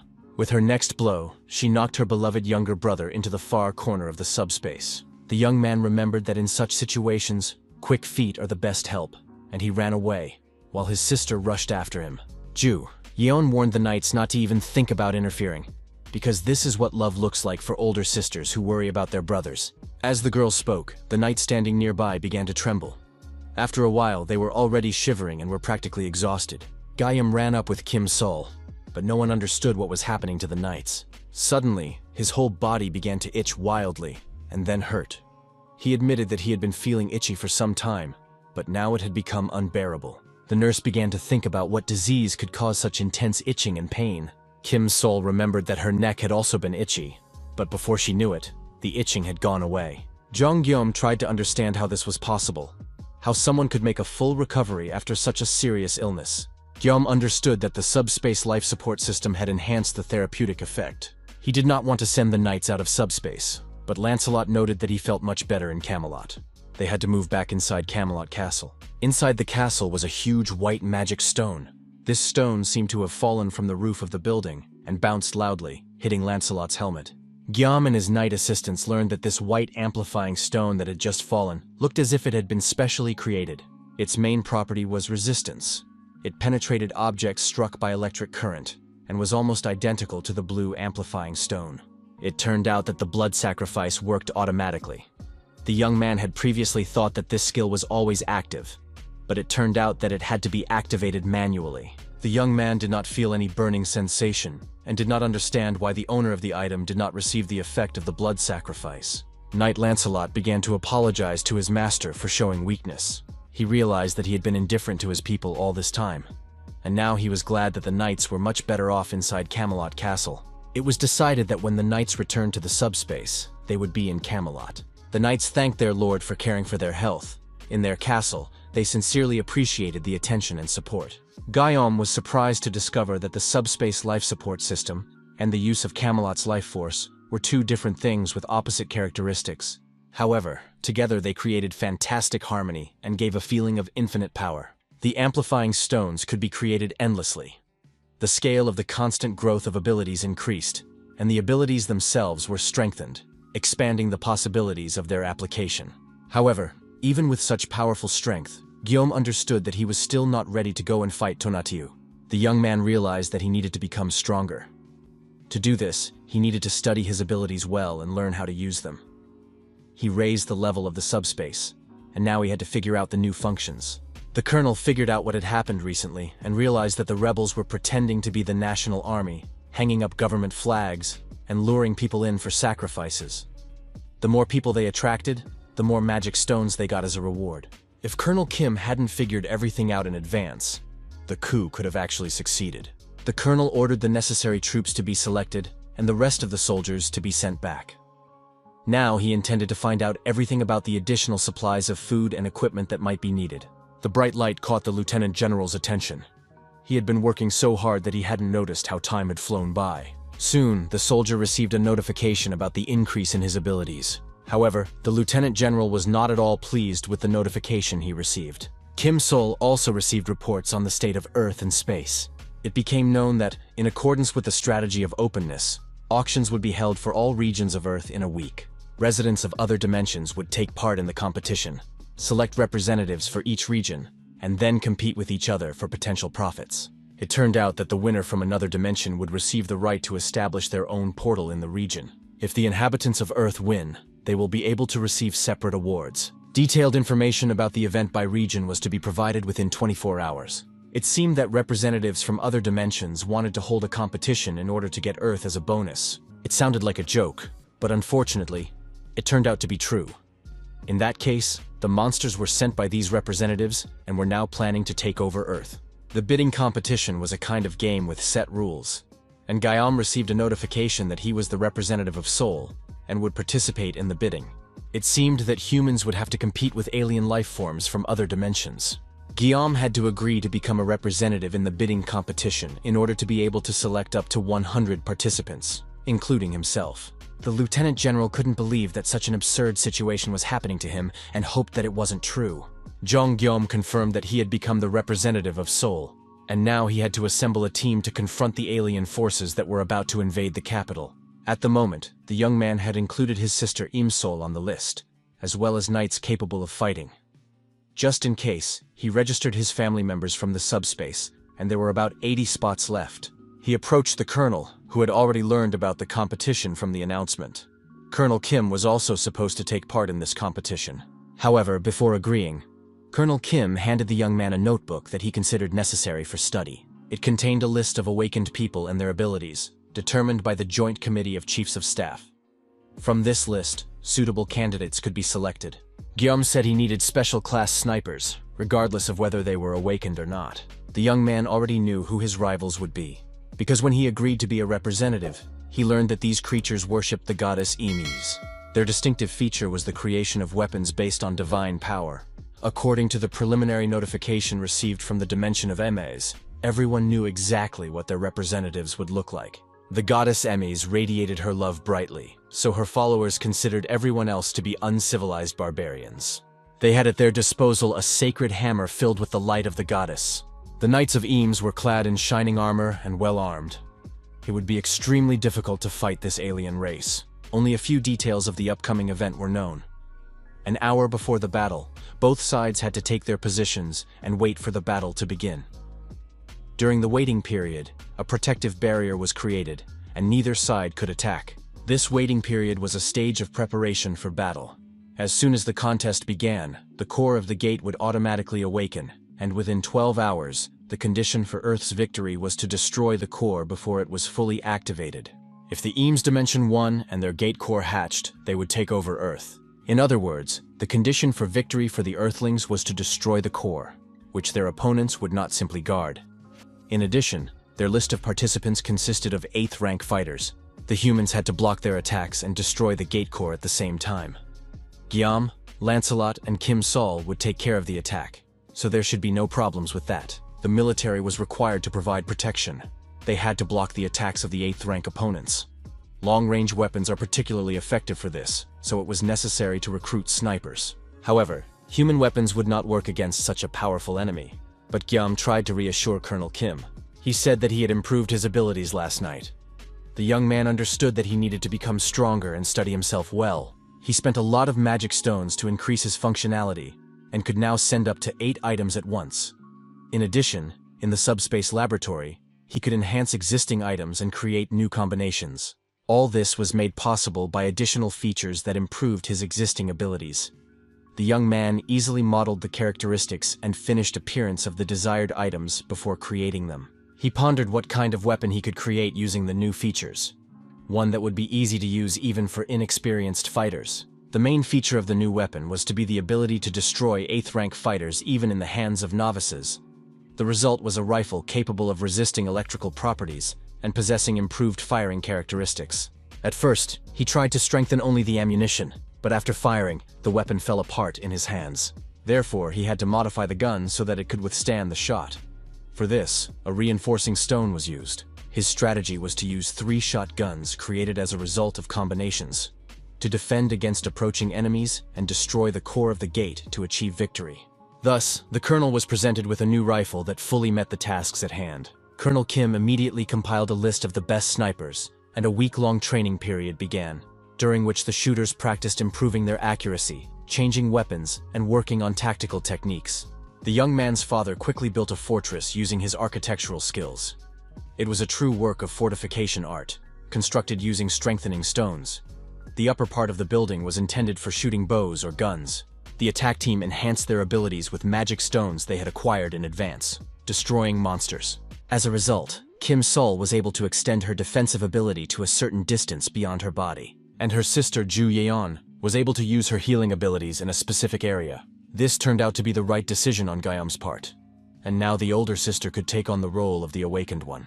Time flew by unnoticed amid the preparations and concerns, and now there was only an hour left before the competition began. A portal gate appeared in front of the National Assembly building, from which the Earthlings' opponents began to emerge. One of them was holding a core, which was one of the main goals of the contest. Chong Guillaume studied the enemy through his binoculars. He noticed the core in the hands of one of the creatures, and felt that he had seen something like it before, although now there was something strange about it. Representatives of the alien dimension began to construct a building next to the National Assembly. Even though the competition was supposed to start in just an hour, they were carrying heavy metal structures that looked like railroad tracks, and were most likely going to build a defense for the gate core. The young man did not understand the point of this construction, because the duel was about to begin very soon, and it did not seem likely that the opponents would finish the work in time. While the young man and his father were watching the strange construction through binoculars, representatives of the opponents approached them. They said they had seen the list of people participating in the battle, and knew that some were of the 7th or 8th rank, but most were only of the 9th. According to them, the goddess Emis grants mercy and salvation to the weak, so the warriors were ready to offer this mercy and salvation. They showed mercy by cutting out the enemy's tongues so that they could not speak evil while still alive, and salvation through hard labor so that they could repent of their actions.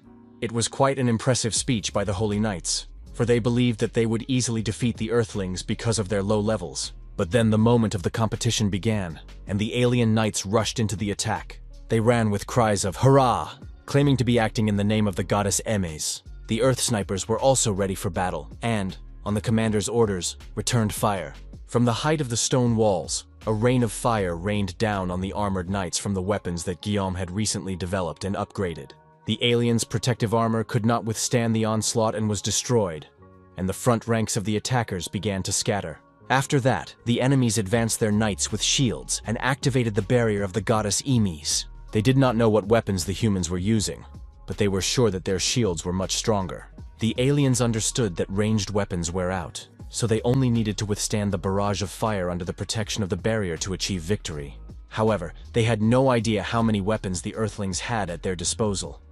At this time, several soldiers were relentlessly reloading new rifles, because according to the rules of the logistics center, all items were constantly duplicated.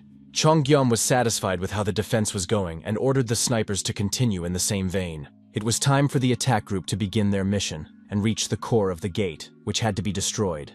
The group members got on their motorcycles and prepared to leave. However, their movement was noticed by the aliens, who drew attention to the squad advancing on motorcycles. The knights realized that the enemy had begun to maneuver, and guessed that the attacking group's target was the core of the gate. They had no doubt that the core would not withstand the blow, but they remained in their positions, realizing that the Earthlings had too many weapons. The aliens decided to hold out a little longer until the second squad joined them, with whose help they would be able to advance further. Meanwhile, on the roof of the building, the Knight Bedivere was already preparing. He enjoyed making fireballs for bowling and spinning them in his slingshot. He did it masterfully, with one hand with such speed and accuracy that even two-handed fighters would envy him. The fireballs flew at the enemies with tremendous force and frequency. Soon, the entire enemy squad was ablaze and scattered by the explosions. The flying bowling balls were able to break through the aliens' defensive barrier, and the sounds of explosions did not subside for a second. Chongyom was satisfied. He realized that the one-armed knight was carefully thinning out the center of the enemy's attacking squad. There was only one thing left to do: get to the core of the gate and destroy it. At first, Guillaume considered this construction to be completely pointless, but the speed of construction was astonishing, and now it was necessary to stop the process urgently. The young man summoned hellfire, and it rained down on the statue of the goddess Emes in the form of winged missiles, reinforced by him earlier. When the smoke cleared, it became clear that the statue of the goddess remained completely intact. Even the reinforced missiles did not leave a scratch on it. It still shone, and Guillaume decided it would be better to keep it in subspace. The aliens shouted at the Earthlings that their planet was just a pasture created specifically for their civilization, and that humans were two-legged cattle. They claimed that humans should be grateful for the opportunity to lick the sacred feet of the goddess Emes. Among the aliens, one elder stood out, who did not even bother to hide. He declared that he would convey the goddess's word and wash away human evil, and if humans wanted to know the truth, they had better hide and not interfere. Guillaume's attention was drawn to a warehouse of building materials where metal structures were stored. With childlike spontaneity, he ordered packs to store the entire warehouse in subspace. The aliens did not expect such a turn of events. Before their eyes, an entire warehouse of building materials disappeared. The elder realized that he had underestimated these representatives of Earth and decided to act differently. Meanwhile, Guillaume had a new idea and turned to Yeon-su, who had not participated in operations for a long time, but was only playing with his daughter. The man gladly agreed to help his comrades and take part in the battle again. Suddenly, a strange noise and whistling sound caught their attention. Dozens of black dots appeared in the sky. As they got closer, they turned out to be a hail of sharp spears launched by aliens. Kim Sol instantly activated a protective barrier, preventing the spears from striking the people. Lancelot tested one of the spears with his sword, and realized that it had been thrown by the enemy. Kim Sol's level was high enough that her shield could withstand even reinforced bullets. However, the spears turned out to be ordinary, which seemed strange. Lancelot remembered that in some dimensions there are skills that allow ordinary objects to have an enhancing effect. At that moment, the alien knights realized that their warehouse had been looted and decided to launch an attack. Their technology, called Blessing, allowed them to give ordinary objects the properties of reinforced artifacts. Probably the building materials had also been treated in this way, which is why Gyomu was unable to destroy the statue of the goddess immediately. Now Kim Sol had taken possession of the reinforced spear and was eager to test it in battle. At that moment, Jong-gyeom and Yeon-soo were in a helicopter, waiting for the stream of flying spears to subside so they could take off. When the danger subsided a little, the helicopter rose into the sky above the statue, which was still standing intact and unharmed. The energy of blessing coming from the Eames dimension was transmitted to the earthly space and was called God's Staff. But Gyeom managed to interrupt this effect. It soon became clear that the tower built by the aliens could not withstand the attacks and was beginning to collapse. Finally, it fell apart, and the core of the gate was pierced and destroyed. The system announced that the inhabitants of Earth had won the contest by destroying the core of the Eames dimension gate. The winners were rewarded, and many participants received promotions. At that moment, a piece of paper fell from the sky at Gyeom's feet. A document certifying the transfer of rights to conduct business previously owned by the aliens. Now Gyeom had obtained rights in the Tertius region, and a new gate to another dimension appeared before him. The portal that appeared out of nowhere surprised everyone present, including Gyeom himself. After all, he did not create it. Perhaps the portal was intended for the business mentioned in the document. The young man approached the gate and placed his hand on it, but received a response that he was not a registered entrepreneur and could not enter. The papers stated that he had exclusive rights, but he did not have entrepreneur status. It seemed absurd. Having all the rights and huge compensation, he could not use them. Since he couldn't use them himself, Gyeom thought that perhaps it would be better to sell the portal. He hesitated, not knowing what to do. After thinking it over, he came to the conclusion that the representatives of the Interdimensional Chamber of Commerce had been acting strangely from the very beginning. They organized a competition and selected the competitors themselves.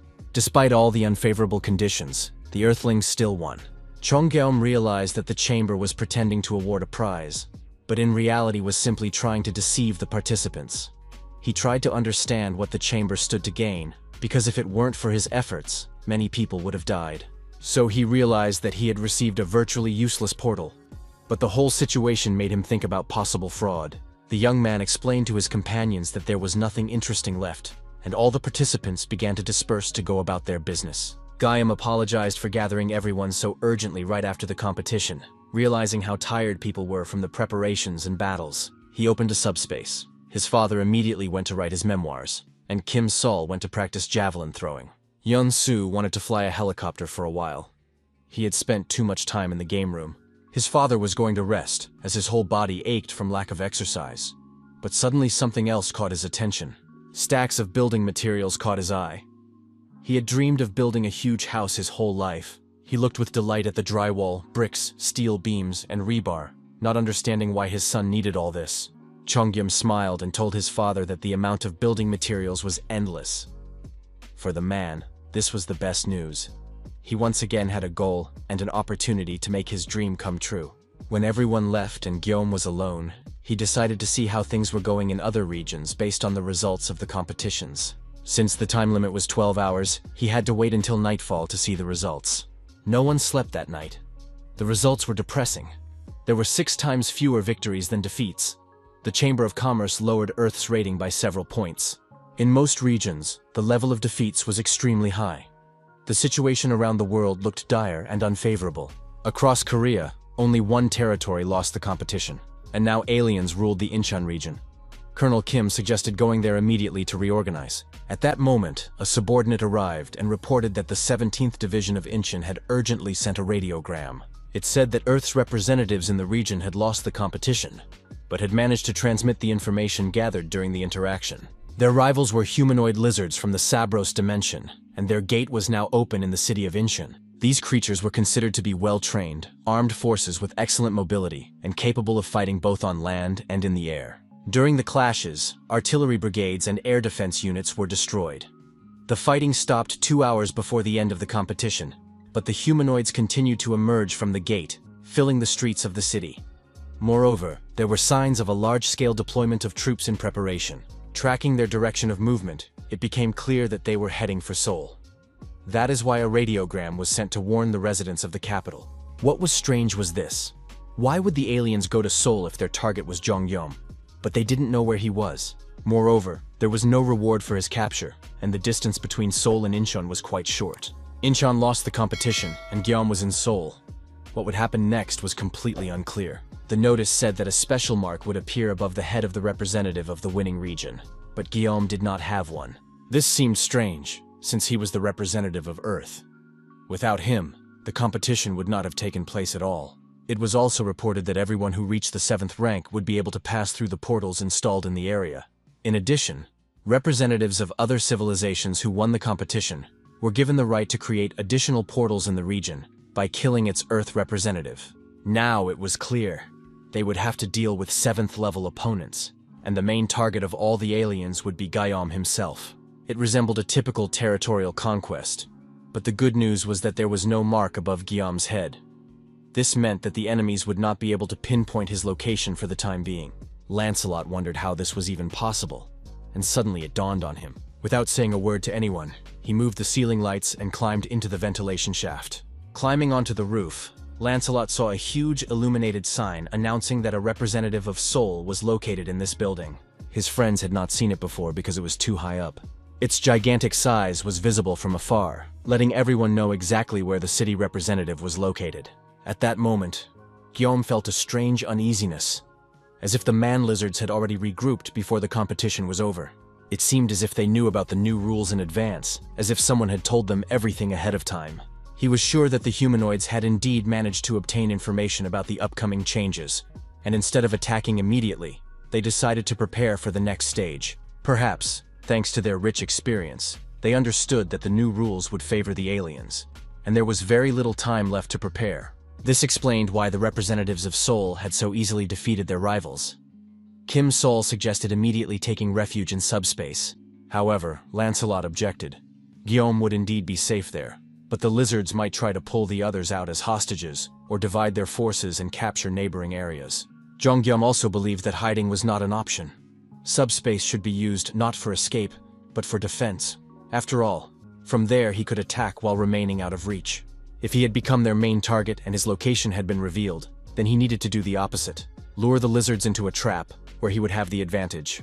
It would be ideal to carry out full preparations. Choose a location, think through a strategy, and plan the deployment of troops. The main thing was to do everything as quickly as possible before the lizards launched their attack. Yongsu said that there would be no problems with transportation. He would reduce the time to a minimum and suggested leaving immediately, but admitted that he did not yet know where exactly. And so, choosing a location became the main issue. It was necessary to find a position with the greatest tactical advantage. The best option would be an area where we could inflict significant damage on the enemy, minimize our losses, and not attract attention. After some discussion, they decided on the Kayan Bridge. It was huge, but the space for maneuvering was limited, and it was surrounded by a park with no residential buildings. Even if the lizards tried to cross another bridge, Bedivere would spot them in advance. There were no tall buildings nearby, and he could use the materials obtained from Eames's measurements, as well as his father's construction skills. The Eames warehouse also stored spears, which could now be used for barricades. These spears were distinguished by their strength, quality, and the blessing of the goddess. They were far from ordinary weapons. Bedivere, famous for his spear-throwing skills, was happy to team up with Kim Sol. Work was in full swing at all levels. The residents of Seoul were actively preparing for the upcoming battle with the lizards. In a hurry, they erected a metal frame, placed archers on it, and reinforced the walls by connecting beams. A protective barricade was built around the building to limit access from the ground as much as possible. Rumor had it that the lizards were incredibly fast both on land and in the air, so it was necessary to block the airspace as well. All this work was completed in a matter of hours thanks to my father's help and skill. However, a new, unforeseen problem soon arose. The reptiles turned out to be excellent swimmers. This circumstance could have nullified all efforts. After all, the river in that region was wide, and the lizards could approach the city unnoticed by water. The next point to consider was that the bushes were much thicker than planned. Therefore, the lizards could reach Seoul very quickly and unnoticed, and they did not understand how these ordinary people could lose to the guys from Emesa. Of course, humans are known for their defensive abilities, and they also stole expensive building materials that belonged to the aliens. They had to sit tight and not stick their necks out in their subspace for a while, so it was necessary to take advantage of this situation. The huge and powerful leader of the lizards, General Rakis, said that last time he was able to take their spear away, and this time he would make armor out of it. It soon became clear that the lizards were not going to delay their attack for long, and one of the generals named Yatu was already ready to attack. Bedivere, the one-armed knight of Let, was carefully observing the situation around the bridge, where the lizards were expected to attack, when suddenly a sound caught his attention. Lizards were flying across the sky at tremendous speed, sitting on the backs of winged, terrifying wyverns. Their approach was not unexpected, but the scale of it was astonishing. For not only were the lizards on foot participating in the battle, but the sky was also filled with flying ones. Huge, powerful, muscular lizards sat on dinosaur-like horses and rushed into the attack without stopping for a moment. The soldiers opened fire on the approaching enemies. Of course, their appearance was unexpected and numerous, but resistance was necessary. Struck by bullets flying from rifles, the lizards fell onto the road. However, their numbers were staggering, and the attack continued. Then the discs were put into action, knocking down several monsters at once. Some of the troops fell, but the lizards were not only physically strong, they were intelligent, warning each other and trying to avoid direct fire. General Rakis understood that the lizards might be frightened by weapons made from materials from the Emis dimension, so he planned to stay close by to keep up morale. General Yatu also participated in the attack alongside him. Guillaume threw objects out of subspace, helping to correct the direction of fire. The name Yatu seemed familiar to him, and he remembered a lizard who once said that he only knew how to attack and never lost. He was impossible to stop. At that moment, Lancelot cut off the lizard's tail, but its body continued to crawl into subspace. Of course, this was not enough to kill the creature, and a huge shield was thrust into its face. However, as soon as the shield was removed, the wound on the lizard's face immediately closed. Lancelot had already learned not only to fight, but also to analyze his opponent's tactics. He understood that he was facing two 7th-rank creatures, but the big guy just attacked without using any special techniques. The most dangerous lizard, General Rakis, remained behind the barricades. Everyone understood that this would be a very difficult battle. But fortunately, Guillaume's attacks proved effective against General Yatu. Lancelot said that the moment Yatu touched the building, the battle would be practically lost, so it was necessary to continue the attacks, maintaining constant pressure. Lancelot himself went to meet with General Rakis, realizing that he was the brains behind this army. General Rakis was completely confident and calm. He was even a little surprised when he realized that Lancelot, the skeleton knight, had come to him personally for a duel. Lancelot tried to attack by throwing his spear at the lizard, but it was pointless. The monster caught the spear in midair. General Rakis ordered his subordinates to ignore him and continue fighting, while he himself gladly accepted the skeleton knight's challenge. The knight showed courage by breaking into enemy territory alone, and his spear strike to the lizard's neck was quite skillful. General Rakis admitted that it had been a long time since he had met a worthy opponent. The general wanted to know the name of this brave warrior because he respected his fighting skills. The lizard understood that his goal was to capture the enemy, but there was only one reason why General Rakis was now talking to the knight. Since ancient times, the warrior's instinct had been to fight a strong opponent, and now the lizard general asked Lancelot if he was ready to fight to the death. Lancelot accepted the lizard's challenge, saying that if he did not care about his own life, then let the battle begin. The rivals were already prepared for the duel, but Lancelot was outraged that General Rakis was sitting astride a lizard. The knight considered this unfair, because a duel between warriors risking their lives is a battle to determine who is stronger. Therefore, Lancelot believed that General Rakis was riding a lizard because he lacked confidence in his own strength, and added that after his victory, he would not tell anyone about it. Hearing such a clear challenge and succumbing to provocation, General Rakis jumped off the lizard and stood face to face with Lancelot. Meanwhile, the armed army continued to fire on the ordinary lizards, which did not stop attacking the city. The lizards tried to break into the buildings, and the fire did not subside even at the cost of the lives of brave soldiers. While some of the defenders tried to block the exits, the lizards became more and more numerous, and the army could no longer cope. One of the lizards fell from his horse, losing his weapon. Before he could regain consciousness and come to his senses, Kim Sol smashed his head by jumping on the monster. She ordered the guys to continue shooting, while she took on the lizards that were trying to break into the building.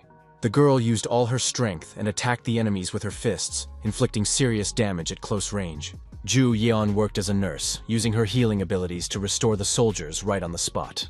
Air attacks were added to the attacks on the buildings, but the spears launched from under the portal accurately hit their targets and shot down the flying creatures. Another strike, delivered with the delivery ability, hit the flying lizard's torso and tore it to pieces. However, no matter how well the defenders of Seoul fought, the number of approaching flying lizards did not decrease. The one-armed knight Bedivere already understood clearly that he could not cope with the impending danger alone. The battle continued on the ground as well, and at one point one of the lizards was completely pierced by metal beams that flew out of Guillaume's subspace. The next moment, another batch of the same beams flew at the lizard. But it, without stopping to comment on what was happening, said that successive attacks that gave no respite were not a bad solution. Chongyam was amazed by the new skills of the lizard, which possessed intelligence and was not distracted by the pain piercing its body. The young man was happy that he could at least distract the enemy, but at the same time, he continued to worry about his friend, the knight who was fighting one of the strongest lizards, General Rakkus. At that moment, Rakkus attacked Lancelot with the spear he had taken from Guillaume earlier. Lancelot parried the blow and defended himself with his sword. But the lizard thought that the knight was simply running away, trying to avoid a direct confrontation. General Rakkus claimed that real warriors did not behave this way, thereby provoking Lancelot, who however agreed because the lizard's weapon was too unusual. The weapon turned out to be extremely dangerous. Even though Lancelot was expecting a trick, the spear had unusual properties, similar to artifacts from the Emis dimension. Where did he get such a wonderful weapon? It seemed to have been created in the Emis dimension, but the general said that the spear was made in their world. Lancelot immediately had an idea and a guess, and he wanted to ask the lizard if this weapon could hide his lack of skill. The lizard replied that he was not so foolish as to fall for the provocation twice, but immediately rushed into the attack, using the spear. This was exactly what Lancelot had been waiting for. He managed to regroup to avoid the blow, and immediately went on the counterattack. Lancelot was able to dodge the spear at the last moment, and felt the vibration that passed through his helmet from the weapon that had almost reached its target. But in the next moment, General Rakkus suddenly began to shake violently, which was extremely unexpected. He threw down his spear and tried to straighten up. The spear flew into subspace, which was very close to the battlefield, and Guillaume immediately saved it in the building materials category. The young man was surprised that this idea worked. Now the weapon from the Emis space was listed among the building materials for some reason. But one way or another, it would still be useful, and would be used wisely. General Rakkus couldn't understand what had happened and where his spear had gone, while Lancelot looked around the street in surprise. The lizard accused the knight of indecent behavior, but in fact it was Lancelot who had disarmed his opponent. The knight admitted that he had not touched the spear, but if his lord had done so, then he must have had a reason. The lizard was enraged that the master of such a valiant and courageous knight was a human. Lancelot refused to listen to him, and said that General Rakkus was simply afraid because his weapon had been taken away. Lancelot was a true knight of honor, and declared that the lizard would die anyway, whether by sword, hand, or arrow. With these words, he stuck his sword into the ground and prepared for hand-to-hand combat. General Rakkus watched in surprise as his opponent, who had recently been on the verge of death, now braved him, preparing to fight with his bare hands. The rivals took their positions and prepared for battle. Meanwhile, in the subspace laboratory, the creation of a new weapon continued. It turned out that Rakkus' spear was an epic artifact and possessed divine properties, enhanced penetration and acceleration. General Yatu, beaten but not defeated, was surprised that his opponent had managed to stop his attack. Perhaps he realized that the general's powers were truly immeasurable. The tailless lizard, delighted with his survivability, rushed forward, trying to be the first to reach the building, because he felt that his body had regained its power. He knew that only two beings here possessed the 7th level, and neither of them were inhabitants of Earth, so it was impossible to stop his attack.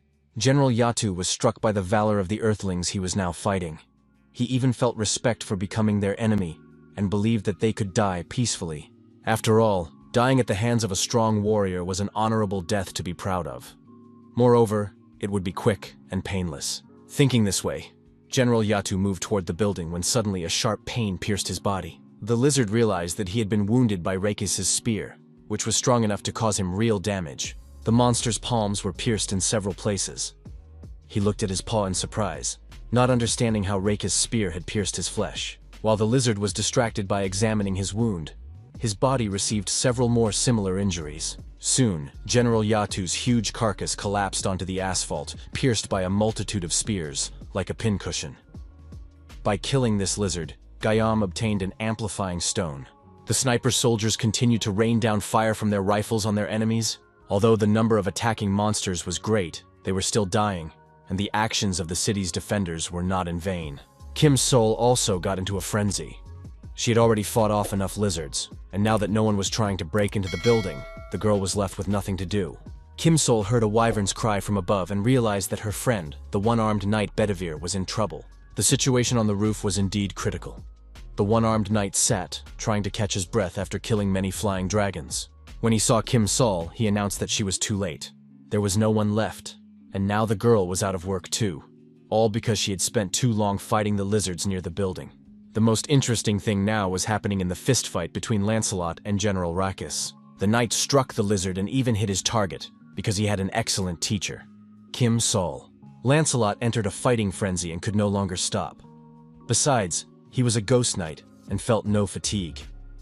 At some point, Lancelot realized that the lizard was his punching bag. After several hundred blows to General Rackus's body, it became clear that his opponent had no strength left. Lancelot asked the lizard if he had any last words. And the lizard, like a true warrior, thanked his opponent for an excellent duel. After that, Lancelot sent him to the other world with a punch. When Lancelot's battle with General Rackus ended in favor of the knight, the military also began to turn the tide of battle, and it became clear that victory had been won. The streets of the city were littered with the bodies of dead lizards. It had been an extremely difficult battle. The lizard men were not only physically strong but also mentally resilient. But the defenders' strategy still worked, albeit briefly. The gate to their dimension remained open, and new lizards could invade Earth at any moment, so it was time for humans to strike back. Jeong-gyeom didn't know what to do with the stone he had obtained after the battle with the lizard, but it was probably necessary to strengthen Camelot so that it could produce strengthening stones. Gyeom planned to obtain complete information about the humanoid lizards, and Yoon-soo reported that they had already arrived. Gyeom's plan was to find out the location of the lizard gates, as well as learn about the size of their army and their line of defense. Gyeom arrived to meet with the military and get information from those who had already encountered the man-eaters. He was met by Lieutenant Colonel Park In-bo of the Incheon City Operations Headquarters. He was impressed that the people had managed to stop the lizard attack without significant losses. Lieutenant General Yu warned the military that he would not be able to come in person due to complex and urgent matters. He received a radio message that the bugs had attacked the Joint Chiefs of Staff, and he immediately headed there. It was clear that the Lieutenant General once again wanted to sit out the battle in the rear. Lieutenant Colonel Park was glad that nothing serious had happened, and was ready to provide Gyeom with all the necessary information.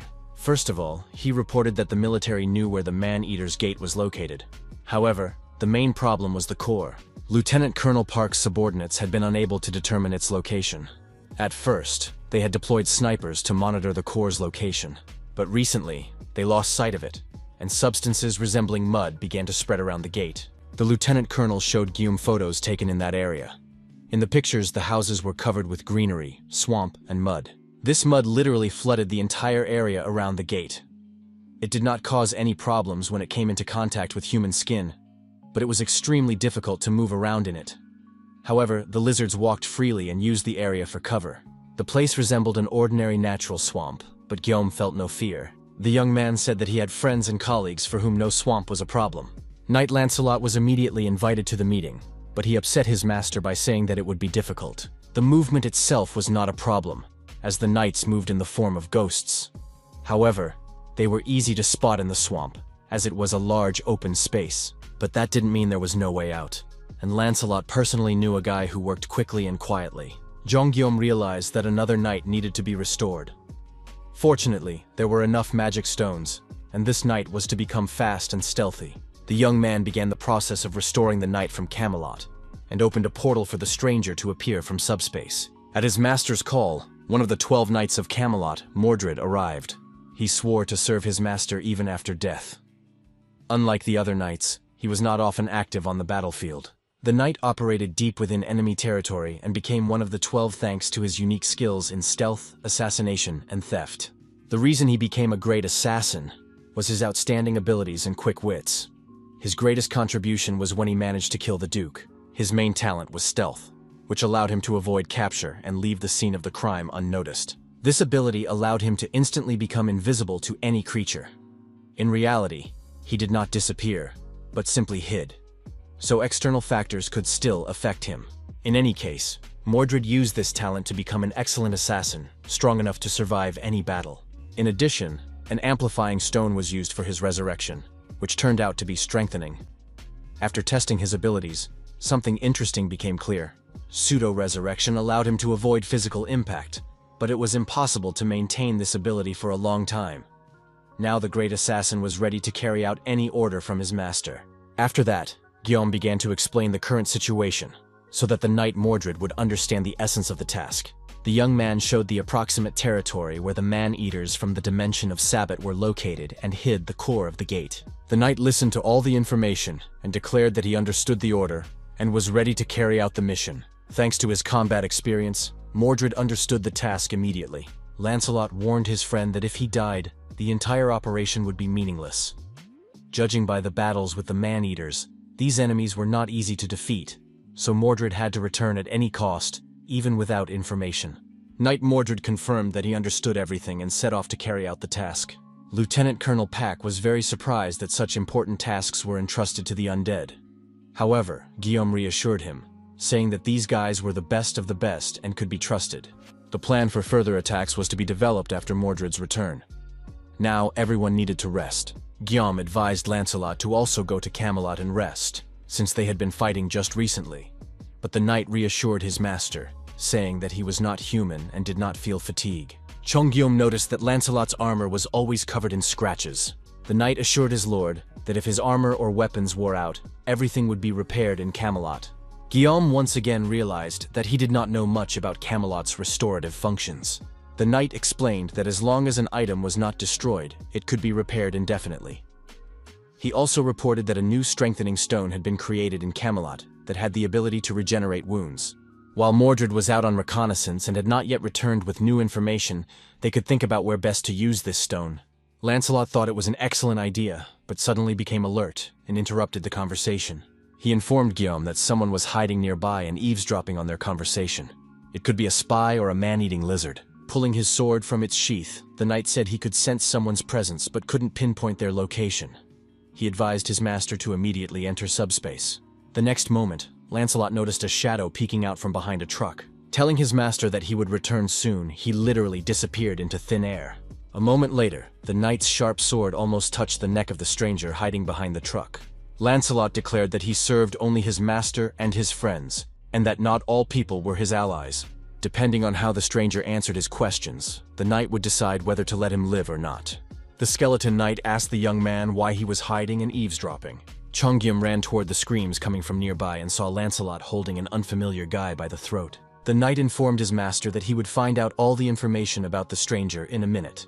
Then the knight turned his attention back to his victim, trying to find out where the man-eaters were and why he had been sent. Trying not to suffocate, the stranger managed to shout the name of Guillaume. Lancelot was outraged by such insolence.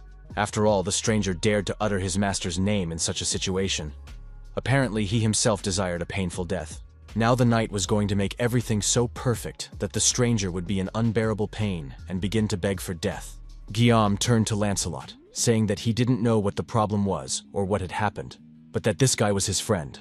As surprising as it may sound, the bespectacled man, wheezing and gasping for breath, turned out to be a school friend named Park Min-woo. The area of the city captured by the man-eaters looked disgusting.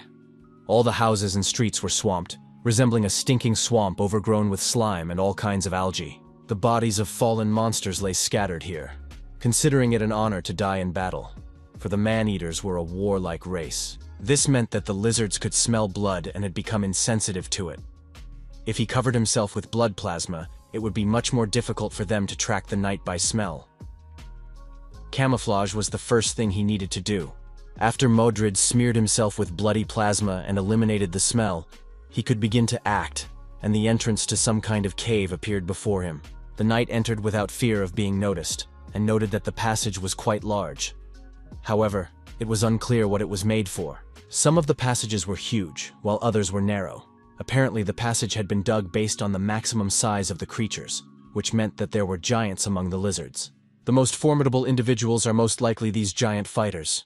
There is no reason to endow them with intelligence, since they are already strong. One such powerful lizard was just passing by, striking with its size, muscle strength, and dimensions. This lizard was several times larger than the knight Mordred, and almost touched him as it passed by. The knight began to tremble with fear.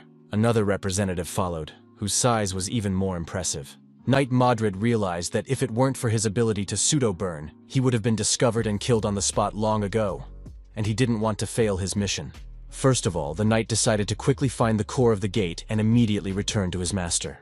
At that moment, he saw a strange lizard, which was an eye on legs. Following the creature deep into the cave, the knight saw an old man bent over a book, reading something. He rudely chased the monster away, calling it dirty, and accusing it of interfering with his magic studies. If the creature did not calm down, the man would be forced to lock it up. But then a voice spoke up, saying that the old man's words were annoying. After all, he must not forget the agreement. The voice reminded him that he had promised to protect the core of the gate, but had not promised to entertain everyone. Suljen remarked that instead of worrying about the core, it would be better to think about his fallen subordinates. The voice replied that Suljen used to be an arcane mage, but now he was an outcast and completely dependent on the lizards. The huge yellow eye belonging to the giant lizard told the old man to know his place if he didn't want to die a painful death, when the lizard would cut off his limbs one by one and leave them to dry in the sun. Suljen immediately backed down and said that he had been too hasty and that there was no need to resort to such cruelty. Knight Modred tried to remember everything. He realized that the man was a former arcane mage named Suljen. He needed to find out what connection the old man had to the lizardmen, why he was guarding the gate core, and who was talking to him. Knight Modred was so absorbed in analyzing the situation, trying to understand who was related to whom and in what way, that he did not notice a giant lizard appear next to him. He realized that the voice of the talking lizard belonged to someone very large, and that the passage had probably been dug for him. If that was the case, the humans could be in big trouble. But at that moment, the knight felt something touch his leg, even though he saw no danger. At that moment, the long tongue of the chameleon lizard licked Modred and removed almost all of the bloody plasma from his body. Suljen immediately sensed that a spy was hiding nearby and clenched a bundle in his hand, pointing it toward the threat. It was a magic projectile that struck the knight Modred.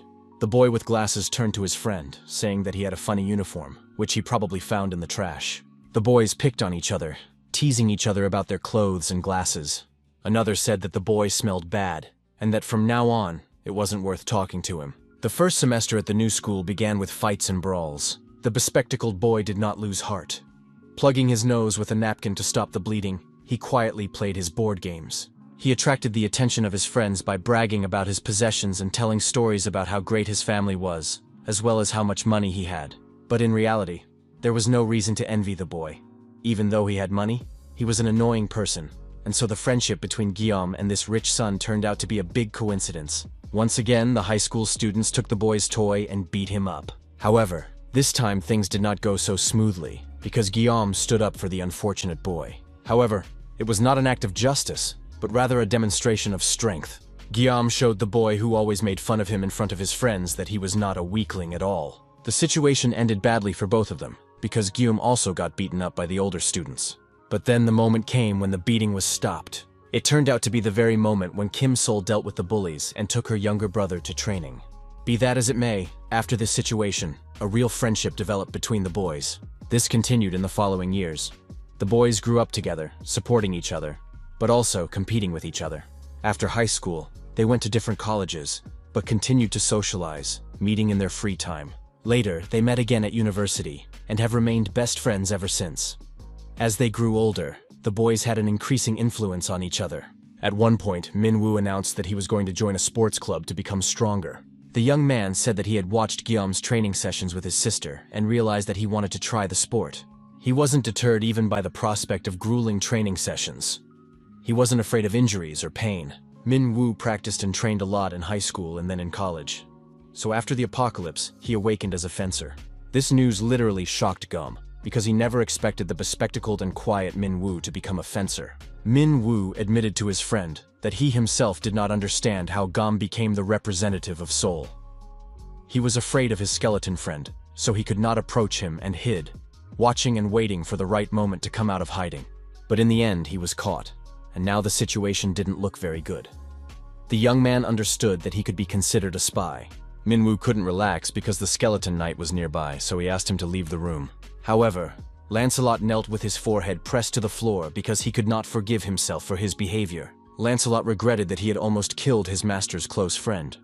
It was so sad that it literally broke his heart. He realized that he was not fit to be a knight. The boys guessed that Kim Sol was involved, who most likely brainwashed the unfortunate skeleton. Jonggyum suggested that his friend's mother move to the subspace, because now they had the ability and opportunity to do so. They could make sure that their loved ones were always safe. Minwoo hoped that his mother was all right. He had not been in touch with her for a very long time. The woman lived alone in an area that had been taken over and swamped by man-eating lizards. She hadn't left her home for many days, and had been eating only canned food, trying to stretch out her water supply so she wouldn't die of thirst.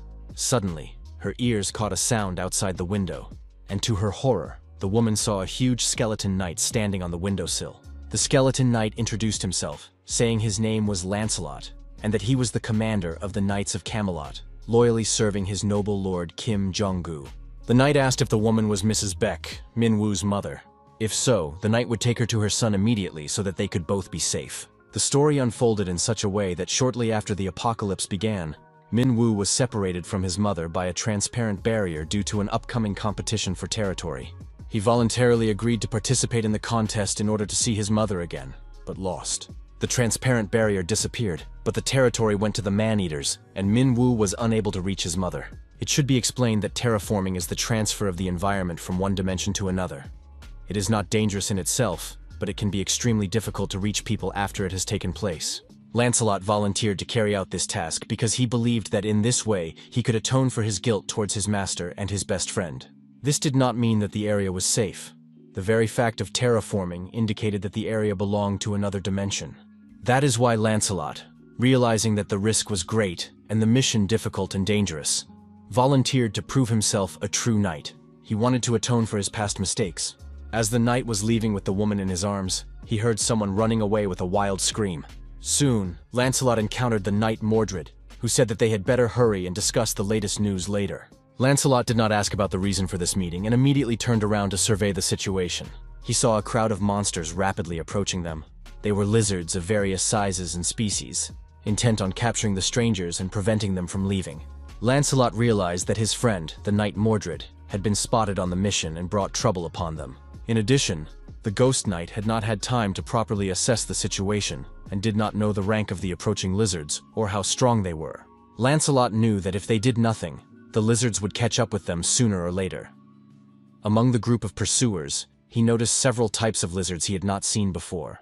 Lancelot ordered his friend, the knight Mordred, to return to Seoul immediately, tell his master everything he had seen and learned, and carry out Lancelot's mission. With these words, Lancelot transferred the woman from his back to his friend's back and said that this was Mrs. Pack, the mother of his master's best friend, and she must be returned to the subspace safe and sound. Lancelot was going to delay the lizards and buy time for Mordred to safely reach his master. Before parting, Lancelot asked to convey that Persephone would greatly benefit from the strengthening stone. There was no time to say more.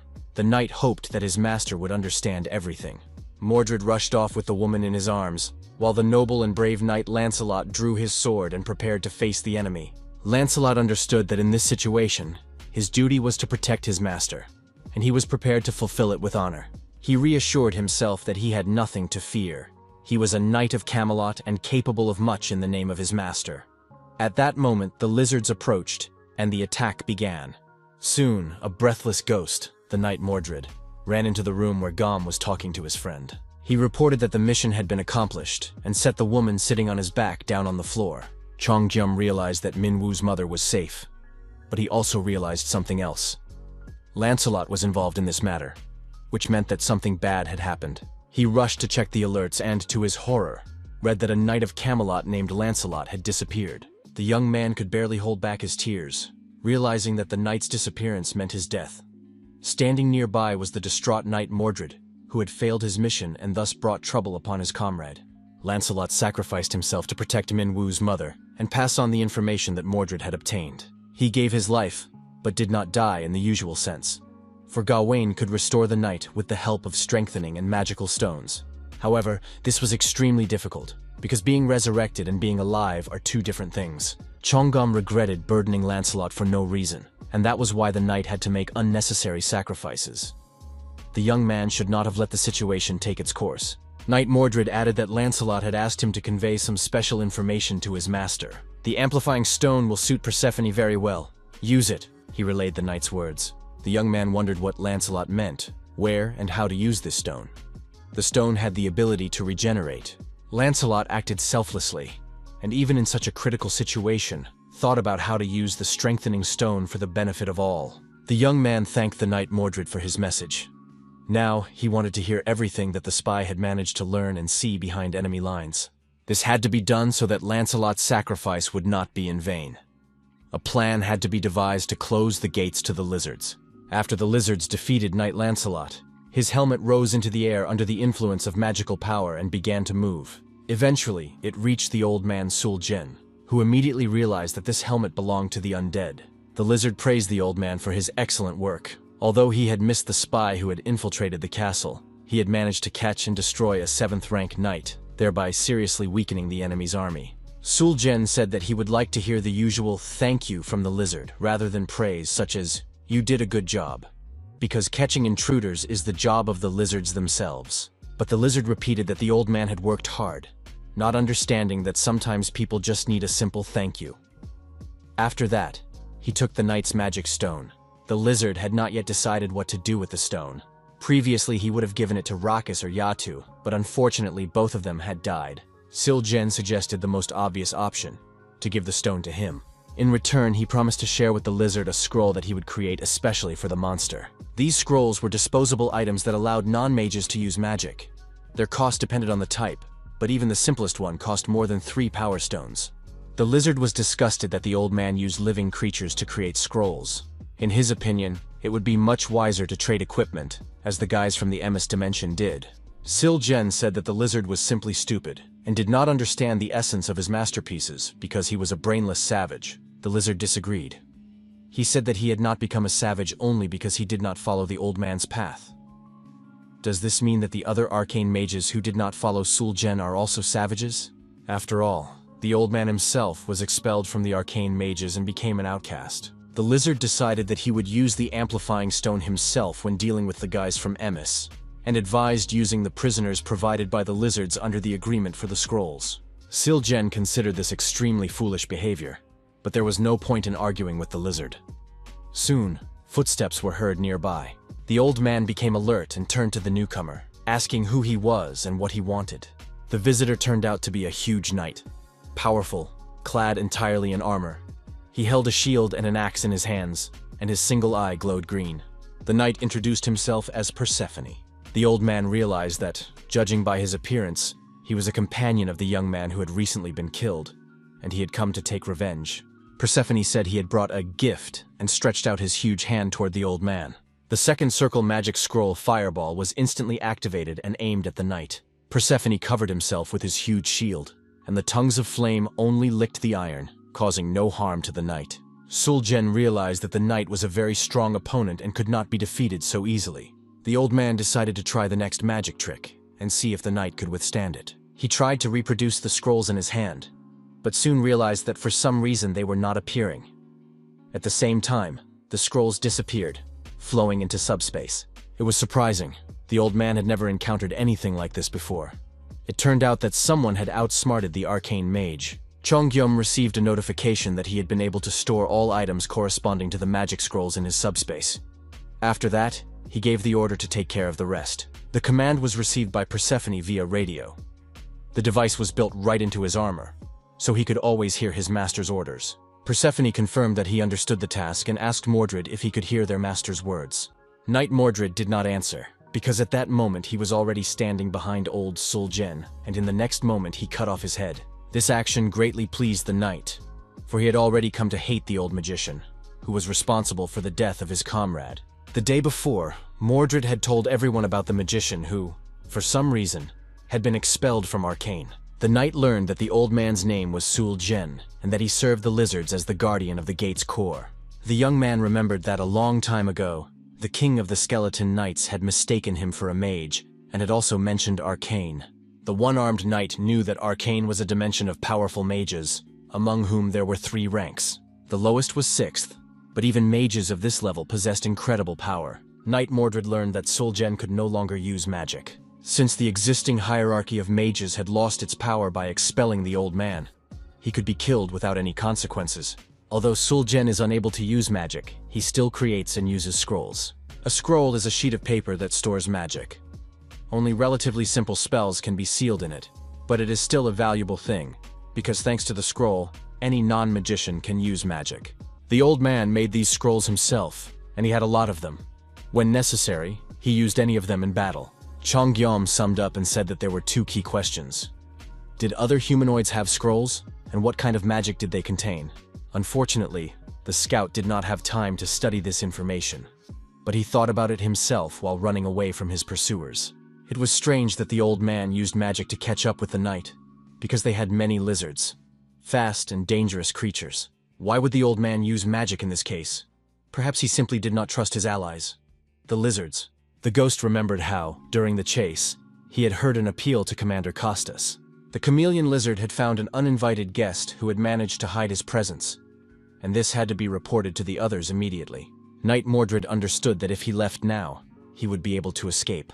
One of the lizards suggested sealing the entrance first, but the chameleon objected that they were losing their combat effectiveness and needed to act quickly. In the next moment, the lizard's head flew off its shoulders, cut off by the knight's sword. The knight knew that in order to gain a strategic advantage, he needed to obtain certain information, which is what he had been doing during his previous forays.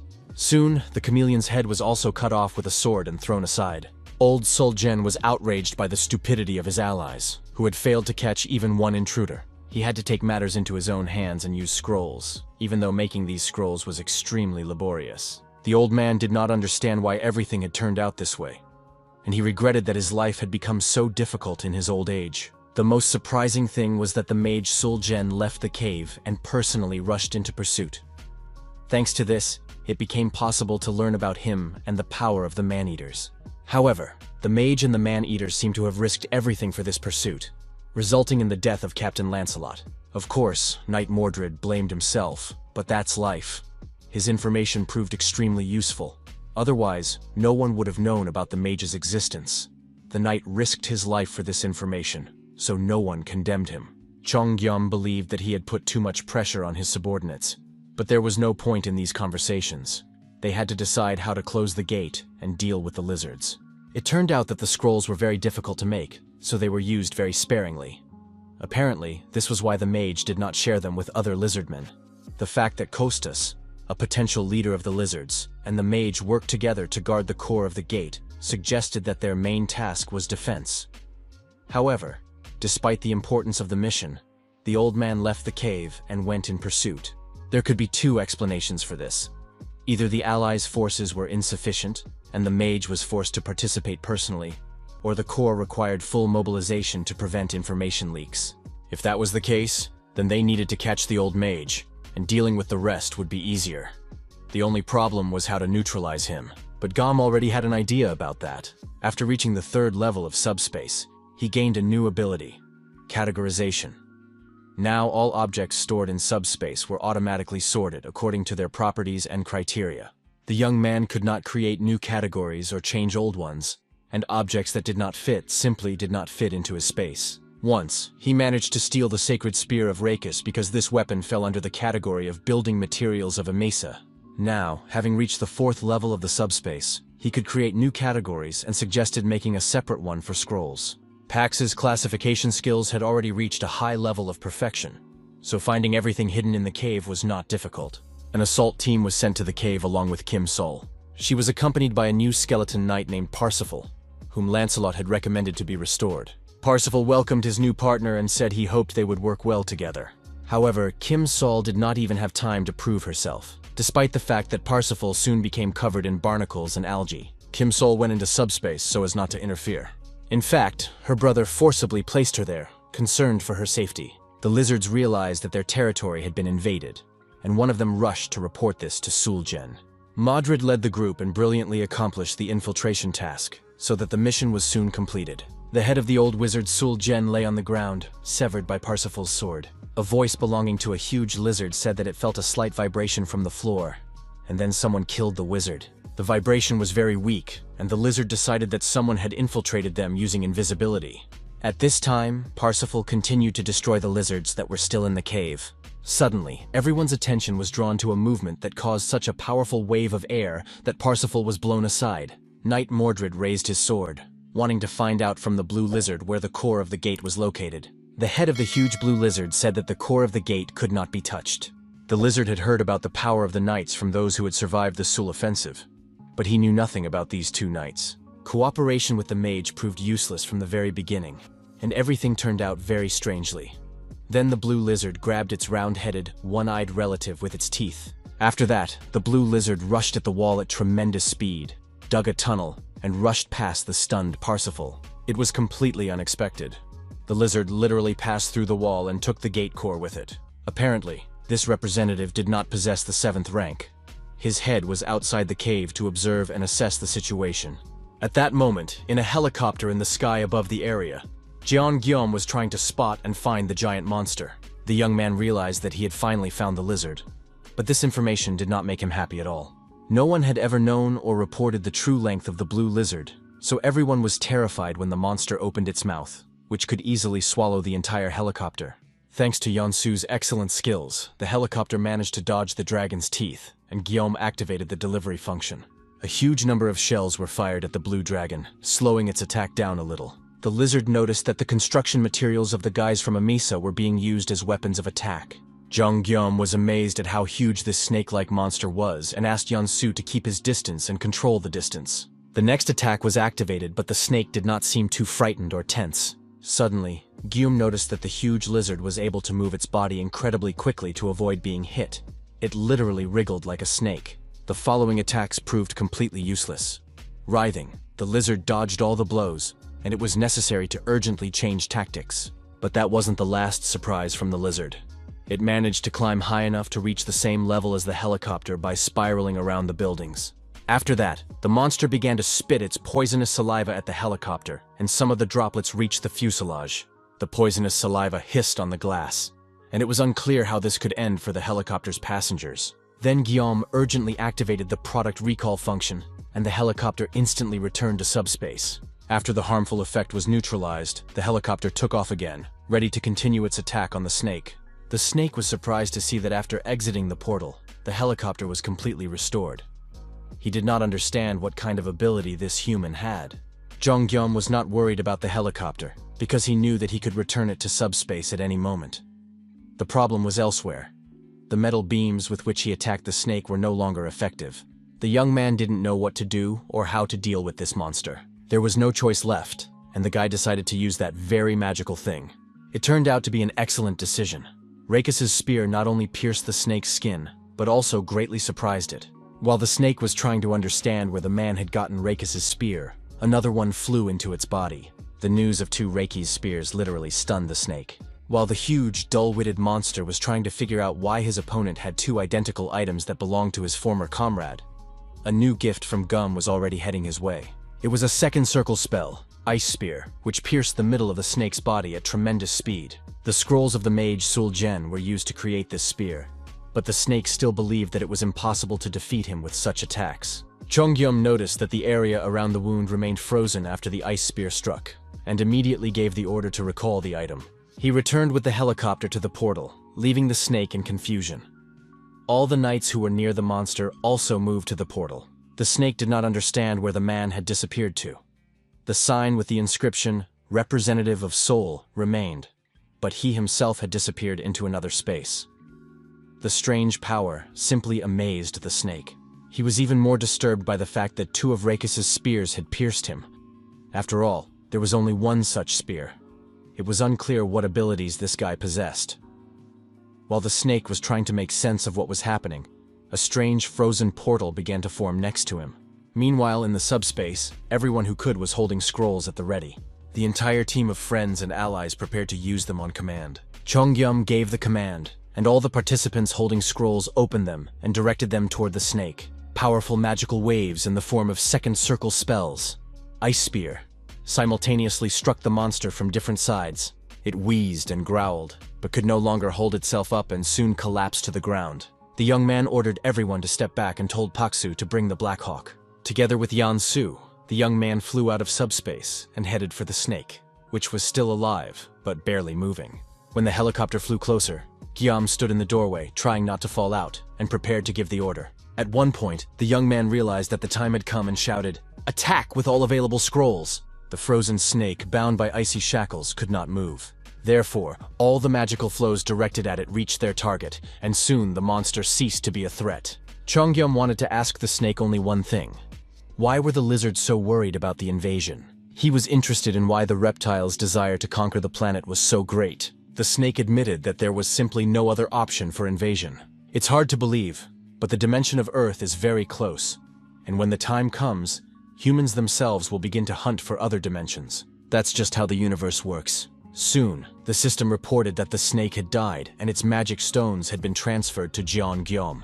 The young man tried to understand what the snake meant when it claimed that invasion was the only way the system worked. At that moment, the knight Mordred reported that the main enemy was dead, but the core of the gate was still intact. He had seen the snake swallow the core of the gate before breaking through the ground. It seemed he had done so to protect it. It turned out that the core was now inside the serpent's carcass, and it had to be opened. Knight Mordred told his master not to worry about the core of the gate and left in an unknown direction, leaving the young man alone. The Knights of Camelot held a small meeting, during which they recalled that in their native space they had once been involved in cutting up similar carcasses. Now their goal was to find the core of the gate and destroy it so that the lizards could never reach Earth again. Therefore, without hesitation, the knights rushed into the monster's mouth to get inside. While the knights were busy with their mission, Guillaume noticed that the slime and algae were gradually dissolving, and the terraforming was returning to its original state. A few minutes later, the knight Mordred emerged from the throat of the slain lizard. It happened so quickly that the young man was once again amazed at the speed of the knights. In his hand, the knight held an unexpected find that they had discovered while searching for the core of the gate in the lizard's stomach. It turned out to be 3 magic stones with a strengthening effect. If you add ordinary magic stones to them, you can restore Lancelot. Of course, the young man immediately fulfilled this condition, and soon his close friend, the knight Lancelot, stood before his master again and swore to serve him loyally until his death. Soon, the core of the gate was destroyed, and the dimension of Sabros lost its power over the territory forever. The algae retreated, freeing the land from their presence. The knights left the interior of the lizard and watched with admiration the changes that began on Earth after the mission was completed. Chongyom sincerely thanked Lancelot for his selflessness and said that all this was only possible thanks to the knight. Lancelot was touched by his master's words and replied that he was only doing his duty, as any knight in his place would have done. It is always difficult to do one's duty, and it is even more difficult to do it well. So Guillaume simply thanked his assistant from the bottom of his heart. In turn, the knight thanked his master for the honor he had bestowed upon him and for restoring him to his former glory. Suddenly, the sound of approaching helicopters caught their attention. Several machines appeared over the city. As was already known, in Korea, only the city of Incheon lost the competition, and the territory went to representatives of other dimensions. However, now that the city had been returned, all the monsters that had tried to capture the country had been destroyed. This did not mean that it was completely safe, as primitive monsters such as orcs, wyverns, and others still existed. It would take a long time to get rid of them completely and rebuild the country. Finally, the helicopter landed, and Lieutenant General Yu, who usually appeared after the end of missions to express his support and inform that he was ready to come to the rescue at any moment, got out. He announced that additional helicopters with supplies would arrive and expressed his willingness to restore order. However, the question remained open as to what to do with the huge carcass of the lizard and how to dispose of it. In Guillaume's subspace, it was festive, noisy, and delicious. Everyone gathered to celebrate the end of the country's cleanup and to socialize with each other. While the men were busy liberating Incheon, the older sister cured Minwoo's mother, who had been feeling unwell after a long period of occupation. In turn, the woman wanted to somehow thank the people who had saved her life and moved her to such a safe place. She said she had a friend who was a chef, and if the ingredients in the subspace were not limited, he would be happy to prepare a real feast for everyone. The chef gladly accepted the invitation, as he had not been able to do what he loved for a long time. Food supplies throughout the country were extremely limited. The man considered it a blessing and prepared a sea of delicious food. Kim Sol happily devoured one portion after another, because she had expended a lot of energy fighting the lizards. The subspace was filled with the atmosphere of a friendly restaurant. Everyone sat in groups according to their interests, and the festive feast lasted a long time. Only the older brother's wife seemed unhappy with the celebration because she was feeling unwell. Lately, she had been constantly nauseous and weak. The woman feared that she had contracted some kind of virus from the aliens, but it turned out to be much simpler. She was showing early symptoms of pregnancy. This meant that soon a new child would appear in the subspace, and Jonggyum would become an uncle. The celebration flared up with renewed vigor. Now there was another reason to rejoice in life. But suddenly, Lieutenant Colonel Park called the young man in for a talk. A radio message had come from the chief of the operational headquarters. It turned out that terraforming was continuing. In neighboring countries, China and Japan, the competitions were not as successful, and part of their land went to other dimensions. Terraforming was taking place on a large scale there, and its consequences began to reach Korea. The details varied from country to country, but soon Korea would begin to suffer from toxic gases coming out of Beijing and poisonous water coming from Japan. The problem was approaching from two sides and could cause significant damage. However, that was not the worst of it. The greatest danger came from giant beetles.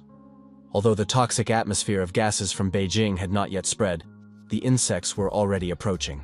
The giant insects began to appear, which meant that the gases would follow them. It was only a matter of time. The gates to Beijing had to be closed urgently. The military planned to send troops there, but, of course, this problem could not be solved by their forces alone. The young man did not wait for them to persuade him, and declared that if they did not act quickly and decisively, the entire Korean peninsula would soon turn into hell. Guillaume was worried that simply going straight to China without an invitation could cause diplomatic problems.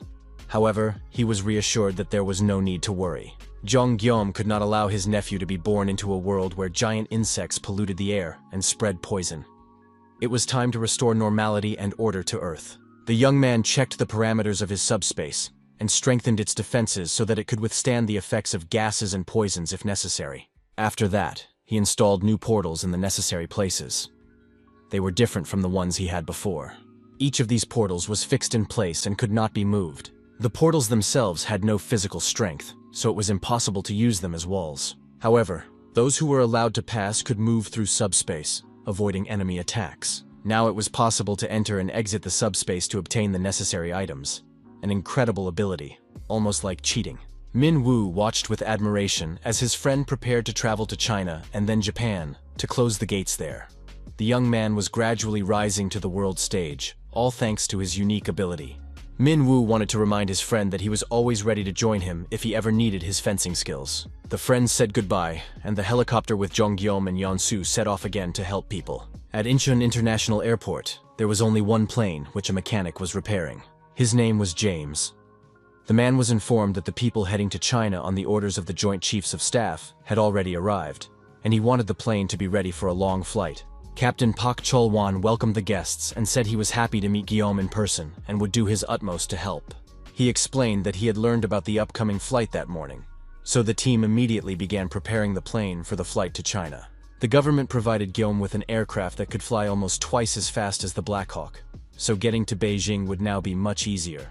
It was a transport plane with a compartment for special forces, just like in spy movies. However, the captain admitted that the modifications were not yet complete, and asked to wait a little before starting preparations for departure. The fact is that collisions or monster attacks are possible on the way to China, so the mechanic was rebuilding the plane to give it at least minimal defensive capabilities. But there was no need to worry. The technician assured them that the wait would not be long and that everyone would soon be able to set off. What surprised the guys most was that this complex modification was done by just one person. Technician James was quite unusual. It seemed that the work was complete, and a handsome, strong man, covered in fuel oil and dust, walked away from the plane toward Guillaume. After the men got acquainted, James began to talk enthusiastically about the plane. There was almost no visible difference on the outside, because he had only worked on the lower part of the fuselage. According to him, flying monsters were unlikely to attack from the side at the speed of a transport plane, so the main focus should be on protecting the lower part of the fuselage. Chongyum listened attentively to the mechanic, who turned out to be awakened with abilities. In his hands was a magic stone that served to translate spoken language. Before awakening his abilities, James worked as an aviation engineer. After the apocalypse began, he found himself locked in an airport, and most likely, his power was related to improving his professional skills and convenience at work. However, this man proved himself to be an extraordinary engineer, as he was able to create powerful defenses and think through various options for their use. Chongyum noted with surprise that the changes in the engineer's abilities were simply colossal. After that, the young man distributed supplies to the locals and told James about his subspace. At the same time, he noted that the technician was an extremely unusual person. In the modern world, where people have to hide from monsters and endure fear, hunger, and thirst, there are rare moments of happiness when one can relax a little. But James was not one of those people. When offered food, he replied that he was not hungry, and, in general, was not interested in anything. There was only one thing in the whole world that could really interest James, and that was mechanisms. When the man noticed the fax machines and drones in the subspace, he literally froze. completely immersed in studying the unfamiliar devices. The mechanic refused food but showed genuine interest in technology. This guy was a real fanatic. In this respect, he reminded Guillaume himself. Chong-gyum only had a rough idea of James's abilities, but he already had an overwhelming desire to recruit the mechanic to his team. His subspace contained endless materials and an entire laboratory. Everything an engineer could dream of. So Guillaume didn't hesitate and offered the man to join him. He explained that he helped people, freed territories from monsters, distributed food and essential items, and owned many machines. The mechanic could use any machinery, be safe, and help defeat monsters. However, James refused, saying that they had only met today and hadn't really talked, so he couldn't trust the young man yet. This sounded quite logical, and Guillaume explained that he had offered cooperation only because James's abilities perfectly complemented his own, but if that was the case, they could say goodbye for now. However, James spoke again. He admitted that he was surprised that someone was actually interested in his abilities, and if that was the case, he was willing to participate. But on one condition. The man wanted to accompany Guillaume on his entire journey and asked to be taken with him if he ever planned a trip to America.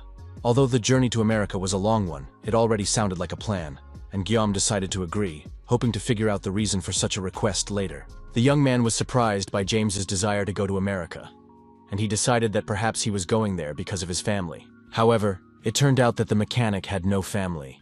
He just wanted to get to one specific place and thought it would be safer with Guillaume.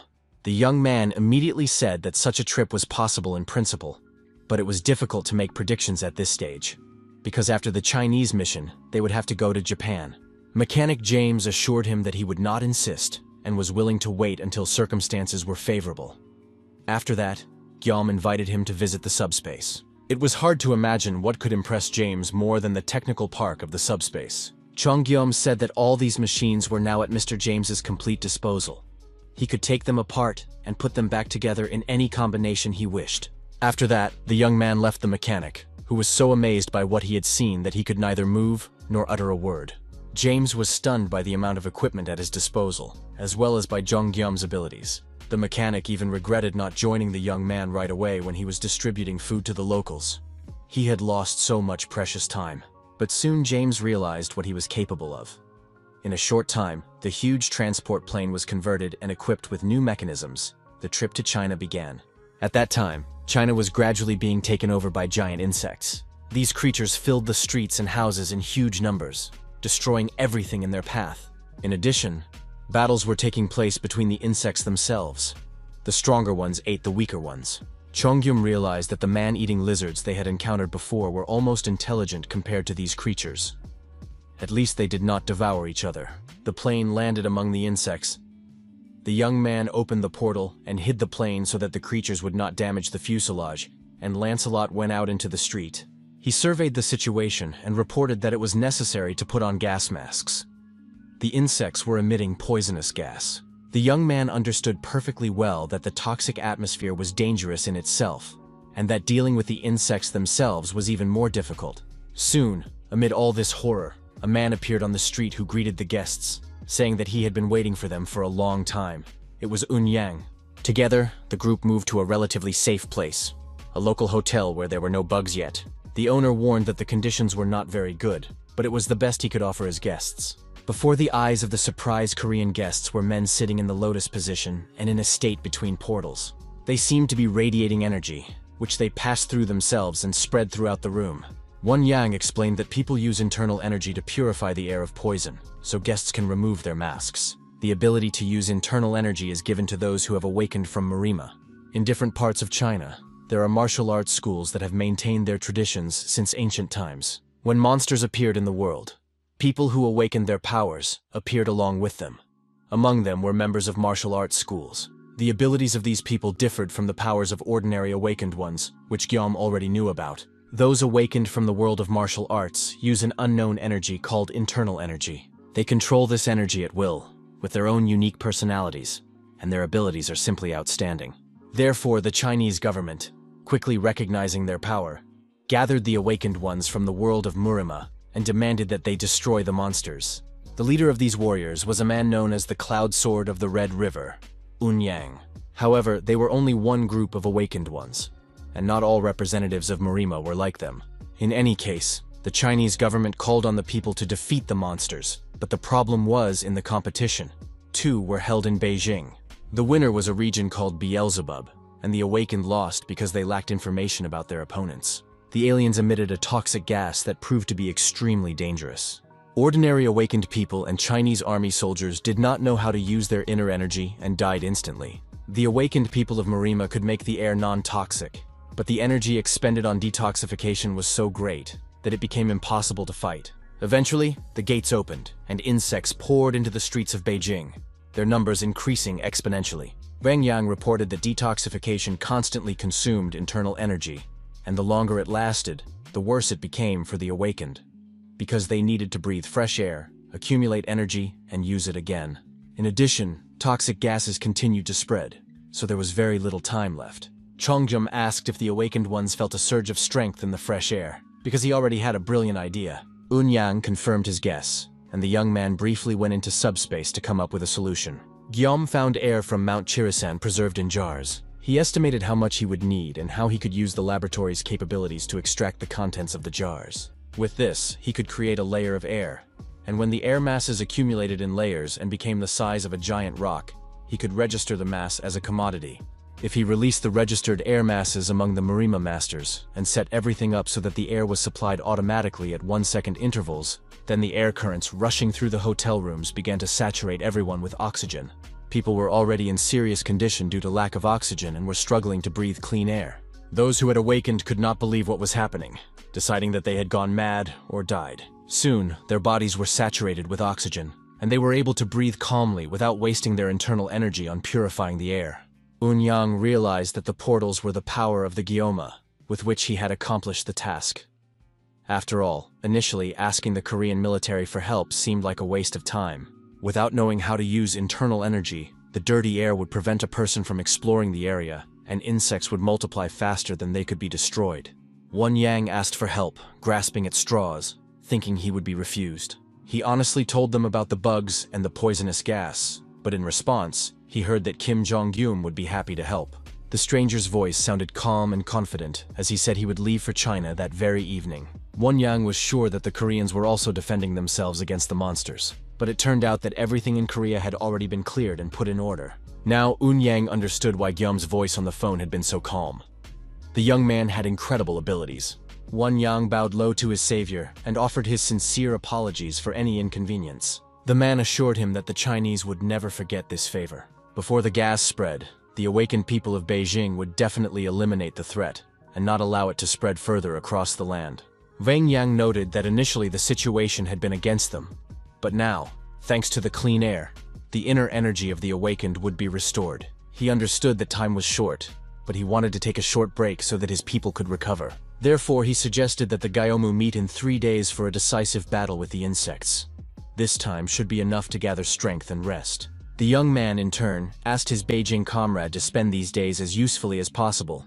First, everyone was given a hearty meal to replenish their energy. After that, Unyang gave a lecture on the types of insects found in Beijing and how people could exterminate them. Most of the creatures resembled ordinary beetles familiar to people in everyday life, but they emitted toxic gas and were gigantic in size. Flying insects, such as moths and flies, emit particularly large amounts of gas.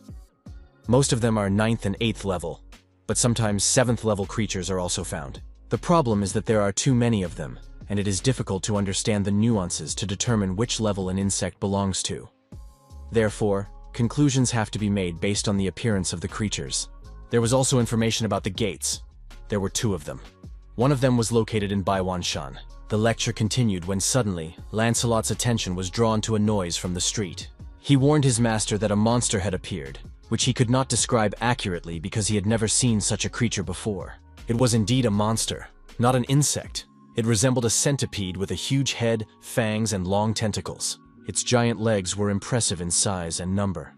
At first glance, it was clear that this creature was no less than a 7th-level monster. The insect looked disgusting, and when its enormous size became apparent, it became even more repulsive.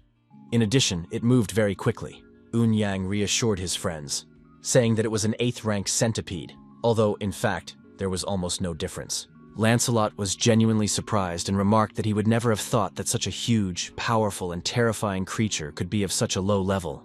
Be that as it may, According to Eun-yang, this centipede was significantly inferior to grasshoppers and hornets. Kim Sol had already been sitting in the subspace for a while, and upon hearing that the insect was only 8th rank, she declared that she would deal with it herself, even though it would be a bit boring.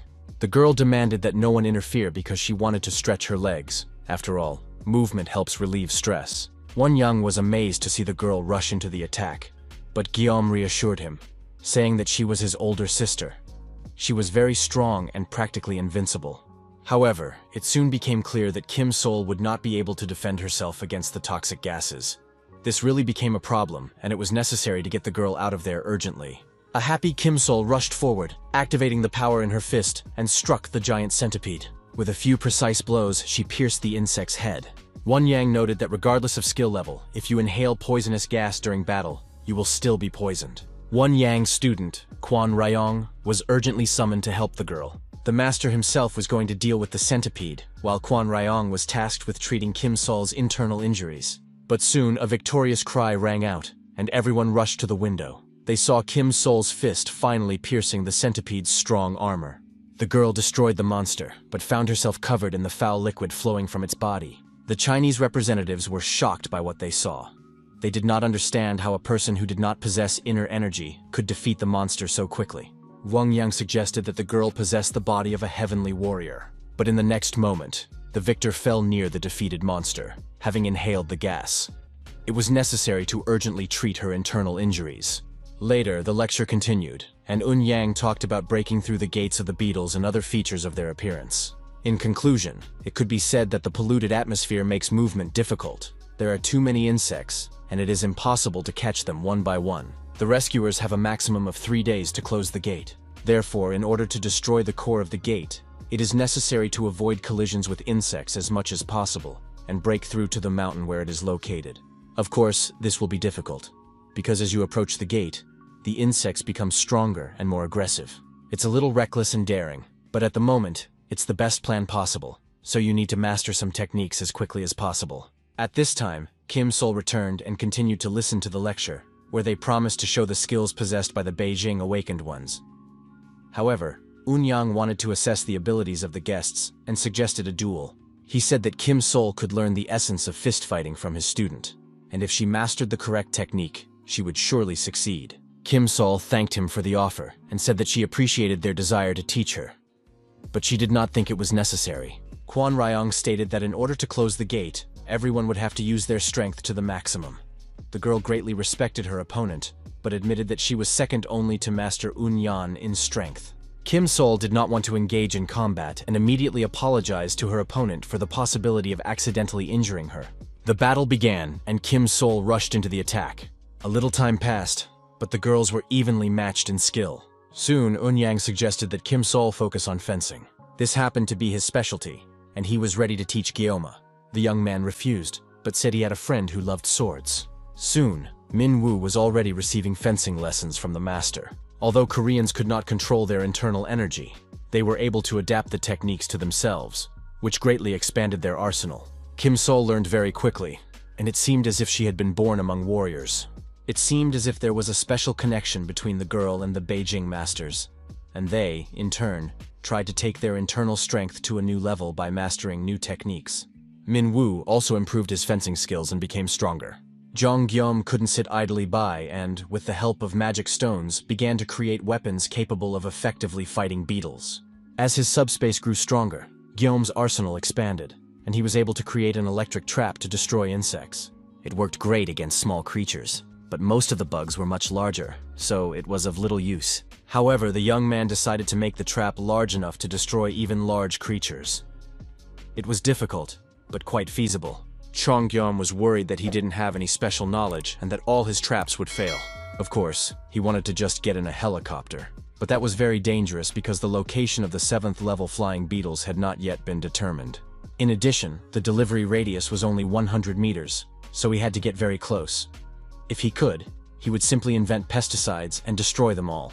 His sister-in-law appeared next to the young man and said that she could make pesticides. With all this commotion and many things on his mind, one very important piece of information slipped Guillaume's mind, and now he remembered the day he met his family. They told him that they lived in a closed house, very modestly, but they always had water without restrictions. And all this thanks to his sister-in-law, who had acquired the abilities of an alchemist. The girl was also awakened, and although her abilities were not as great as Gyom's, she could still use the laboratory and do whatever was necessary. Chongyom was simply delighted with this turn of events. It's always nice to get something you didn't expect. His sister-in-law immediately got down to business and tried to figure out what kind of pesticide needed to be created. It had to be a super powerful insecticide capable of destroying any creature. The streets of Beijing were in a deplorable state. Everything was saturated with terrible gases, and only vile insects scurried among the ruins of the city. They were calmly enjoying eating each other when suddenly their attention was drawn to some movement. Unknown people on motorcycles raced through the city at tremendous speed. Skeletons, knights, and the awakened. 3 days flew by in an instant, and despite the short preparation time, the people were in excellent physical shape, better than ever before. The pure energy emanating from the core and the strong sense of balance provided by blood circulation were all they needed to perform well. And all this was thanks to Gyom. It was unclear how to repay the Far Ones for such help, but now the first step toward that was to rid the city of parasites. All the previous work of the awakened warriors of Marima was carried out with the support of their Korean friends. It was time for them to step up and fight the insects themselves. The warriors were preparing to give their all and destroy this vile breed of insects without leaving a trace, as they were rapidly approaching the people. At least that was Eun-Yang's original plan. But the chemical laboratory in the subspace was working non-stop, and a unique pesticide had been created, which was now ready to be tested in practice. When the substance came into contact with the insects' bodies, they immediately began to show signs of poisoning. While the warriors worked on their internal energy, Gyom created a liquid that killed insects. And now all that remained was to observe the result. The substance proved to be incredibly effective and worked perfectly against insects of all sizes and species. The daughter-in-law really liked the hologram of the subspace laboratory. It was convenient for her to use it to create a new chemical. Thanks to this convenience, she tried to create different combinations, believing that it might come in handy. So now she had a lot of different compositions. Of course, the girl had not yet created anything too strong, but fortunately the pesticides were fairly easy to prepare. The girl created a wonderful remedy that was completely harmless to the human body, had no smell, but possessed incredible lethal power. However, it was clear that such a compound would not work on 7th rank bugs, even considering that it had proven itself well on ordinary insects. Soon, our rescue team reached Mount Baiwanshan, where the gate cores were hidden. This mountain was famous for its beauty and was located near Beijing, but now the place was swarming with insects. Thanks to the pesticides, everyone made it through Beijing without any problems, but it will be very difficult on the mountain. Last time, the warriors tried several times to destroy the core of the gate by climbing Mount Baiwanshan, but each time, armies of beetles attacked them, and although they were only mindless creatures, they instinctively understood that they had to defend the gate core. It had been a long time since Wang Yang had climbed there last, so he didn't know what kinds of beetles lived there now. In addition, the mountainous terrain made it difficult to fight flying enemies, but Gyom saw no problem with this. He said he was prepared for absolutely anything. No matter what kind of beetle they encountered, he would still be at the 7th level, and Lancelot would also be at the 7th rank. It could be said that the group had weapons with which to counter such enemies, so there was no need to worry too much. What he had said the day before now sounded very funny after a grasshopper came out to meet the guys, its size and appearance completely paralyzing them. Gyom found this insect disgusting and realized that he had bragged too much the day before, having no idea what lay ahead. Unlike lizards, it was unclear how such a large beetle had a 7th rank, and how it could even fill out a registration form in another dimension, since the creature had a completely blank stare. Most likely, it had received this level by pure chance, and now, apart from its enormous strength, had nothing to offer its opponents. As Lancelot once said, the use of human sacrifices to obtain rank was originally a method used by creatures with low intelligence. The goblins, the traitors who staged the coup, used a different method. They obtained documents provided to them by a higher-level creature, and used them to perform sacrifices. In short, it was a shortcut for the stupid. Creatures from primitive dimensions kill other life forms and consume their magic stones. For them, this is a suitable way to grow. These are powerful beings that have absorbed many lives to attain their rank. They are so powerful that they basically don't need intelligence. A portal opened above the grasshopper, illuminating the entire area. After that, huge ice beams were dropped on the insect. Paradoxically, this had no effect. The grasshopper stood completely unharmed. Seeing this, Kim Sol rushed into the attack, preparing to fight the dull grasshopper hand to hand. Everyone already knew not to interfere when Kim Sol was fighting an enemy, so they stood aside. However, Lancelot heard some strange sounds. The knight looked around several times but didn't notice anything. Around the clearing where the battle was taking place was a dense forest. However, the strange sounds continued to annoy him, and the knight noticed that the tree was moving. And at the moment when Kim Sol thrust Rakis's sacred spear into the grasshopper, it became clear that it was not a tree that was moving, but a leg. Soon, a giant spider emerged from the forest and approached the scene of the battle. It was several times larger than the grasshopper. People looked like fleas next to it. Chongyom had never encountered such a huge monster before. Lancelot turned to him and said that they needed to climb onto the spider's back because it couldn't reach its back with its legs. It turned out that this would be a safe place for everyone, and once they reached the spider's back, they would be able to regroup and come up with a plan of action. Lancelot once again proved his indispensability. Hearing the order, everyone rushed to climb onto the giant spider's back without further ado. The awakened inhabitants of Beijing activated their ability to walk on air. Soon, the whole group was settled on the spider's head, which was not only huge, but also soft, comfortable, and most importantly, safe. Chongyum wanted to know if it was worth using Rakis's spear and focusing on the attack. Maybe it would work on the spider. Kim Sol said that the grasshopper's shell was incredibly hard, and she couldn't pierce it with her spear. The discussion continued. His comrades tried to come up with the best strategy, while the dull-witted grasshopper noticed them and stared at them with a look full of desire to devour them. Having had its fill of watching the people, the grasshopper pushed off from the ground with its hind legs. While this monster was flying towards the spider it was about to jump on, the liberators retreated and climbed down from the spider's head. This happened just in time, because the grasshopper was about to land on the hairy spider's head. The grasshopper, of course, was going to attack the people it loved to eat so much, but they managed to react and escape from the spider's head. And the grasshopper, at full speed, sank its jaws into the spider's head and began to devour it. Soon, the monster got into the swing of things and ate its fellow creature's brain. It turned out that the grasshopper devoured the spider in front of the astonished people. They realized that there are no allies among insects. They are unable to distinguish friend from foe. They are not smart enough to understand who is an ally and who is an enemy. So they attack first and think later. And since that was the case, Jean-Gyum suggested climbing onto the grasshopper's back to perform the trick again.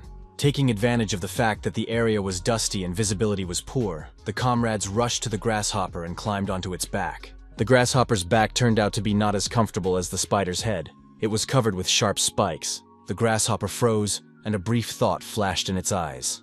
It seemed to realize that it had just eaten its friend. It didn't seem like it had noticed the people climbing onto its back, but for some reason, the insect didn't move, which seemed strange. Chongyum decided that they could take a short break and wait. They only needed to destroy the core of the gate, and then the insects would disappear on their own, returning to their original dimension. The young man suggested waiting for the right moment, and, when they were near the core, jumping to the ground and destroying it. But then the grasshopper suddenly realized that he could jump and began to move. It was very difficult for the people to stay on his back during the jumps. The shaking made them nauseous. Chongyam was already beginning to doubt the wisdom of climbing onto the grasshopper's back when his thoughts were interrupted by the sound of a helicopter. However, there was no helicopter in sight. A huge bee was flying towards them.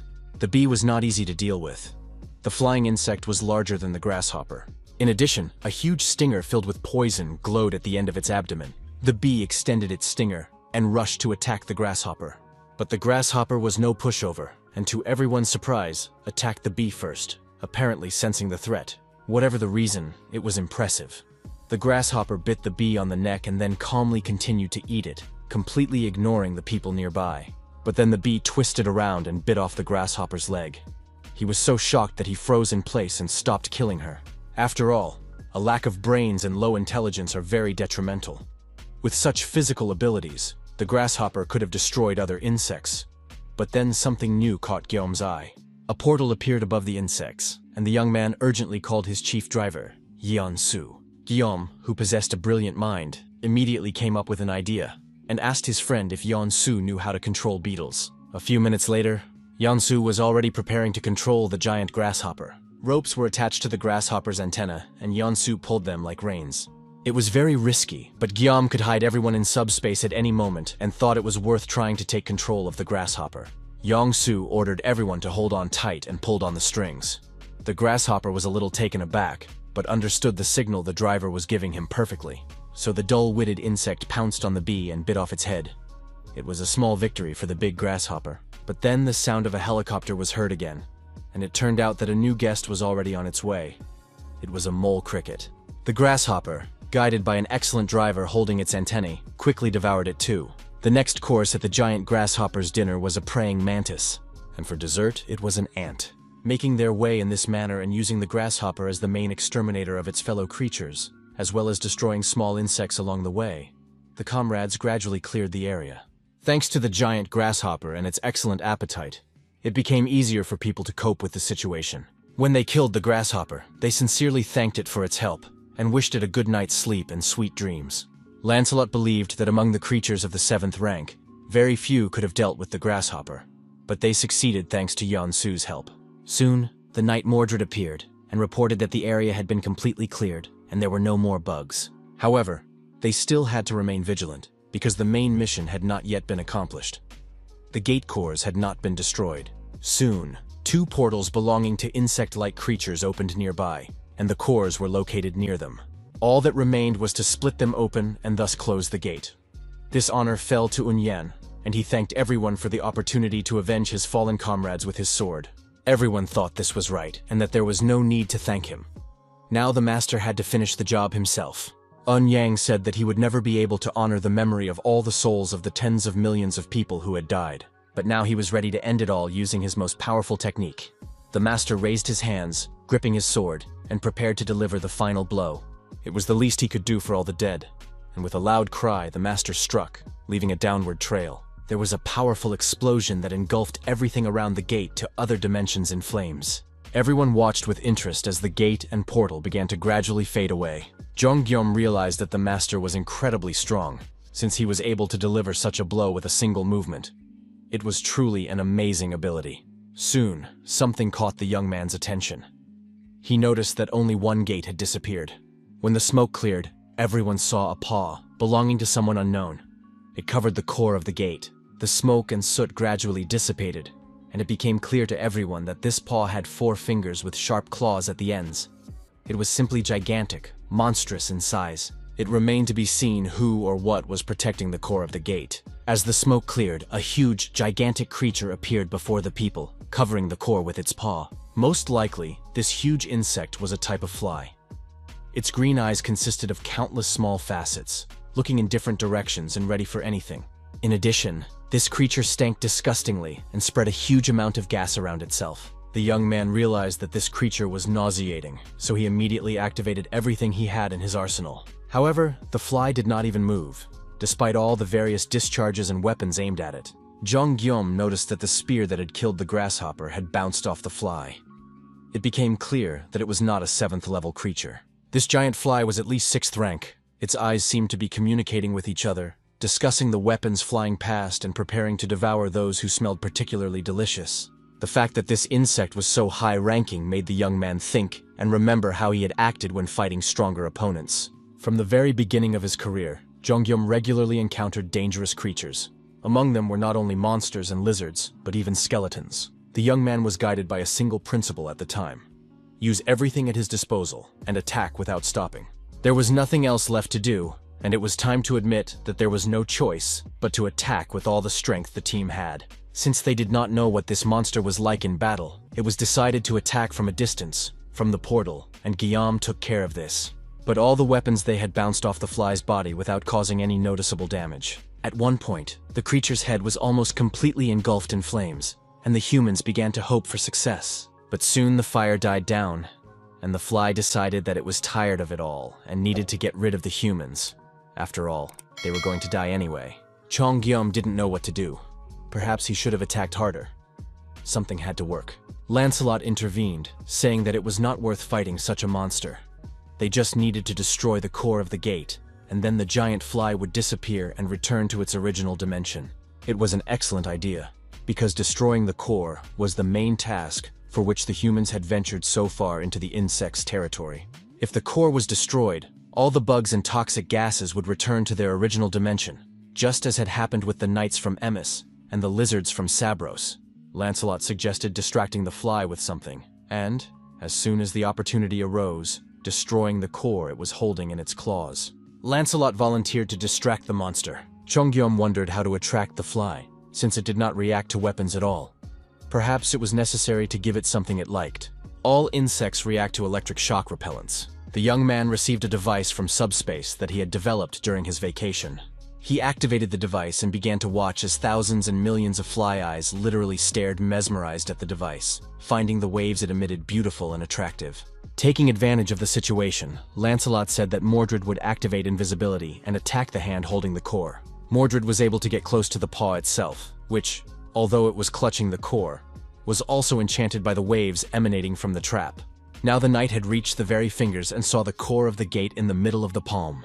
With a light movement of his sword, the core was cut in two, and soon a notification appeared that the new space was coming under Guillaume's control. The fly continued to listen and enjoy the waves emanating from the electric shock trap, not even noticing that it had lost the gate core. However, suddenly everything spun and whirled around the fly, and she returned to her original dimension. The territory of Beijing once again came under the control of Earth, and the sun began to shine again, delighting the people. The happy liberators rejoiced and celebrated the disappearance of the bugs. They had already given up hope for a favorable outcome for their region. The clearing of the Chinese gate was complete, and Zhong Guillaume felt very tired. He sat on the ground and tried to comprehend what had happened. The young man experienced tremendous stress when he encountered the fly, and, unable to do anything about it, at one point even wanted to escape into subspace and hide there. But Guillaume was surprised by the fact that the fly was afraid of the multiverse Chamber of Commerce because of the loss of its core. Obviously, this organization was very dangerous and influential, and if people wanted to return to their former lives, they would have to deal with it. Chong Guillaume feared that he would not be able to deal with the Chamber of Commerce, which even such monsters feared. He realized that he needed more strong people who could work together. Guillaume shared his fears and thoughts with Master Un Yan. This explained why the young man needed Chinese books on martial arts. The master had expected this, as he understood that Guillaume was going to copy the books. But he never thought that the young man would collect all the books into one huge collection, and now they formed impressive stacks. Now that the complete collection of martial arts writings was ready to be shared with people, the master promised to do so immediately. The master expressed regret that Guillaume and his team would soon be leaving, but the young man promised to leave a portal before his departure so that he could visit often. The team's next destination was Japan. Huge fish-like monsters awaited them there. Some time ago, a call came in from the coastal part of Japan. This call was made shortly after Chung Guillaume's team closed the gate in Beijing. The young man was urgently summoned to a meeting with the lieutenant general, and noticed that he did not look very well. In addition to the military man, there was an unknown girl in the office. She turned out to be a representative of the city of Busan from Japan, named Park Soyun. She had heard about Guillaume's abilities and the missions he had successfully completed, and now the young man had access to information from the Chamber of Commerce. The Japanese region of Fukuoka had declared war on Busan. It had long been clear that the situation in Japan was dire, but Guillaume first went to China because he wanted to stop the spread of gas. The government in Japan collapsed, and the situation became so difficult that an extreme right-wing group seized power. The new leaders of the country began to worship beings from other dimensions. Guillaume remembered that similar behavior had been observed among Korean traitors from the First Army Corps. The general showed a photograph of one of the members of this society. It was not a human being, but something that was a combination of a fish and a human. The differences between humans and these creatures were obvious. At one time in Korea, Zhong Guillaume was able to stop the First Corps, but in Japan, there was no one to do so. One way or another, this group gradually expanded its power and eventually took over the whole of Japan. It all started when their leader appeared in Busan. Hideki attacked people indiscriminately and satisfied his animalistic appetite by devouring ordinary civilians. The reason Hideki appeared in Busan and started killing people without warning was simple. The society had taken control of all of Japan and was now eyeing other countries. Immediately after Hideki wreaked havoc, the society sent a notice of war. It didn't make sense, but that was the situation. Guillaume believed that people should help each other survive. There was absolutely no information about the enemies, except that they were half fish. Nothing was known about their abilities, but in 6 days, these fish people were supposed to attack Busan.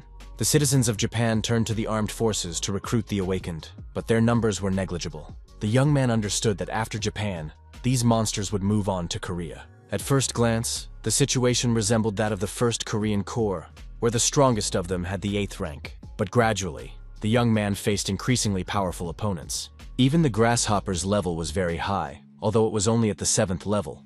Guillaume understood that at least one 7th-rank creature would appear in Japan. But the problem was that it was unknown who they might join forces with. Now it was impossible to use the old tactics. There was only one thing left to do: prepare for the worst in advance. The frightened lieutenant general promised to make Guillaume a general, but expected the young man's team to go to Japan, even though they had just returned from China. Guillaume immediately agreed to participate in the operation and try to stop the monsters. Plans immediately began to form in his head. The young man wanted to know how many awakened ones were on the committee of chiefs of staff. After obtaining this information, he reproduced a book on martial arts and gave it to the lieutenant general to distribute among the awakened ones. These martial arts compendiums were intended to help the awakened strengthen their abilities. The young man wanted to distribute these books not only to the immediate participants in the mission, but to all the awakened ones in general. He informed the lieutenant general that, in addition to his group, there were still some people who would also study these books. For example, one of the former hospital employees, whom the young man had not seen for a long time, Sun Hyung-gu, said that he felt great and was still in excellent physical shape. Hyung-gu remained strong thanks to his abilities, and was able to kill small monsters little by little, which did not require much effort to destroy.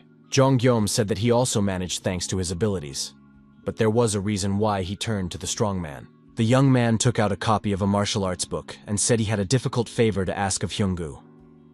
It was related to a job scheduled for 6 days later in Busan. After that, Guillaume went to his arsenal, located in subspace. When he met James there, he heard that the man had been expecting him. James had once agreed to help if the matter concerned America, but now he realized he had been wrong. It was just that at the time, he didn't know what the guy was capable of and didn't trust him. All these huge machines, equipment, and helicopters were connected to Guillaume's power.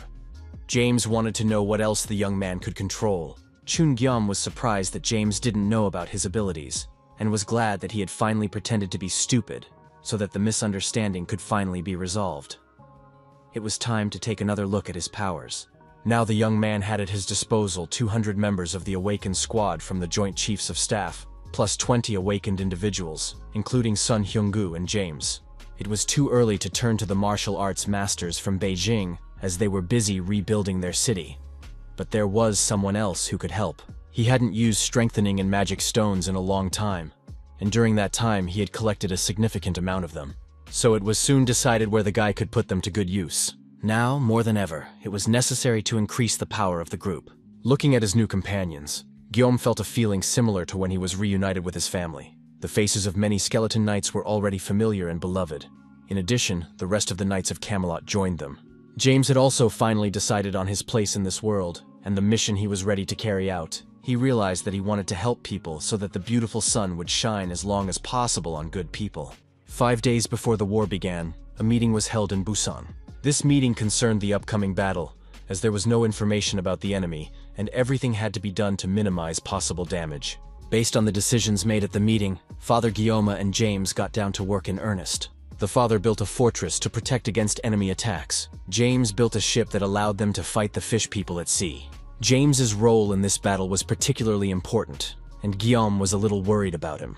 James took on too much responsibility and became an unusually kind and gentle person who loved everything cute. While there was still some time left, Guillaume turned to martial arts masters for help, who had just finished all their organizational work and could take a little rest. But even if the matters in Beijing had not been completed, they would still have responded to Guillaume's request. However, not all martial arts masters were able to leave China. Only a few of the strongest, including Master Enyang and his student Quan Ryong.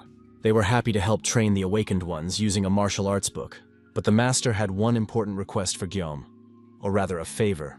Master Enyang took out the Cloud Sword, which had been passed down from generation to generation in his clan. The master had once used a strengthening stone obtained while hunting beetles, and the power of this sword had increased significantly. Now the master asked the young man to copy this sword through his subspace. The master was sure that if he could share such swords with people, it would help them in their common struggle. Guillaume understood how serious this was. It was not easy to give away a precious sword that had belonged to his family for centuries. The young man accepted the weapon with trepidation and promised to reproduce it. After that, the swords had to be distributed to those who needed them. Guillaume returned to the subspace satisfied after distributing the swords and went in search of his best friend. He found Minwoo bored and lonely. Mingwu admitted that he didn't have enough magic stones to raise his rank and create an account in the dimension, so he went hunting monsters to get them. But while hunting bugs, he returned to the subspace because he had absolutely no rank. After all, most martial artists had 8th or even 7th level, received a registration certificate, and were thus able to raise their rank. In addition, they strengthened their ranks with their abilities. Everyone did so, including Guillaume. Guillaume understood that in this situation, his friend would not be able to participate in worthy battles anytime soon due to his low level. It turned out that Minwu had about 300 stones, but Guillaume said he would give him the rest if he fulfilled his request. Minwu was supposed to participate in the battle against Fukuoka in Japan, and preparations for the battle with the fish people were underway. The days flew by unnoticed, and the moment of truth arrived when the war between Fukuoka and Busan was declared. The beautiful sea surrounding the city of Busan, unfortunately, brought great misfortune to all its inhabitants. It was home to mutant monsters that were a combination of fish and humans. These creatures had fish-like heads but possessed upper and lower limbs, developed muscles, and sharp, toothy mouths. They arrived in the city in numbers of about 1,000, and declared that human weapons would have no effect on them. So it would be better for the inhabitants of Busan to immediately hand over power to them and become subjects of the new Japanese Empire. The monsters declared that they had not come to shed blood, but Guillaume replied that he did not believe a word they said. The fish people noticed that the stone barrier surrounding the city was open in one place, so the monsters decided that victory was already in their grasp. They rushed at full speed to storm the city's shore. But as soon as one of the monsters tried to push its snout through the barrier, a powerful electric shock pierced its body. Soon, this electrical charge spread through the water to all members of the pack. One of the skeleton knights held a whip that emitted electric discharges, thus protecting his master and the entire city from invasion. The Knights of Camelot came out to meet the fishmen and announced that the monsters would not be able to pass any further. The fishmen were quite cowardly and immediately realized that the atmosphere in Busan was not at all what they had been told. A hammerhead fish named Makio dispersed the ordinary fishmen, deciding to go ahead himself and clarify the situation. The monster turned to the knights, saying that he would show them the staggering difference in strength. But then Percival came up to him, grabbed the fish by the hammer with one hand, and threw it away. One of the fishmen suggested that his comrades overwhelm the knights with their numbers. But at that moment, Master Yang stepped forward. With his miraculous sword, he cut down several dozen fishmen with a single stroke. Then he resorted to hand-to-hand combat, which he had learned from Kim Sol. Watching his subordinates die one after another, the leader of this menagerie, Hideki, rushed into the attack. He wanted to show that even within the same rank, there was a difference between creatures. But subspace delivery was activated, and Hideki was thrown into the sea, far beyond the horizon. Seeing this, the ordinary fish people realized that it was time to take off. The monsters rushed into the water, rejoicing that there were no ships in sight and no one could catch up with them in the sea, which seemed very safe to them. Guillaume did not want these creatures to simply leave. He was surprised by the relative weakness of the creatures, who were unable to oppose the weak leaders, whom the group quickly dealt with. But be that as it may, it was decided to use the masterpiece created by James. At the helm of this marvel of shipbuilding technology was the best driver of all time and all nations, Yansu. He was going to get everyone to Fukuoka very quickly. The huge, powerful, and fortified ship sped across the sea at high speed. The voyage had been going on for about 2 hours, but during that time, no monsters had been encountered except for the fleeing fish people. These quiet 2 hours seemed suspiciously calm, as if it were a trap. Even for such creatures, it seemed too obvious. Most likely, something else was going on. Lancelot and the other knights were busy defending the fortress, so Guillaume had to cope on his own in case of danger. Suddenly, a strange sound came from the sea, and the young man realized that it was indeed a trap. A huge, giant sperm whale jumped out of the water, hitting the ship with its body and drenching it with streams of water. Judging by its size, it was on par with Grasshopper, and perhaps it would not be so difficult to defeat it. But if this monster reached Busan, the city would be completely destroyed, so it had to be dealt with right there and then. The situation was complicated by the fact that the young man did not know the monster's strength, so he called for ice panels to be delivered. Surprisingly, this proved to be enough, and the huge monster's body was seriously wounded. Soon, the sperm whale jumped out of the water again, even though its snout was pierced with weapons. At first glance, it seemed that this was not enough. However, the sperm whale soon sank safely without putting up any resistance. This fact unpleasantly surprised the young man, because Guillaume saw it as part of someone's strategy and a suspiciously easy outcome. He did not know how strong the enemy would be next time, but the anticipation alone was already exhausting him, and he wanted to get into a real fight as soon as possible. Before Gyum had time to get tired of waiting, Yeonsu announced that the ship had arrived in Fukuoka. The fact that the ship had crossed the sea without any problems was both gratifying and alarming. Of course, it was nice to know that the group had made it safely, but now they were completely in enemy territory, and they couldn't relax for a second. The group's target was the chief representative of the Fukuoka dimension. The representative of Fukuoka occupied a huge and beautiful building, and it was clear that finding him inside would not be easy. The monsters in this area felt at ease, and traps could be waiting at every turn. The young man had one knight in his arsenal, specially created for secret infiltrations. The task of the knight Mordred was to infiltrate the enemy headquarters and bring back all possible information about them. The knight activated his invisibility function and, becoming invisible to those around him, made his way into the building. Gradually climbing the floors, he encountered various types of fish people talking among themselves. Soon he heard loud voices coming from one of the upper offices. It seemed that an unpleasant conversation was taking place between the interlocutors. Mordred approached as closely as possible and listened. A huge fish was reprimanding the fishmen for failing to take Busan with 1,000 fighters and complete a simple task, killing the city's representative. The fishmen reported that some huge structure had fallen on Hideki, and then thrown him into the sea. This information seemed completely absurd to everyone in the room. One of the participants in the conversation stood with his back to the room and looked out the window. It was clear that he was the leader. He said that the fish people had underestimated Korea's power, and it seemed that Gyoma's group's high position in the competition was well-deserved. One of his subordinates, a huge fishman monster, declared that even if Fukuoka was taken away from them, he would make sure that there would be no loss of investment. But the boss interrupted him, saying he didn't understand who would allow Fukuoka to be taken away. And even if the situation in Busan had failed and they had not been able to kill the Busan representative, that did not mean defeat in the war. If it was too difficult for the fish people to meet with Busan at this stage, then they needed to plan for the future, especially since the leader was already in Japan. The branch manager will delete the hologram of the regional representative at his discretion, and the representative himself must be locked in the basement. The chairman said it was a great idea, and that he would lock up the representative himself right now. One of the fish people asked if the basement wasn't meant just for keeping monsters like the hellish Ghost Lord. She couldn't say anything else because the chairman's hand covered her throat. The chairman promised that after killing the representative of Busan, he would go and free the fishman. After listening to all these conversations, Knight Mordred returned to the ship and reported what he had heard. Chongyum was very surprised that this operation turned out to be a full-scale one, rather than a decoy. It was strange that the chairman had locked the Fukuoka representative underground, and the creature from another dimension, the branch manager who had given the order, seemed to be connected to the system. In any case, Guillaume had come here to deal with the Fukuoka representative, and it didn't really matter to him who was the branch manager and who was the chairman. The only thing that bothered the young man was the creature from another dimension, which was neither human nor fishman, and had caused the inscription Fukuoka representative to disappear. Perhaps it was another exiled mage. Moreover, it was unclear who the hellish Phantom Lord was, who had been locked underground. In addition, he needed to figure out how to get into the basement to focus on the representative of Fukuoka. But then Knight Mordred announced that he had brought something for his master. It turned out to be a bunch of keys, but it was unclear why there were so many of them. But when Guillaume and the knight arrived at the basement and began to unlock the door, everything became clear. The fact was that there were a huge number of locks on the door. They were soon done, but Mordred said that the most dangerous monsters were locked up in Japan, so the young man was in no hurry to go down to the basement.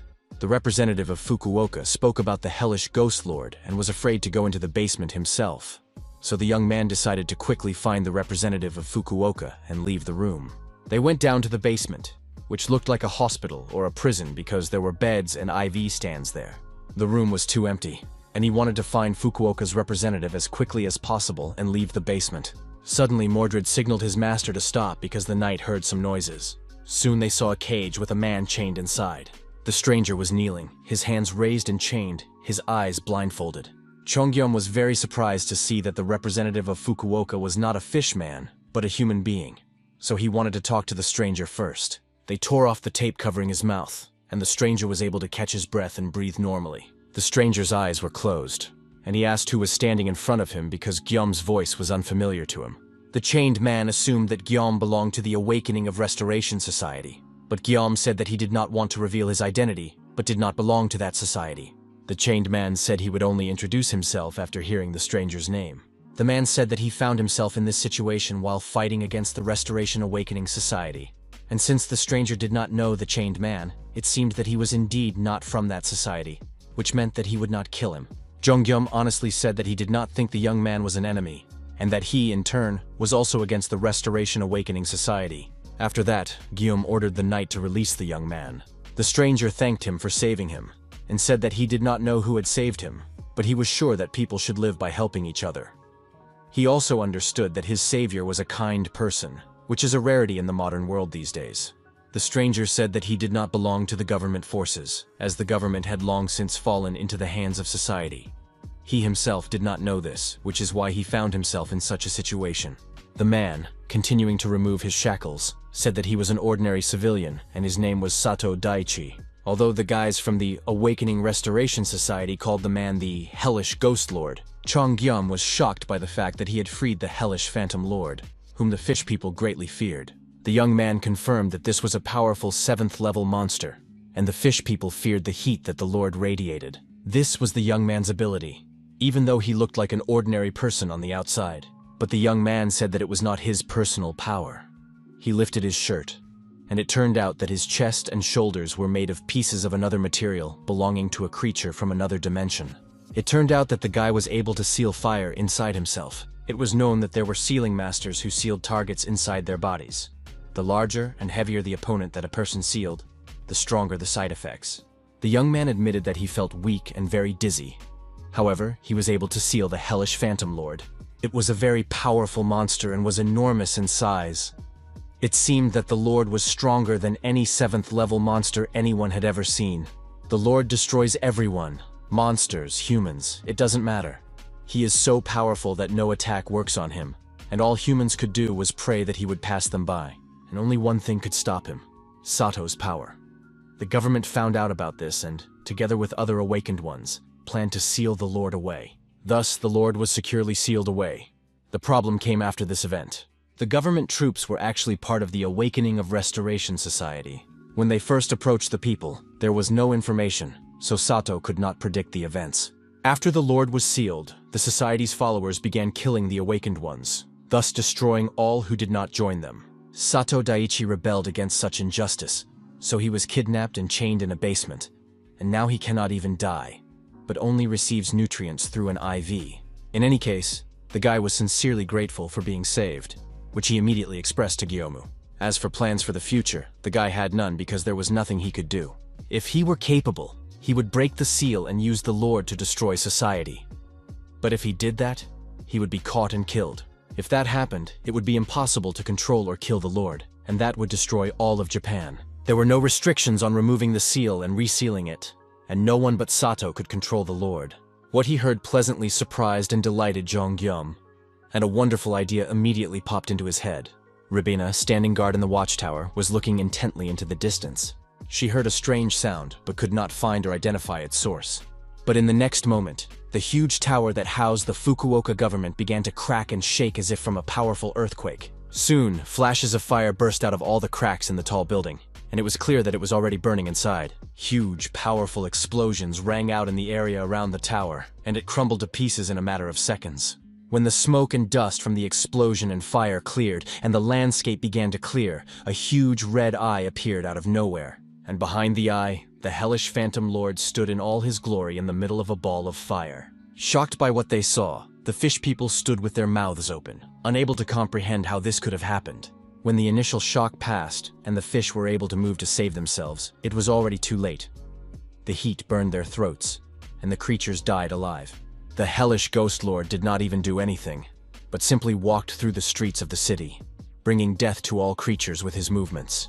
As a result of this walk through the city, the representative of Fukuoka died, which led to the Busan region winning the conflict. Jonghyum said that he would take care of Sato and that he did not need to worry about the side effects of the seal. The young man just needed to seal him. The young man was surprised by what was happening, but he understood that the representative of Korea was very powerful.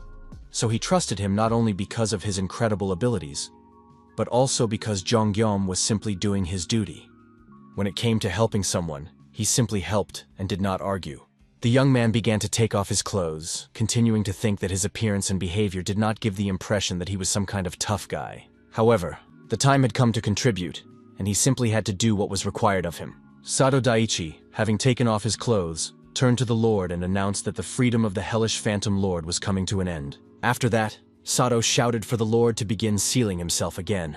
The young man gathered and strained all his inner energy, creating a ring of fire around himself, and began to suck the Lord into himself like a vacuum cleaner sucks up dust. The hellish Phantom Lord did not want to return to the young man's body at all, because he had not yet had his fill of wandering the earth. He clung to everything he could with his claws, and fiercely resisted the seal. However, the young man did not give up and endured the entire sealing process to the end. Even though it was clear that his body was in excruciating pain, Jongyeom praised the young man for doing an excellent job, and thanked him for saving people. After that, the young man called Yeon-soo, and together they dragged the guy who was suffering greatly from the side effects of his abilities. At that moment, Gyeom realized that Yeon-soo had somehow unexpectedly and quickly appeared in a new place, just when he was needed. It turned out that the guy now had a new ability. He could receive and deliver not only goods, but also people from the subspace very quickly. But then again, there were announcements that the Japanese branch of the Multi-Space Chamber of Commerce was ready to present an award for the victory. It was all very strange, and seemed like some kind of system. Suddenly, the young man began to understand the truth, but he did not have time to fully formulate the thought in his head. A glass dome appeared ahead, inside which were monsters watching them closely. They were the branch manager and the chairman, standing in a completely undamaged building, themselves safe and sound. It seemed as if they had appeared from another dimension. Yeon-soo realized that the matter was not yet closed and decided to take the sick young man to the subspace for treatment himself. Because these monsters were representatives of the Japanese branch of the Chamber of Commerce, the monsters also watched the guys and realized that suddenly the Lord was free, and the representative of Fukuoka was dead. It was very interesting. The light above Guillaume's head showed that he was a representative of Seoul, the very guy they had already heard about. The chairman began to urgently swallow magic stones to increase his abilities right now. The branch manager ordered the matter to be resolved in such a way that it would be profitable for him to invest the chairman's money again next time. And then, a huge monster appeared on the streets, promising the manager not to disappoint him. The monster ran through the streets of the city, preparing to attack the representative of Seoul, who stood calmly with his hands in his pockets near his portal. Good delivery was activated, instantly piercing the huge fish with spears and immobilizing it. The fight was so swift and quick that no one even had time to be scared or happy. The chairman died, and the branch manager watched him. He asked the chairman in surprise how he could have lost so easily, since the manager had personally invested in the monster to raise it to the 7th rank. All this made him think about the future. Jongyeom received a huge amount of magic stones for killing the monster. The branch manager admitted that the original plan was to use Japan as a base to occupy neighboring countries in the future. However, perhaps this was the wrong approach from the start. Now the manager had a business proposal for Gyeom. He wanted to use Korea as a base to then enter other markets, and offered to take advantage of the investments promised by Korean partners. The wounded, bleeding chairman could not believe his ears when the manager offered to provide a large number of magic stones and declare war on Osaka and Tokyo right now. The manager's only condition was that he wanted to be rewarded with the Fukuoka gate for his victory. As soon as Guillaume enters the office, he should sort everything out, because the manager is a little shaken up by the explosion in the office and cannot work properly. Jongyeom was also promised help in reaching the next rank. The manager was interested in whether there were any awakened individuals in Korea with architectural abilities. At that moment, the chairman, even though he had one foot in the other world, could not bear all the lies being fed to him. He pulled the spear out of his body and attacked the manager with it. And although the spear was aimed accurately and reached its target, no damage was done to the manager. It seemed that the spear was unable to hurt him. Judging by what was happening, the manager had activated his repulsion skill. But if the repulsion skill is used, there is bound to be a push and recoil, and the manager did not move a millimeter. It turned out that his rank was higher than level 6. The branch manager pushed the spear away with his finger and, turning to Guillaume, asked him to restore order in the city. The monster admitted that he was excellent at defense, but had no offensive abilities. It soon became clear that there was no need to finish off the chairman. The monster had lost too much blood and would soon die on its own, even if left alone. Jongyeom couldn't resist and asked about his interlocutor's rank. In response, he heard that those who work for the Multi-Space Chamber of Commerce have no such concepts, so his rank can simply be called 0. When managers travel to such places, they are given a privilege for the inconvenience. They become untouchable by any attacks. The young man understood that the manager's proposal was to change his status from someone whose territory was being invaded to someone who was invading himself. He replied that he needed time to think. The administrator added that the universe is full of beings with powers similar to Guillaume's. Even the seal master who recently summoned the Lord is similar to the young man. And if even here, on Earth, there are people with such abilities, one can imagine how many similar beings there are in the entire universe. So decisions should be made quickly. But this information made the young man think that the manager did not understand his abilities at all, since he compared him to Sato Daiichi. Before leaving for his portal, Guillaume asked what would happen if he refused. The branch manager said it would be the end, and at that moment, the young man refused his offer. This position surprised the monster, who did not expect to hear such a response. He suggested that the young man think carefully about his decision. But the young man announced that he had already made up his mind and seen everything he wanted to see. To say that the branch manager was stunned would be an understatement. As a member of the Multiverse Chamber of Commerce, he was obliged to remain neutral. But now, the monster was on Earth and openly putting forward its terms. Watching the young man disappear into the portal, the monster couldn't tell if the guy was stupid or if he had some kind of plan. In any case, he needed to find the right person as soon as possible and deal with the insolent young man. Guillaume thought that he had previously intended to deal with the Multiverse Trade Chamber because it only complicated his life, but now he understood one thing. The manager's repulsion was too strong, so the guy couldn't deal with the chamber, and making enemies among such powerful beings was a dead end. The manager was surprised by the young man, because it turned out that he did not want to be an invader. He was a very strange representative of Earth civilization, in the manager's opinion. The young man did not know what to do until the very last moment, but he realized that at that moment it was best to just leave, or at least pretend to leave. Entering his space, Guillaume gave Pax the command to preserve the building. It was an incredibly cunning and devious plan. But Guillaume didn't lose his cool. He stole the office. After defeating the reptiles, the young man leveled up, and as a bonus, received the right to save. But he still couldn't figure out what exactly was worth saving. The manager's problem was that he could level up from the office, but he didn't know his abilities. The next moment, the branch manager's head simply exploded. It seemed to be punishment from the Chamber of Commerce for losing the office and completely failing the mission. The streets of Fukuoka were adorned with an oil painting, the bleeding and dying chairman, as well as the headless manager of the Chamber of Commerce branch. The chairman even felt a little sorry for the manager, because in the end, he was just a subordinate who was punished for failing the task. And from the perspective of the vast universe, the manager was an insignificant creature, as was the chairman himself. Thus, all the magic stones left over from these monsters went to Guillaume. The young man did not expect such a rapid end to the branch manager's life. Perhaps he should not have kept the office, or perhaps it was precisely because of this preservation that the monster's head exploded. And although the young man was overcome with anxiety, perhaps he really shouldn't have kept the office. Nothing could be changed now. The young man decided to think about it later, since the situation had been resolved for now, and the problem was no longer relevant. First, he needed to return to Busan and talk to Lancelot. A notification informed him that a relevant update had been found in the newly saved object, and the system requested permission for this action. Perhaps the young man had not saved the office in vain after all. Sato Daiichi was completely healthy and feeling great, which was amazing, considering how little time had passed since he sealed the hellish Phantom Lord. The young man turned to Guillaume, saying that he had already recovered and wanted to leave the subspace, because there were many other things to take care of in his hometown and country. The Japanese representatives had lost almost all the competitions, and the situation had developed in such a way that the awakened from other countries were now fighting monsters in Japan, risking their lives for the sake of others. Therefore, Sato decided that he must start fighting and follow the example of Jong Guillaume.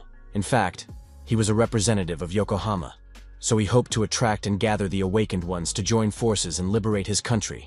Jong Guillaume expressed regret about their imminent separation. The young man was firm in his desire and promised Guillaume that he would stand by his side as soon as the need arose. Jong Guillaume, in turn, also asked the young man not to hesitate to ask his Korean friends for help.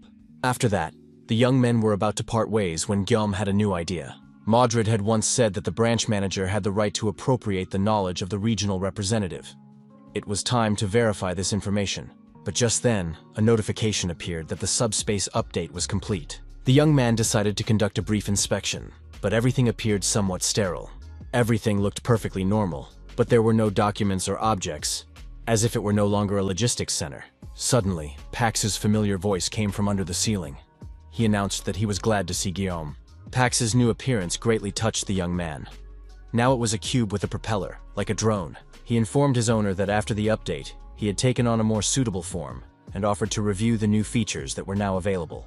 Pax decided to describe and explain the added features. He reported that there had been changes to the notification delivery system. Now they could only be delivered to targets within certain zones. A zone was a specific area subject to certain functions or influences.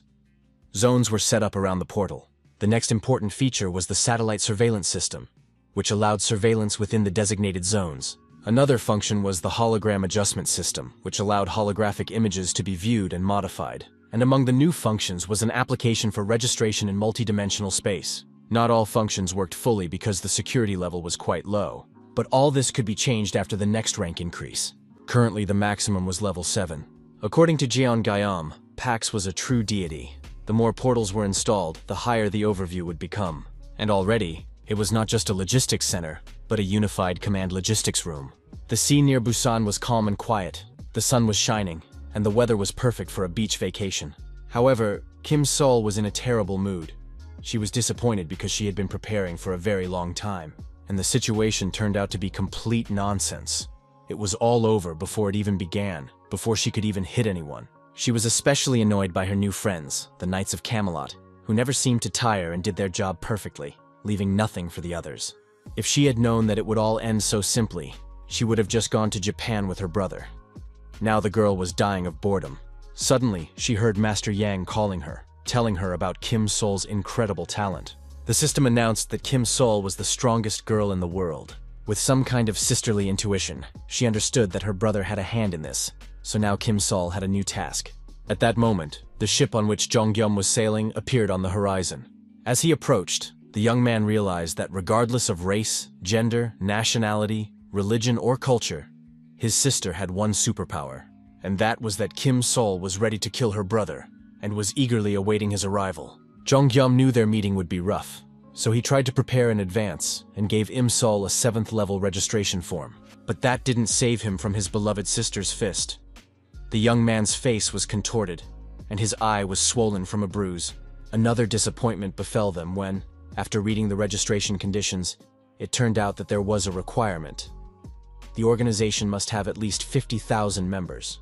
Pax explained that the system had a function for creating groups where new members could be lured and invited. Previously registered members cannot join other groups or create their own, so in order to increase the level, it is necessary to attract new people. This was crazy, because it was simply unrealistic to gather such a huge number of people. The streets of Fukuoka were a terrible sight. They were still littered with wrecked cars, houses, debris, and the bodies of slain monsters. But soon, a new creature appeared among the houses, a giant goblin. Its fangs protruded from its jaw, its nose resembled that of a gorilla, and its gaze did not bode well. The creature reached the square where its kin had been just a moment ago, and now only bloody stains remained. The smell of blood attracted it. Finding nothing to feed on, the monster stopped and suddenly saw a boy behind one of the houses. The boy was wounded and frozen in fear at the sight of such a huge monster. But before the monster could do anything nasty, it collapsed dead at the boy's feet, a sword sticking out of its back. The boy was barely catching his breath, still breathing heavily from the horror, and realizing that life goes on, when suddenly a notification appeared before his eyes. It said that a sword had been delivered to his location, and that the boy could now join the Pax group. To do so, he had to submit an application. Now, Pax had not only been updated, but also significantly improved its artificial intelligence. It could distinguish between enemies and allies within the reach of the portals, as well as independently assess the situation and provide the necessary assistance. Thus, the process of attracting new members to the group has moved forward. By attracting more and more people, they managed to improve their deferred ability, increase the delivery range, and expand the radius of the portals. After sorting things out in Fukuoka, the young man decided to go to Busan. After installing the portal in Busan, Guillaume headed to the next city and installed a portal there as well. But suddenly Pax reported an unexpected problem. People were unexpectedly gathering near the portals, pushing and shoving, creating crowds and inconveniences. It was necessary to restore order to prevent criminal situations from arising. At this stage, everything did not look too dangerous, But the number of people continued to grow, which meant that criminal tension was also increasing. Chongyom asked the military to take control of the portals. There were blind spots outside the portals, and this was inevitable. But the young man understood if the military rejected this proposal.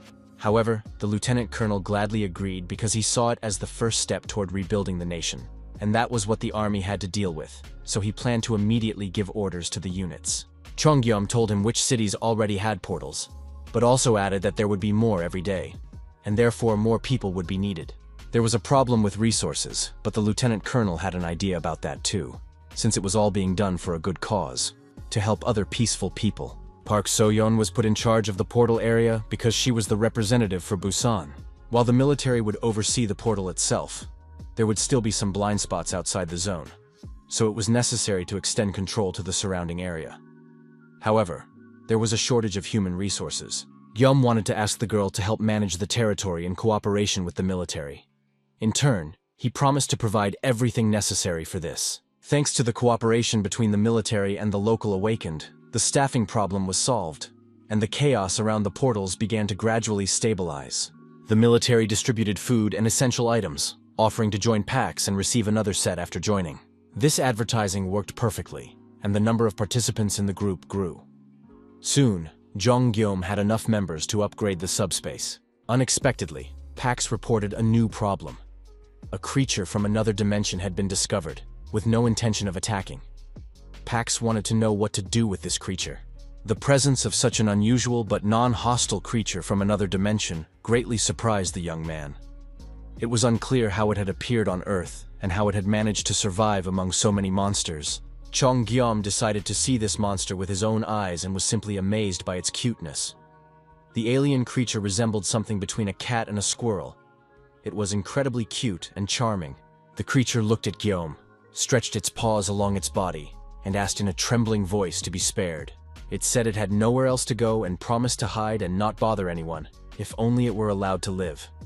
The young man realized that this fluffy creature was nothing like a killer monster. Gyom agreed to listen to the creature's story and then decide its fate. Struggling to hold back tears, their new friend began to tell his story. His home dimension had been completely destroyed by an invasion of monsters, and while searching for a new refuge, he had made his way to Earth along with other creatures. This was quite understandable and explainable, because it was not only Earth that was under attack from hostile civilizations. Other dimensions had also suffered destruction, and if humans were unable to protect themselves in the future, they would become refugees themselves. The creature said that he had many relatives, and that he was their leader and had led his people to a mountainous area. However, it turned out to be very dangerous there. Due to the creature's short-sightedness, many of its tribesmen were killed or eaten by monsters, and the surviving furry creatures scattered, fleeing from danger. They are probably still hiding somewhere. The creature was going to find its kin by smell, because they have a highly developed sense of smell, thanks to which they are able to hide from monsters. It tried to demonstrate how this works by drawing in the air in the room where it was with Gyom. Suddenly, the creature smelled a goblin coming from the third floor of the neighboring building. It sounded almost unreal. Chongyom decided to check this out since he had the chance, and called over Knight Mordred. The young man informed his subordinate that there was a goblin on the third floor of the neighboring building, and instructed the knight to verify this information and deal with the monster. Soon, Mordred returned and confirmed that as soon as he approached the building, he was attacked by goblins, as a result of which he had to destroy them. As proof, the knight presented his master with a severed head. Fluffy was simply incredible. He was able to identify the goblins solely by their smell. It was an amazing ability, and the young man recognized that his new friend's abilities were truly remarkable. The only problem was that the creature was completely defenseless. Chongyom offered Fluffy a helping hand and protection, as it was an easy target for attacks from other creatures. The young man said that humans had also suffered greatly from the invasions, and that they were all victims. Therefore, if the furry creature did not mind, Gyom suggested that they live together. Jonggyom promised to help find friends, and in return, the furry creature promised to help humans.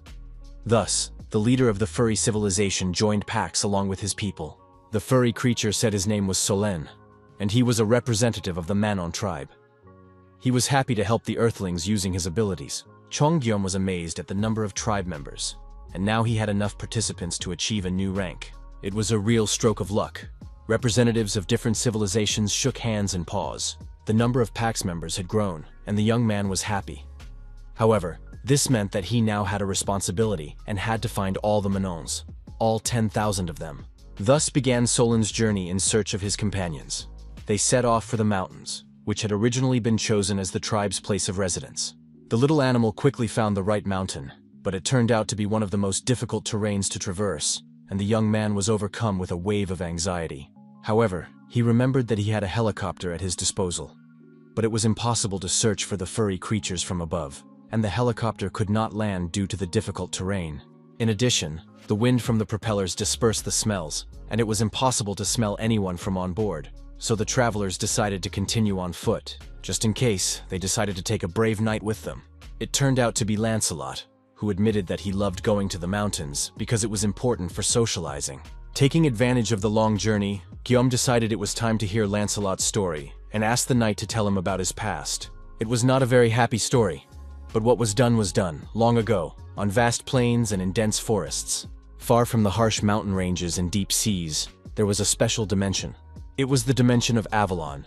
Its inhabitants had always lived side by side with various creatures and learned to survive under the constant threat of monster attacks. The main skills necessary for survival were hunting and gathering. Even infants who were just beginning to speak were given hunting tools. Naturally, the inhabitants became warlike. But despite the threat from monsters, they constantly developed their civilization. Soon the monsters ceased to be so dangerous, but a new challenge arose: war. People honed their strength in battles with monsters and turned their blades on their own kind. The struggle for survival turned into a bloody struggle for power and territory. Civil wars lasted for hundreds of years, and when everyone was tired, a young knight appeared. He ended the war through diplomacy, preached love, and was loved by all the inhabitants. He became a king named Arthur and gathered knights who had become famous in battle, declaring that the sword that had once been drawn to take lives no longer existed. From then on, the valiant Knights of Camelot became the sword that protected the dimension of Avalon. The Knights of Camelot defeated the invaders and defended their dimension. Avalon flourished as never before. But soon Avalon faced a new, even more powerful invasion. This time, black magicians from the dimension of Barnaul arrived. They were incredibly strong. After that, the Knights of Camelot found themselves bound to relics, and the defeated Avalon was cursed. The knights turned into undead creatures that could not die. In the end, it was not a very pleasant story. Guillaume said that he sympathized with the knight, but he wasn't going to judge him. Of course, it was painful. An entire dimension had been destroyed. It wasn't easy to talk about it, because the whole world, family, friends, and acquaintances had been destroyed. Guillaume realized that he had to apologize to Lancelot for bringing back painful memories. While he was searching for the right words to apologize and comfort him, the fluffy Solin stood up on his paws and began to sniff. The young man foolishly asked the knight if there was any way to save the dimension of Avalon. It sounded silly, like asking at a funeral if it was possible to resurrect the deceased.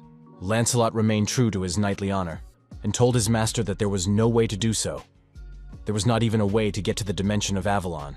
The Chamber of Commerce does not open its gates to anyone except invaders, and it is impossible to bring the dead back to life. Solon, listening to this difficult conversation, continued to sniff and look around the bushes. Lancelot told his master that his obedience was a forced submission imposed by a curse, but his feelings and will belonged to him alone, and the knight was sincerely satisfied that his master Guillaume was not an invader. It had been that way from the beginning, and the other knights would probably agree, for they too appreciated this fact. But suddenly, the fluffy creature caught a new scent and silenced the chattering people. Solon rushed into the grass, and after a while another fluffy face appeared from behind the bushes. It was a touching reunion of kindred spirits, accompanied by warm embraces and streams of happy tears. Solon said that he was fine, that these people had saved him and offered all members of the Manon tribe to live on Earth. That's why he came to gather the rest of his people. Fluffy said he knew where some of his tribesmen were hiding, which was excellent news. The young man climbed the mountain in search of the tribe, and those they found brought the rest, and so gradually all the Fluffies gathered. A week passed, and Guillaume felt worse than after fighting the most terrible monster. His body ached, he was sleep-deprived, his muscles hurt, but all the furries had been found. Be that as it may, the young man was glad that he had managed to gather everyone, and he created a portal that allowed the creatures to remain living on the mountain. If they lived near the portal, they would be completely safe from monsters, and they could get everything they needed directly from the portal. The chief, on behalf of the entire tribe, thanked Guillaume and asked how they could repay him for such kindness. The young man replied that he expected the tribe to help as much as they could. Perhaps someday their sense of smell would be useful to humans. The representatives of the Manon tribe were offered to join various organizations as trackers to help Earthlings destroy lurking monsters. The furry tribe decided to demonstrate their abilities. Sitting on people's shoulders, the animals accurately pointed out where the monsters were hiding. Thanks to their guidance, many monsters were discovered in various basements and abandoned warehouses. A week after the furries joined the humans, news of monster attacks became increasingly rare. Of course, it was not yet possible to destroy all the monsters, but the number of victims had decreased significantly. However, despite the success, the young man could not relax. Pax reported that the Chamber of Commerce had issued new documents stating that some dimensions would soon be merged. Jong Gyom gathered all the key representatives of the Korean office, and Pax outlined the contents of the new documents. The Chamber of Commerce had two goals. On the one hand, to increase profits in Korea and Japan, and on the other, to reduce the number of rank holders. The continent of Elfheim would be moved to the Pacific Ocean and forced to go to war in 7 days. An official announcement about the battle with Korea and Japan would come later. The document was distributed within the Chamber of Commerce, and thanks to the fact that the young man had taken over the office, he received the information before anyone else. In any case, they would have to fight again. However, the phrase, "forced to enter into battle," caught his attention, which meant that the newcomers from the continent of Elfheim would be forced to become invaders. Perhaps they too had suffered from the invasion and were now being drawn into an unwanted war. Maybe it would be possible to clear up the misunderstanding and prevent the conflict. Unfortunately, there was no way to contact the representatives of Elfheim. This had to be done before the battle began, but they could only appear on Earth at the last moment. However, Pax reported that the dimension of Elfheim had already been transferred to the Pacific Ocean. This was excellent news, and Jean Guillaume decided to go to the negotiations immediately. But what if the inhabitants of Elfheim thought differently? What if they were a primitive life form and wanted to start a war of conquest? It was worth considering such a scenario. Far away in the Pacific Ocean, on one of the many islands, it was quite gloomy. A funny, toothless little elf looked at his reflection in the water and realized that few people on Earth were dirtier than he was. His little sister also thought the water here was dirty, but still better than in their home universe. There were probably places even worse than this, so there was no need to be upset.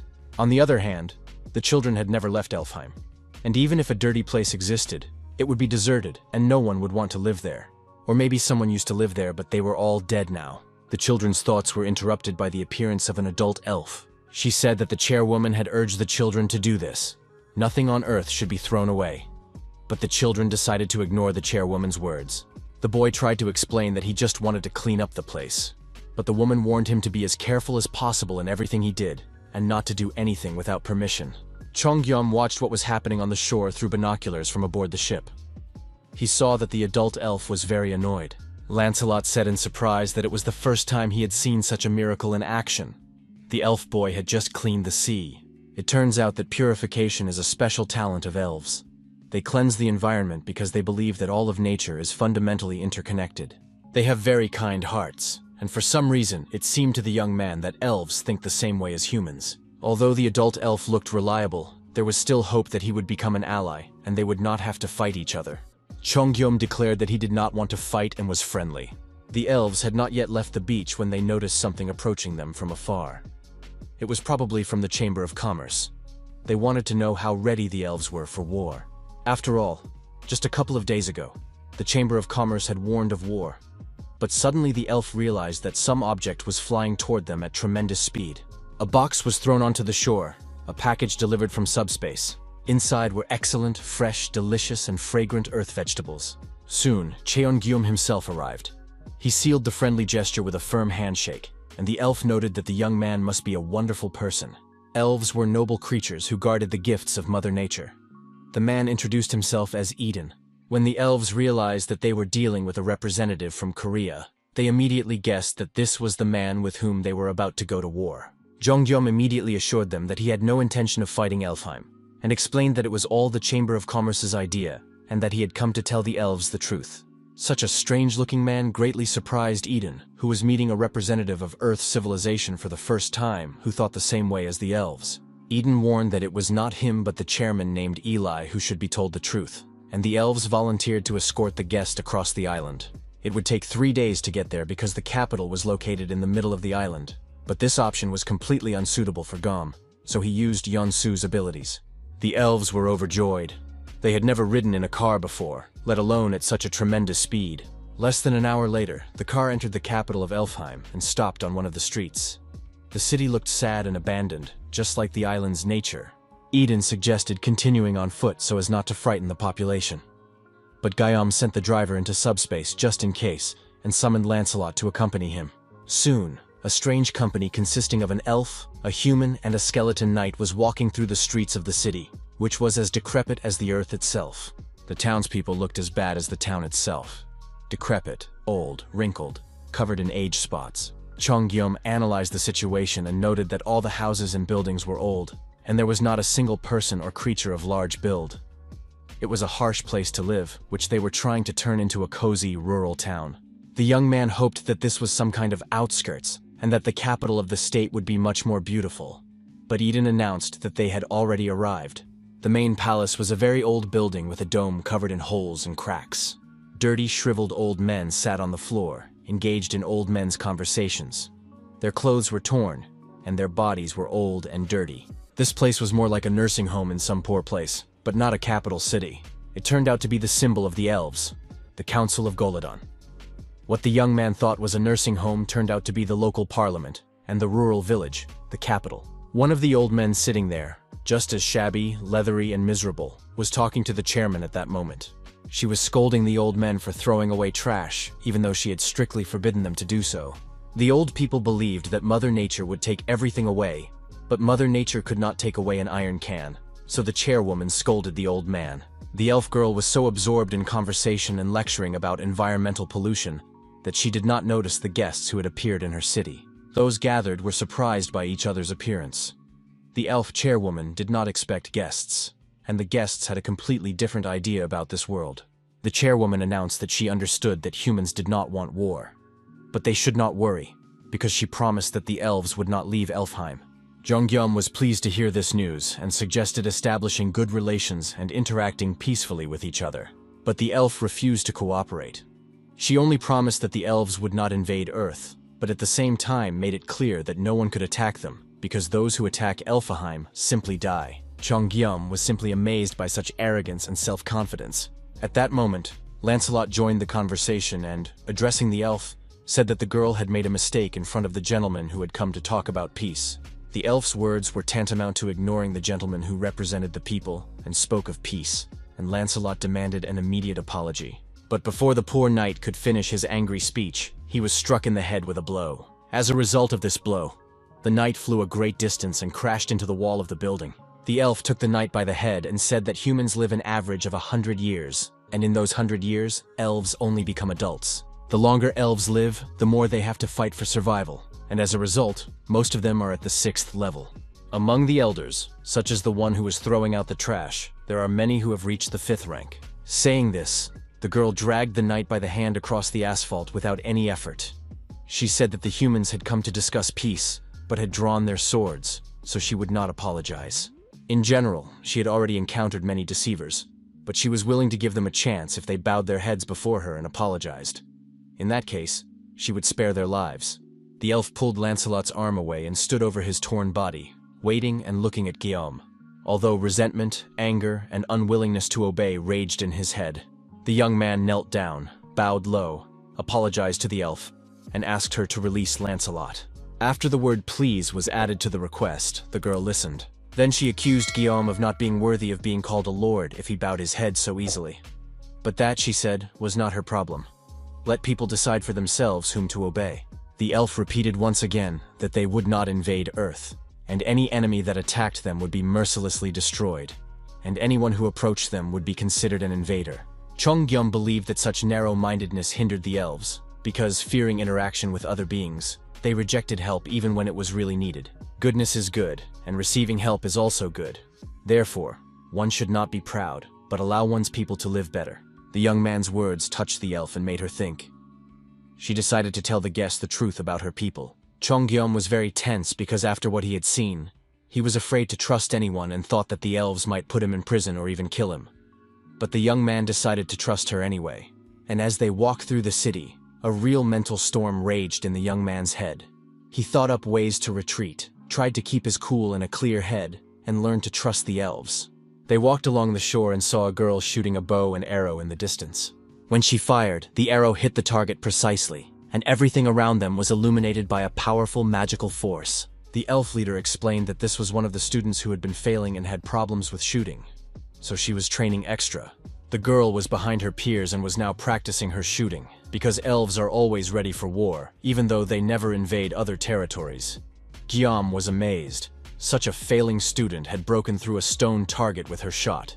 After a while, they reached the place the elf wanted to show the boy.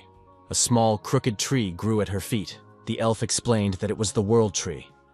There are places in Elfheim that are steeped in curses, and it is this tree that supports the elves, helping them to survive. The curse constantly spoils the lives of elves, even though they are among the most peaceful and kind creatures. Once upon a time, long ago, this World Tree was huge and shone with a dazzling light.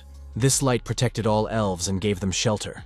But many years ago, the World Tree began to gradually shrink. The elves lost battles with other dimensions, and when they were defeated, a curse was placed on the continent of Elfheim. Since then, the World Tree has resisted and gradually died. But thanks to its resistance, the elves could still harvest at least a small crop. They no longer hope for a large one. Guillaume was amazed at how calm the girl was about this curse and the whole situation. He immediately began to find out who had cast the curse on all the elves, and whether he could help them. After all, even despite the difference in rank, he was able to help in other ways. The elf did not want to tell him because they had only recently found out who was responsible for spreading the curse. But still, the elf believed the young man's kind eyes and confessed that it was the work of the black magicians from Barnaul, the very ones Lancelot had told her about. The elf showed him a magic ball in her hand, the power of nature. The magicians from Barnaul feared the natural energy emanating from the World Tree and avoided elves who used this power. Some elves are born with a talent for natural energy. They have horns on their heads and are called high elves. Most of the high elves were killed by the magicians of Barnaul. Of course, some high elves survived, but they disappeared after moving to Earth. The young man was very upset when he heard this story, and promised to report immediately if he saw an elf with horns. And now the World Tree, deprived of the high elves, is simply dying. And with it, the entire elven people are falling into decline, because they can no longer grow their own food. After that, the girl said that their conversation was over, and now Eden would escort the guest back. As he left, Guillaume glanced once more at the World Tree and thought about how amazing it was. Just one tree had been fighting the curse all this time, and the young man decided that the problem could be solved by cloning the tree. He tried to do so, but nothing came of it because there was no such plant in the logistics center, and the corresponding category did not work. To duplicate the tree, he needed to use the save option, but he didn't have enough magic stones for that. The young man decided to think about this problem later. But before the elf chairwoman left him, he wanted to give her a gift. It was not a gift for Eli personally, but for her entire people, a treat. The delivery option was activated, and a huge amount of vegetables immediately appeared in the central square of the elven city. The young man said that he asked for nothing in return, and that sometimes you can just do good deeds as a gift. He quickly said goodbye to the elf and went to his subspace, where Sato was waiting for him. Sato said that he had almost cleared all of Japan of fish people, but there was one place left that he couldn't handle. Fish people had settled in the Sapporo area, seized the core of the gate, and fled to the sea, where a huge kraken appeared to protect them. The elf leader realized that despite the difference in rank, they could help each other in other ways. Thoughts swirled in her head.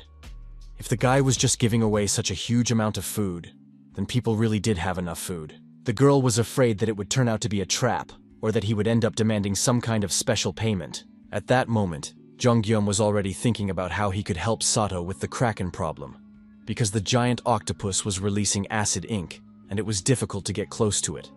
Even magic cast from a distance did not help. The kraken's ink spread further than the abilities of the reception, so another solution had to be found to solve this problem. A powerful long-range attack was needed. All that remained was to figure out what could help in this situation. It had to be some kind of long-range weapon, which meant the young man had to go back to the lab and try out different combinations. But then a voice called out to him. The girl didn't have time to say anything before Guillaume asked her for a favor, and she immediately thought that now she would have to pay for the vegetables. Guillaume wasn't asking for help in exchange for food. There was plenty of that, no strings attached. He just needed her help. He needed help dealing with a huge octopus whose tentacles were preventing the Japanese representatives from destroying the fish people. This octopus looked disgusting. It was huge, powerful, and its mouth spewed poisonous ink that destroyed everything around it. Ellie agreed to help and, together with the boys, made her way to the Sea of Japan, where the kraken was splashing around in the water and enjoying life. Taking the bow in her hands, the girl took aim and pulled the string. The arrow flew straight to its target at tremendous speed, covering a great distance and creating a hypersonic rupture in space. The kraken did not have time to dive into the water, and the arrow tore it in half. It was amazing. Just one shot from the elf leader destroyed not only the kraken, but also the gate core it held inside itself. As it turned out, the magic stones from the kraken and the core of the gate would soon be added to the inventory, and Guillaume would be able to receive a large number of bonuses to use at his discretion. A large number of magic stones would allow him to preserve and duplicate the world tree, and the young man would save Elfheim. But, knowing the elves, the boy understood that they would not agree to such help, given their character and reclusive lifestyle. The second option was to collect even more magic stones and do it all in secret so that the elves wouldn't even know. Both options were difficult because everything had to be kept secret. Chongyum continued to divide the magic stones for a long time, but suddenly realized that he would not get them because the kraken had killed Eli. During the entire voyage, not a single stone had fallen to his account. But there was still one option left, to offer food in exchange for magic stones. However, this option also failed because Eli took care of the monster as promised, and the young man had to provide food as promised. After that, the young man decided not to be cunning, but to ask directly if Eli could give him the magic stones she had received for defeating the monster. Of course, there was no such agreement between them, and although the young man promised to quadruple the food supply, Eli still found it strange. She understood that the guy was up to something and wanted to know why he needed these stones. The magical stones would also be useful to the elves, so it was better for him not to interfere and just give her the food as promised. The young man realized that he would not be able to negotiate amicably, and if he resisted or delayed the delivery of food, he himself would become dinner. Chongyum summoned even more fresh vegetables, which were immediately delivered from the subspace. He saw no point in deceiving her anymore and decided to tell her everything honestly. The young man confessed that his ability was to copy everything he stored in his subspace. Jim wanted to take the world tree, preserve it, and duplicate it to help all the elves, but the girl had never heard of such an ability and did not believe him. Then the guy opened a portal, and food began to duplicate and pour onto the ground in a continuous stream. When it became clear that the young man was not joking, a new fear arose in Eli's mind. After all, he could take the world tree and never return it. It was tantamount to entrusting the fate of the race to an untested person. She didn't understand why this man didn't want to capture them, but instead was constantly trying to help. Chongyum tried to come up with a gentler explanation, but in the end, he said that he simply felt sorry for the elves. They were starving, and both adults and children looked unhealthy. The young man wanted to help the elves simply because he felt sorry for them, and he had no other reasons for doing so. In fact, the elves could have simply invaded Earth and plundered it. Then they would not have had to starve, but they did not do so. Eli remembered her former life, when she lived on her planet with her parents and was a girl. She was forbidden to bully her friends because it was necessary to support mutual growth and coexistence. It was beneficial for survival. You can't refuse competition. You have to be friendly to everyone for no reason. Competition leads to development, and development leads to prosperity. If competition destroys, everything will fall into decline. You have to be kind and fair. This is the most effective and wise way to survive. And although the girl's desire to beat someone is understandable, you have to use your strength for good. When someone needs help, we extend a hand and accept help in return. Of course, elves are ideal creatures, so they know how to live together with others. Those who know how to coexist, not just kill, survive. These memories flashed through Eli's mind, and she realized that she did not know the name of the person who was willing to help her. After they met, Eli made another request. She knew that someday the elves would go in search of the high elves somewhere on Earth, and she asked Kim Jong-gyum to help them when that happened. The young man confirmed that he would do everything in his power for the elven people. Soon, his account was replenished with enough money to store the world tree in his logistics center, and then reproduce it. The old elf, covered in wrinkles and completely decrepit, stared spellbound at the sky, not understanding what was happening before his eyes. The sun was obscured by a multitude of enormous balloons with baskets descending onto the elves' territory. When the baskets landed and the elves rushed to look inside, they were amazed to find pots with the world tree. The elves burst into tears of happiness, hugging the little trees that had come to them in such large numbers after so many years. Tears of joy, happiness, and hope for a better life watered the trees. The elves were able to admit aloud how hard it had been for them all these years, and how difficult it had been to survive. But the hardest thing now was to stop crying like children. Not only ordinary elves, but also the Knights of Camelot were involved in this mission, and were planting world trees all over the island. Suddenly, one of the knights felt ill. After coming into contact with a tree, his body began to itch wildly. There was a lot of work to be done, and there was a catastrophic shortage of manpower. Therefore, Guillaume asked Pax to ask the humans for help. Reinforcements arrived immediately, including Master Yang, Lieutenant General Yu, and other well-known figures. Guillaume reassured his acquaintances, saying that there was no danger, and that they would simply have to fight the dry land and prove themselves as experienced workers. While Guillaume was explaining the principle of planting trees, someone ran up to him and reported that the knights had fallen ill, all at once. The elves and children were having fun and celebrating, planting trees, completely healthy and happy, and the huge and strong skeleton knights lay in piles on the ground. Their entire bodies itched, their bones ached and twisted. Guillaume remembered that they had had a similar reaction when they first entered the subspace. It turned out that the power of the world tree was healing the knights, and the young man decided to send them all to Camelot immediately. But then the oldest elf of the entire people approached him, and said that he could handle the situation himself. It was known that the natural energy of the world tree never harmed anyone, but sometimes it could act like a curse. At such moments, one simply had to change its properties, and the old man placed his wrinkled hand on one of the knights. The energy had to be transformed so that it would suit these brave warriors. The old man went around to all the knights, placing his hand on them and changing the energy.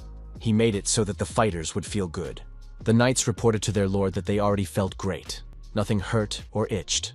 This was excellent news. Eli said that there was a 6th rank among the elves, but the 6th rank monsters in China looked terrible. Looking at the old man, you would never guess his level. The old man believed that all forces, heavenly and earthly, never remain static. Nature moves just like people, so there must be a solution for every situation. He believed that there must be a way to restore the knight's human form. This news literally shocked Guillaume, who rushed after the old man and asked him to explain in more detail. The old man said that the dark force they were observing was indeed very powerful and opposed the very principles of life. In order to return the knights to their former state, it would take as much effort as it takes to draw living water. It was difficult, but possible. The old man would need 2 things: a natural force many times stronger than black magic to suppress it, and a highly skilled high elf who knows how to use it. It is known that the high elves disappeared during their transport to Earth, and it is unclear why this happened, but perhaps they are still alive somewhere. Besides, the old high elf is already ancient, and he could have simply died in an abandoned place. If that happened, it's a shame, but there's nothing we can do about it. But since it is unknown whether the elf is alive or dead, it is worth talking about natural power and how much of it will be needed. The old elf said that natural power comes from the world tree.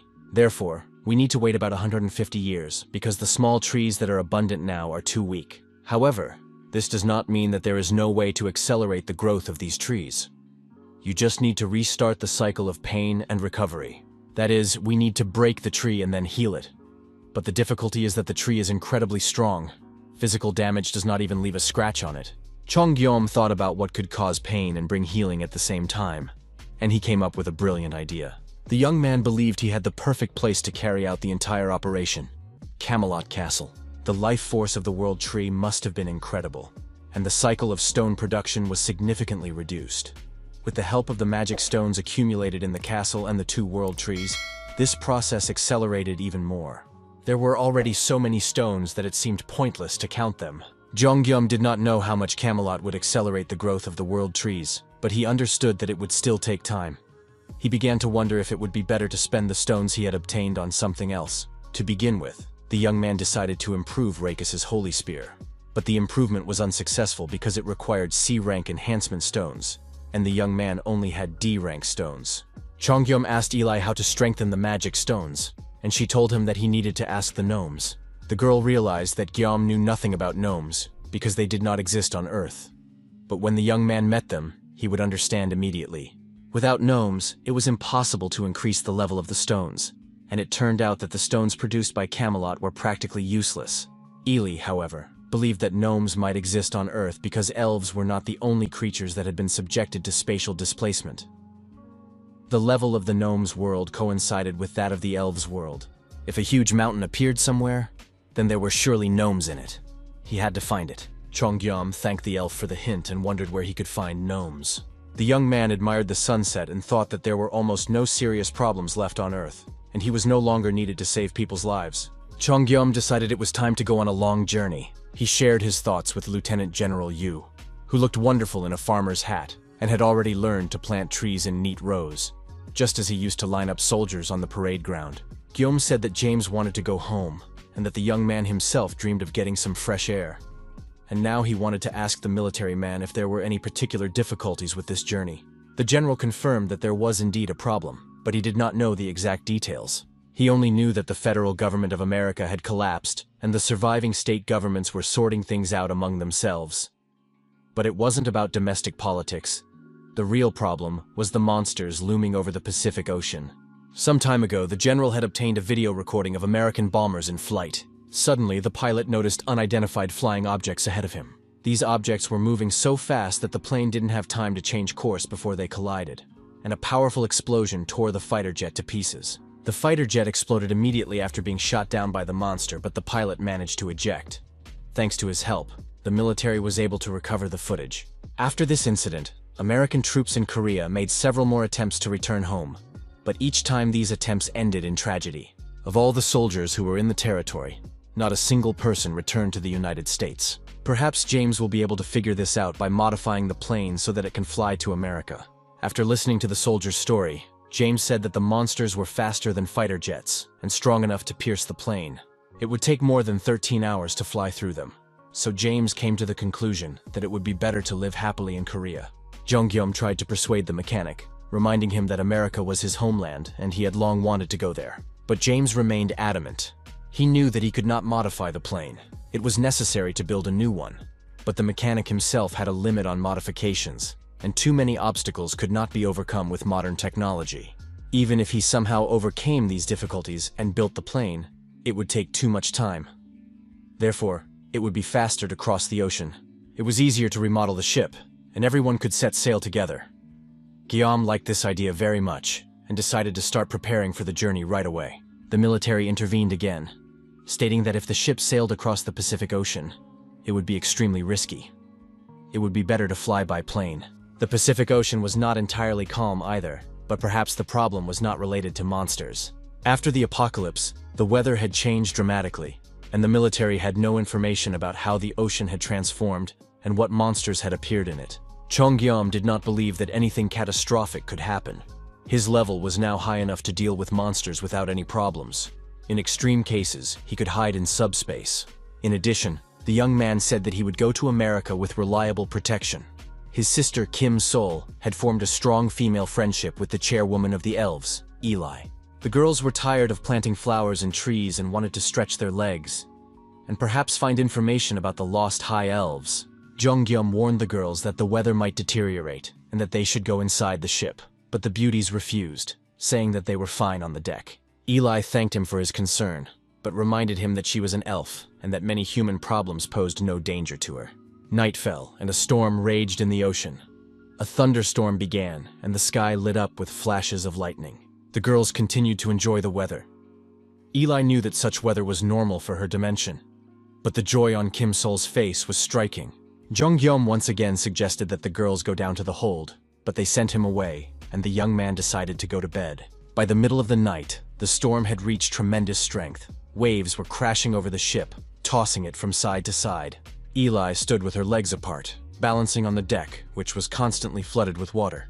At one point, the elf was even surprised by such a powerful storm, as it was unusual even for Elfenheim. But the most surprising thing was that Kim Sol was still happily facing all the hardships and whims of the elements. The girl enjoyed the storm, and the higher the waves rose, the stronger her admiration became. I wonder if such waves were typical for Earth, or if they were a rarity. Ellie didn't want to show the Earth representative that she was bothered by the weather, so the girls spent the whole night on deck, buffeted by the wind and drenched by rain and seawater. However, Ellie did not know that the Pacific Ocean was the birthplace of typhoons and hurricanes. Due to the compression of measurements, unprecedented geological shifts occurred, and Earth's climate became extreme. It all ended with the ship getting caught in a super typhoon. The elf barely held back and made a tremendous effort to survive that sleepless, stormy night. The morning brought complete calm. The ocean was quiet and boundless, and the bright sun dried the ship's sides. Chongyom went up on deck and found the girls in the same place, safe and sound, but quite battered and dirty. The girls said that nothing terrible had happened during the night, and that they had even enjoyed what had happened. Guillaume went down to the wheelhouse and realized that they had already arrived, even though they had only left Korea the night before. Yongsu had also improved his ability, but that wasn't the point. As the soldier had said, something had changed dramatically. The distance between Korea and America had shortened. How serious must the changes have been if they had traveled a distance that was supposed to take a week in just one night? With such drastic climate shifts, it seemed like a disaster. Despite not feeling well, everyone arrived safely at their destination. Yeonsu went to rest after a night at the helm. They were now in California, but their plan was to get to New York to find James's family. But for now, they had to look around and be extremely careful. Jonghyum suggested moving slowly and gathering information, trying to behave normally and not attract attention. Jonghyum tried to send the girls into subspace, but Kim's sister said she would kill him immediately if he moved her back to planting trees. Realizing that arguing with the girls was useless, Guillaume asked them to change their clothes so they wouldn't stand out among the locals. Guillaume tried to look around and get a feel for the general atmosphere in the city while the girls were busy changing their clothes, but the streets of the city told him nothing. They looked completely deserted. There was not a single person in sight, let alone monsters. But then a wall with announcements caught the young man's attention. Chong-gyeom began to study them, trying to understand what was happening in the country. He soon discovered that the states had begun to compete with each other, and the forces had divided into two factions at war with each other. It was still unclear where all the people were, but then the young man's attention was drawn to an announcement about a mine found in the Grand Canyon in Arizona. This mine was relatively close to California, and the young man decided that it was worth starting his search there. At that moment, his companions were already ready to travel across the United States. The girls said they tried to dress as inconspicuously as possible. Ellie chose traditional clothing from the southern states of America. The hat was uncomfortable, of course, but she had to put up with it for the sake of disguise. Kim Sol dressed in a tracksuit, believing that this would make her less noticeable among the local population. The friends loaded into the car and set off for Arizona. On the way, Guillaume told them everything he had managed to find out. The car was traveling at such a high speed that soon everyone felt even worse than they had on the ship. Soon the friends reached the nearest tavern near the mine and decided to rest a little and tidy themselves up. Surprisingly, the store and tavern, located in the middle of the desert, were open and operating. Many people were sitting at the tables, drinking, talking, and spending time in noisy company. One of the visitors approached the friends and said he was happy to welcome Korean guests, as it was very rare to meet Koreans here. The man introduced himself as Park Dongguan. John Gyeom and the girls also gave their names and shook hands. The man announced loudly that he wanted to treat his new acquaintances to beer and pay for the drinks. Then he leaned over and quickly spoke in Korean, asking the young people to listen carefully. They were probably surprised by his friendliness, but the man was doing this for their sake. There were aggressive people with weapons all around them, just waiting for a reason to start a fight. One wrong move, and the young people would be dead. These gangsters had reinforced bullets that could penetrate anything. Dongguan understood that he was crossing the line, but the girls were wearing clothes that were too revealing, and were now putting themselves at risk by appearing here dressed like that. At that moment, the waiter brought beer to the guests, for which Dongguan paid with magic stones. The man continued his warning. They needed to move as quietly and inconspicuously as possible. He asked where the group had come from. He was amazed when he heard that his friends had come from Korea itself, crossing the ocean. Dongguan admitted that no one had sailed across the ocean for a long time because of the monstrous waves that exceeded all conceivable sizes. Then Guillaume asked the man where the Lysian mine was located. Dongguan said that this was a very painful question. The bar was full of awakened people who had gathered to go there. The man realized that since the guys were asking about the location of the mine, it meant they had come for the amplifying stones. Unfortunately, they would not be able to get there. Eli explained that they didn't need the stones. They just wanted to work and talk to the gnomes. However, the man still didn't want to show them the entrance to the mine. At that moment, their conversation was interrupted by a stranger who said that they would die as soon as they entered the mine. The stranger was armed with a gun. He said he had heard the entire conversation and understood that the girls had the power stones. He demanded that they hand them over, promising information about the entrance to the mine in return. He allowed the girls not to give up the stones, hinting that they could pay in another way. It could have been a perfect deal if Kim Sol hadn't taken the man's words as a request to die from a single blow. She did not deny him this pleasure, and in the next moment, all the tavern patrons looked up in horror. There was a hole in the ceiling, perfectly matching the body of the insolent man who had broken through the tavern roof. Mr. Park was amazed by the strength of the girl he had just tried to save, and realized how foolish he looked. It seemed that these guys really had come from Korea.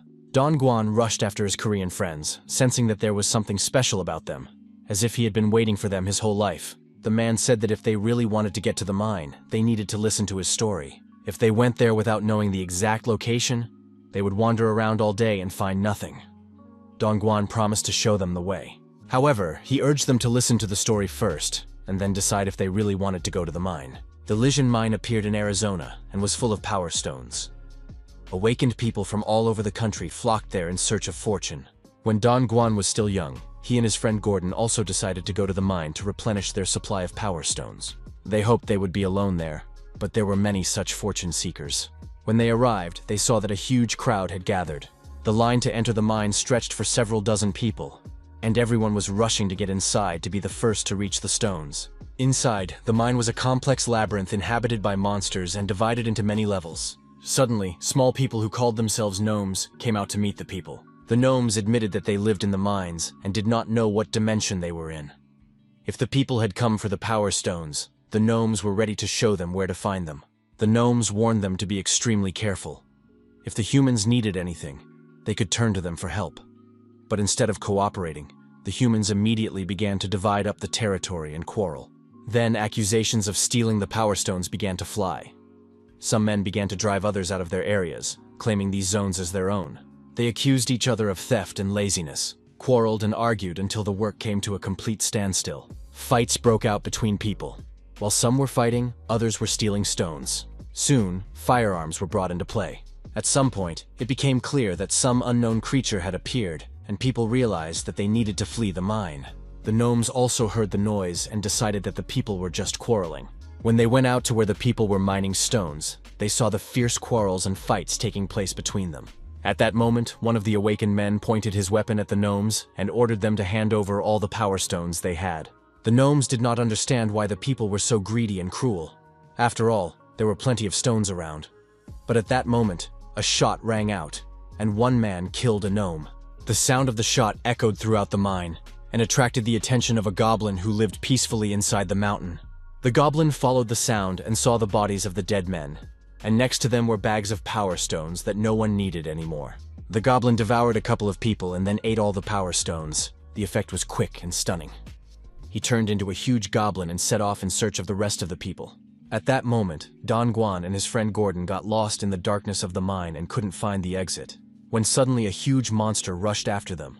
The men ran and finally reached the exit, but when they were almost there, the goblin's huge paw dragged Gordon back into the mine. From that moment on, no one ever entered or left the mine again.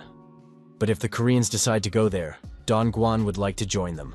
He couldn't muster the courage to go there alone, but he wanted to find his friend. John Guillaume said they would look for the gnomes, and Mr. Park would look for his friend. It was decided to leave immediately. Inside the mine, it was quite eerie. The ground was covered with pools of blood. The mine was indeed huge and consisted of a multi-level network of passages, but there were no signs of life. Guillaume realized that they would be wandering around the mine for a long time if they didn't enlist the help of Solen, a fluffy creature from the Manon tribe. Solen sniffed and told the group to move forward. Suddenly, the animal sensed something approaching rapidly. It was moving at an incredible speed, and it was clear that an ordinary person, Gordon, could not move like that. Gnomes couldn't run fast either because their limbs were short, so it became clear that there was a monster ahead. Chongyam activated the launch, and the magic-enhanced spears were aimed in the direction of the sound the animal had heard. But it soon became clear that they were facing a real monster, because it deflected the holy spear, which was moving at a speed of 1,500 kilometers per hour. Then the chairwoman of the elf dimension came to the fore. She realized that the sound was getting farther away. It seemed that the monster was running away. The friends decided not to pursue the monster, because they had not come here to hunt. The group continued onward. Soon, Solen smelled a strong scent of blood, and the friends ran toward it. In one of the mine's back alleys, they found a strange creature, apparently a gnome. It was a bearded man, covered in blood from head to toe. It turned out that the dwarf had lost a lot of blood and was almost completely exhausted. He needed urgent treatment, so Guillaume sent him into subspace. The young man was about to join his older sister when she finished treating the sick gnome. But then the fluffy creature's attention was again drawn to someone approaching. Aaliyah decided to deal with the monster herself this time. She did not reveal herself until the monster approached, drawn by the smell of humans and blood. Soon, the friends saw the face of a huge and terrifying goblin, greatly enhanced by magic stones, and it rushed to attack. But the elf's powerful fist hit its target. Another blow put an end to this monster's life. Soon, its lifeless body lay on the floor of the mine. However, Elia was dissatisfied with this encounter. She thought she had imagined the monster to be stronger. It was strange that her senses had failed her. At that moment, the dwarf came to his senses in the subspace. Seeing many unfamiliar faces around him, the dwarf was initially frightened and tried to jump up and run away. Chonggyom explained to him that this was a completely safe subspace, told him that they had found him in the mine and brought him here. The doctor noted that the dwarf's injuries were serious, so it was better for him to lie down and recover. Elia introduced herself and said that she was the leader of the elves, adding that she had already killed the monster that was in the mine. The dwarf was surprised that the elven elder was cooperating with humans. However, it was a long story, and right now it was more important to find out what had happened inside the mine. Don Guan asked the gnome if he had seen a man named Gordon inside, his lost friend. The dwarf replied with a question. How many monsters had been killed inside the mine? Elia confirmed that she had destroyed one, but it was smaller in size. The larger monster, she said, was Gordon himself. After that, the gnome began his story. At the moment when a man named Gordon did not manage to run out of the mine, he was captured by a goblin. The monster did not devour him immediately, but threw him back into the depths of the mine because it was not hungry at that moment. As the goblin moved through the tunnels, it saw the power stones and began to eat them. Gordon took advantage of the fact that the goblin was busy with the stones and quietly managed to escape. Soon he heard the voice of a dwarf nearby, who was also hiding in the mine. Together they managed to escape, and the dwarf, who knew his way around the underground passages, led the man to a stone storage room belonging to the dwarves. Inside the storeroom were huge reserves of power stones, which the gnomes used in mining the mine. They decided to hide in this storeroom and wait until people came to the mine and destroyed the goblin. The men became friends and got to know each other better. The dwarf's name was Brock, and Gordon thanked him for saving his life. The dwarf explained that the monster was an ordinary goblin who had become hungry, stumbled upon the bodies of dead humans, and used the power stones to transform himself into a monster. Now he was obsessed with magic and power stones. The goblin had finally gone mad. It was decided to simply wait, because people would soon learn that this territory was occupied, gather together, and destroy the monsters. The gnome said that if this place was occupied, then a defender would soon appear who could solve all their problems. This defender looks like a large moving stone. The Chamber of Commerce probably placed it somewhere in the mine, so they needed to find this stone. It would protect them from the monster. But the problem was that the gnome did not know exactly where this stone was, and the mine was simply gigantic. Gordon said that unfortunately, he couldn't move fast enough to escape from the goblin, and he didn't know where to find the protective stone either. He hoped that people would soon come to clear the dungeon and rescue them, but fortunately, he had plenty of food in his pockets. Gordon and the dwarf spent several days like this, eating chocolate bars and listening to the man's stories about his childhood. Rescue did not come. They had lost track of time, and there was almost no food or water left. Then Gordon turned to the dwarf and said that he had the only idea for salvation. Earlier, the dwarf had said that if you ate a magical, strengthening stone, you could turn into a monster. Gordon's brilliant idea was precisely that. He announced that he would eat the strengthening stones and turn into a monster. Then he would deal with the monster that lived in the mine, and Brock would be able to escape. This idea seemed more interesting to the gnome than Gordon's children's stories. However, the gnome then tried to dissuade the man because the act was extremely reckless. No one knew how many magic and power stones he would need to eat to gain the strength to fight the monster. Moreover, after that, the man would no longer be able to become human. He would forever remain a monster, living only by his instincts. But Gordon saw no other way out. He was very hungry and soon ready to start chewing on his own fingers. He believed that at least one of them would survive, and that was the best they could do, because they had nothing left to lose. The dwarf offered to cut off his hand to feed his new companion, just so that he would not turn into a monster. But Gordon could not accept such a sacrifice. He did not want to remain a human with the soul of a monster. Besides, Gordon wanted to do it primarily for himself. Before ending up in the mine, he was already on the verge of death. a pack of huge, monstrous dogs attacked the city and devoured everyone in sight. But Gordon was lucky. His friend saved him. That friend's name was Park Dong-kwan. He had saved Gordon's life many times, and now the man didn't want his friend to regret it.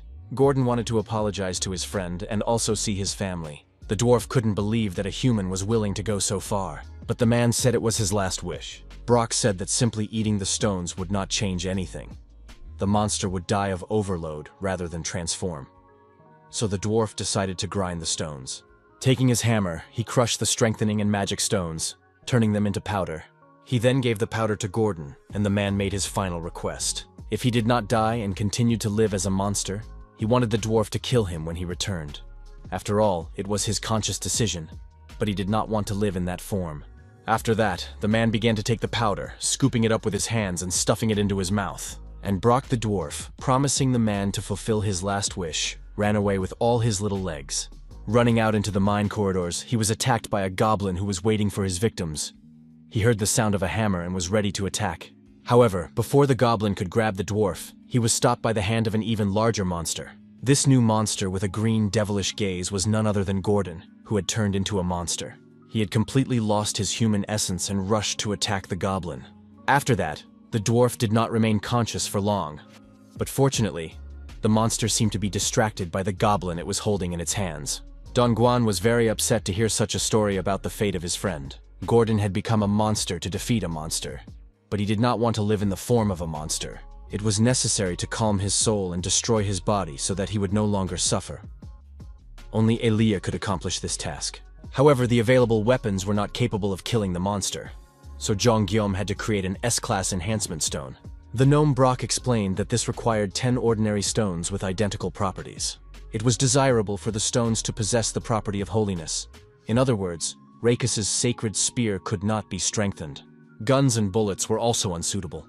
They were inferior to rifles in terms of firepower and range, but they were easier to carry. Without much effort, the young man made the pistol more powerful, but the test results disappointed him. In the end, it turned out that the pistol could only be improved slightly, and after firing, it fell apart. However, this was not a problem. It was possible to create multiple pistols for a single shot. The next step was for Jong-gyom to announce to his knights that they would now begin pistol shooting training. At that time, Dongguan asked the young man if he could participate in the expedition to fulfill his friend's last wish. Jong-gyom agreed, even though it was very dangerous. But he set a condition. Dongguan had to carry the fluffy creature on his shoulder. Soon, the expedition consisting of Elia, Jong-gyom, Dongguan, and the fluffy creature descended into the mine. Soon, Solin's sensitive nose detected the monster's approach. Soon, the furry creature's sensitive nose detected the monster's approach. It turned out to be extremely fast. Out of the darkness, a monster ran towards them at incredible speed. A goblin who was once a beautiful man named Gordon. Shedding bitter tears, Dongguan fulfilled his friend's last request with his own hands and shot him with an improved pistol capable of dealing with such a monster. The shot was accurate, and after the goblin's death, a pair of reinforced magic stones remained. A dwarf named Brock took on a very important and responsible task. Now his mind was free of monsters and goblins, and he could live there again. The dwarf wanted to pay tribute to a man named Gordon, who sacrificed his life and turned into a goblin, realizing that only one of them would survive. He left this world, leaving behind warm memories. The huge blue magic stone, which was larger than ordinary crystals, turned out to be a summoning stone. With its help, it was possible to summon guards. Even the dwarf had never seen such a stone before. Brock suggested that everyone try to activate this summoning stone together. I explained that the summoning stone should summon a guardian, and that a guardian is a golem that protects the occupied territory. Simply put, it was a huge doll hiding in the mines and acting as their guardian. The process of activating the stone began. No one appeared before the company. However, there was some noise in the distance, and the ground shook slightly. To be more precise, it was necessary to go towards these sounds and figure it out on the spot. What they saw amazed everyone present. Somewhere in the distant underground, deep in the mine, there was movement accompanied by a bright glow. Soon the guards approached and appeared before the company. They were 5 golems, whose figures resembled stone cosmonauts. They amazed those present with their gigantic size. People barely reached their knees, and bright blue eyes burned on the faces of these guards. The defenders of the territory were indeed enormous. There were a huge number of magic stones around them. There were very few at the entrance to the mine, But deep inside, the reserves were astonishing. It became clear why this was happening. People began to compete with each other for the stones they found and eventually killed each other. The Chamber of Commerce was also to blame for this. There are several such occupied territories in America. It was surprising that they were apparently originally intended to increase competition. It turns out that the Chamber of Commerce planned all this, and even placed the number of stones inside the mine with the aim of pitting people against each other. It was terrible and disgusting, but one thing is clear. The Chamber of Commerce was trying to create invaders. Or, as I believed, the Chamber of Commerce was using this method to weed out and select the strong awakened ones, whom they then planned to use for their own purposes to capture the Earth dimension. The gnome Brock handed Gaio a stone and suggested activating it so that we could communicate with the defenders of the mine. The principle of the activation stone was extremely simple. You had to hold the stone in your hand and mentally say what exactly the defenders needed to do. Chongyom, holding the activation stone in his hand, gave the order to leave the mine and catch the monsters that were harming people. There was no response. Perhaps the defenders of the mine were unable to leave its confines. The gnome believed that they had not completed the task not because they did not want to, but because they simply could not do it. They were only allowed to act within the mine. So far, this stone had proved completely useless. Even an ordinary magic crystal would have been more useful to the young man. Don Guan said that Guillaume could take any stones in any quantity, even all of them, because Don Guan would not demand a reward for killing the mine monster. He was happy to see his friend and fulfill his last request. The man would always remember how he got these stones, and he had no desire to do so. He did not want to carry the thought in his heart that he had obtained the stones by killing his friend. It was all a personal tragedy, and he did not want to insult his friend's memory by taking them. If John Guillaume took all the magic stones and used them for something useful, Gordon's sacrifice would be noble. The young man accepted the offered reward without hesitation, and immediately set about activating his subspace and checking the data. The number of stones turned out to be simply staggering. The young man had never even dreamed that there would be more than 100,000 of them. Don Guan, seizing the moment, began to ask Aaliyah about the creation of the invaders by the Chamber of Commerce. The elf believed that winning and receiving rewards gave people the feeling that they could become stronger. In this way, the Chamber of Commerce on Earth turned the awakened into invaders. Don Guan said that there are several occupied zones in America where two huge factions are at war. If one of the forces wins and receives rewards, it will be able to invade other places. Zhang Guillaume believed that this could not be allowed to happen. Even if they all worked together now, they would not be able to overcome the situation. The tragedy must be prevented. Zhang Guillaume wanted to try to stop the war. It was a noble desire, but hardly feasible. It seemed quite ridiculous. With a squad of 5 people, dealing with hundreds of thousands of people was no joke. Although Guillaume had incredible abilities, he could hardly cope alone. The young man realized that the man simply did not know him well, and had no idea what abilities he possessed, and how many people he could fight evil with. Of course, the numbers were not on Guillaume's side, but each of his assistants was the best of the best, like the Knights of Camelot, who were worth many hundreds of ordinary awakened people. Zhang Guillaume remembered that he needed someone to manage this territory. The only person who came to mind and who would be suitable for the job was already standing in front of him. Therefore, Mr. Park, Don Guan, was invited to join the pact and take care of this place. The pacts had incredible benefits. Not only could one use water and food, but also all other goods without restriction. Dental insurance was also promised soon. Zhang Guillaume returned to Korea, where he met with Lieutenant General Yu and told him about the current situation in America. It became clear that this war had to be stopped.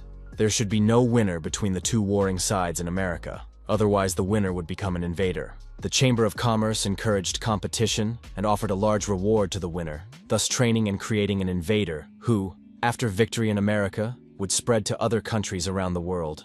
The Lieutenant General agreed that it was necessary to intervene in the war, but wanted to hear how Guillaume planned to do so.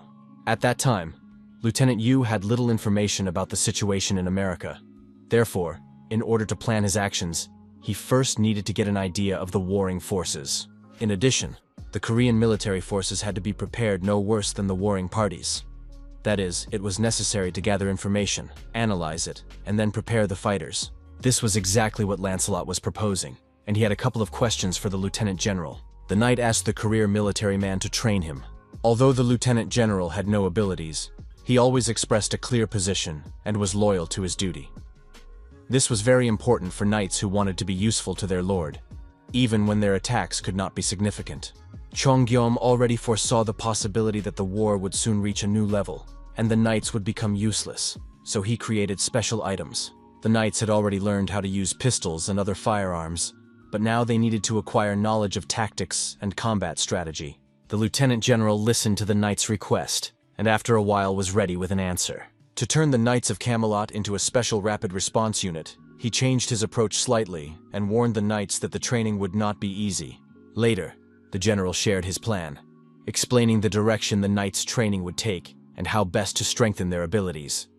Soon, the fighters began training, and while his trusted friend and comrade Lancelot was busy, Chongyom focused on other matters. He tested his abilities, but it turned out that nothing had changed except for a slight increase in his health regeneration speed. Travel through portals, the feedback system, and many other activities had been unlocked, but none of them directly helped in battle. Chongyom asked James to help him figure out the firepower. The childish mechanic decided that the young man had come up with another silly request. Chongyom tried to laugh it off and asked if James was satisfied with the living conditions in the subspace. James had a difficult sense of humor. He said that everything was fine, and that he was now creating an automatic machine for grilling.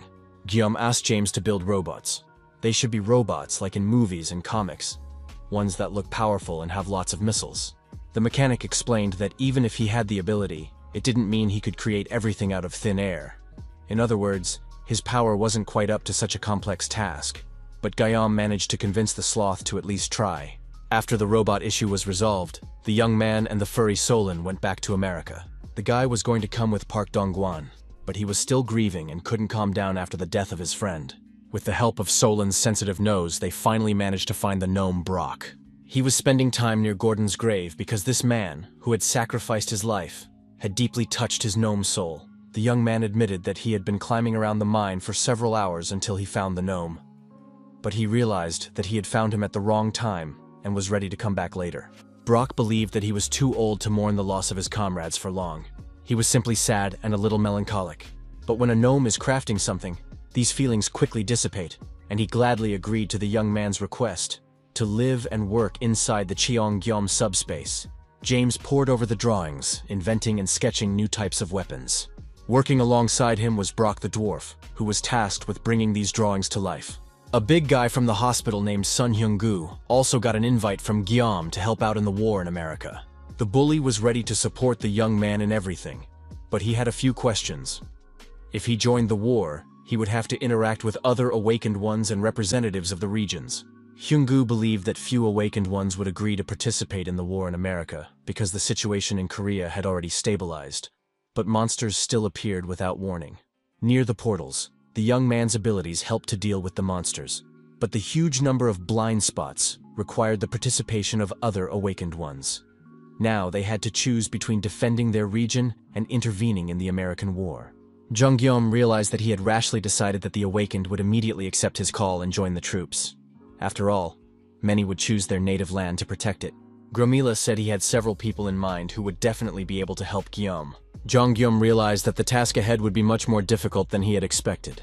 The current situation in Korea was such that within a radius of 500 meters from the installed portals, packs automatically destroyed all monsters. Areas outside this radius were controlled on foot by regional representatives, the Awakened, and the army. Of course, it would be foolish to ask them to help America instead of protecting their own region. The situation in Korea needed to be dealt with and the country completely liberated. Then the Awakened would agree to act elsewhere. Perhaps James should be tasked with developing automatic hunter drones. Chongyom decided to re-examine his skills.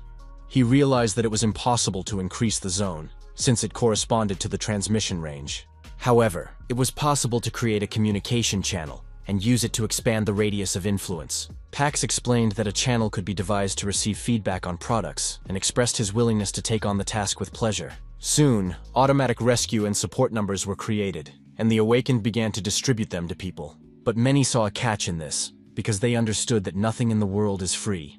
And once Pax gained popularity, he would try to take everything back. Perhaps that was true, but it was still better than dying.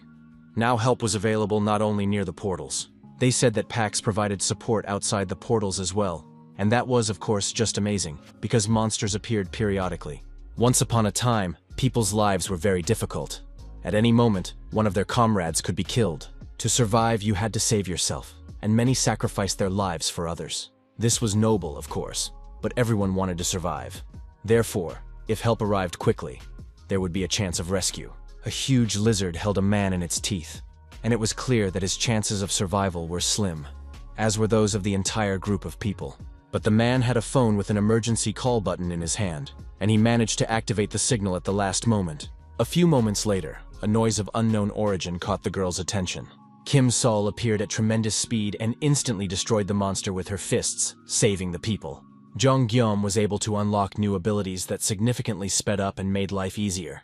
Moving between portals now allowed him to go from one portal to another without returning to subspace. Food delivery was expanded, the radius around the portals increased, and it was now possible to leave reviews about it. Pax could now receive automatic location information. This ability could also be used as an emergency call. This is how the rescue button was created. The system determined the location and sent a request to a defender who was free at that moment. The defender received information about the location and headed there to deal with the monster and save the people. The Fluffies also participated in the rescue operation. They worked as navigators, and thus help arrived at the scene of the battle with the monster.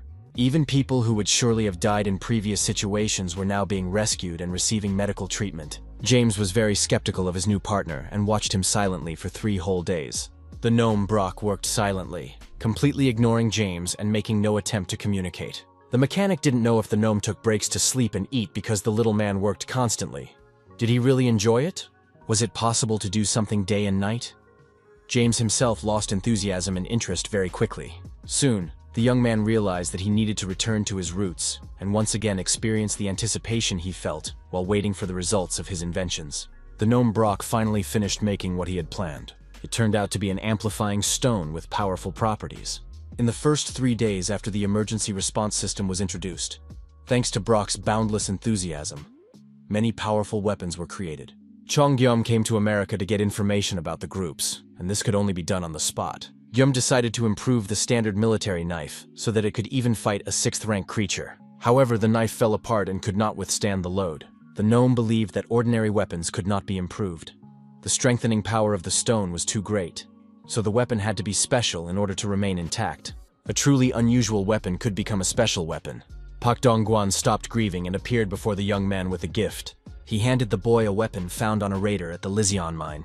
The Southerners attacked unexpectedly, but the mine guards dealt with them, and Dongguan took the weapon. There was something strange about it, and the man decided to test it in practice. He fired it into the distance. A huge, powerful stream of magical energy struck everyone. But there were no bullets in the weapon at all. It was clear at first glance that this was a weapon of the gnomes, for few creatures are capable of creating such a thing. However, it was strange that the weapon ended up in the hands of the Southerners. Gnomes never harmed others, for they were a people who feared death above all else. They did not participate in wars and did not manufacture weapons. However, perhaps this was forced cooperation, not voluntary. If the Southerners really had such a powerful arsenal, they would soon be able to defeat the Northerners and expand beyond the borders of their country. There was very little time left, and Jonggyum wanted to find out where the Northern forces were stationed. The young man believed that it was necessary to unite with the Northerners, so he decided to go and find out for himself. Chicago was a sad picture of a metropolis destroyed by monsters, with its infrastructure destroyed and streets empty. Huge goblins and monsters roamed Chicago. They were angry and hungry, scouring the streets in search of anything to eat. Suddenly, a hand grenade was thrown from behind a wall toward the goblins. It couldn't cause serious damage, but it did manage to stop and delay the goblins. Taking advantage of their confusion, the people took up positions and prepared for battle. In the battle, they used baseball bats and sticks. It was clear that their arsenal was extremely weak. A pack of wolf-like monsters was already rushing to the goblins' aid. They were fast, and the people were unable to cope with them, so an urgent order to retreat was given. But the speed of these monsters was too great, and it soon became clear that not everyone would be able to escape. One of the men tripped on some rocks and fell. He had already resigned himself to the fact that he could no longer escape and prepared to die. The monster's huge jaw was about to close on his body when suddenly the monster was wounded. The creature fell dead, and the same fate befell the rest of them. They all collapsed to the ground. People watched this miracle in amazement, not believing their eyes and realizing that they were still alive. When all the monsters were destroyed, a group of people appeared in the distance, attracting the attention of the residents of Chicago. The strangers approached, and 3 saviors appeared before the people, Jonggyum and 2 knights equipped with powerful firearms. The voice of the ghost knight announced that the people had nothing to fear, even though they were standing in front of skeletons. Knight Mordred addressed the people and said that his master wanted to talk to them.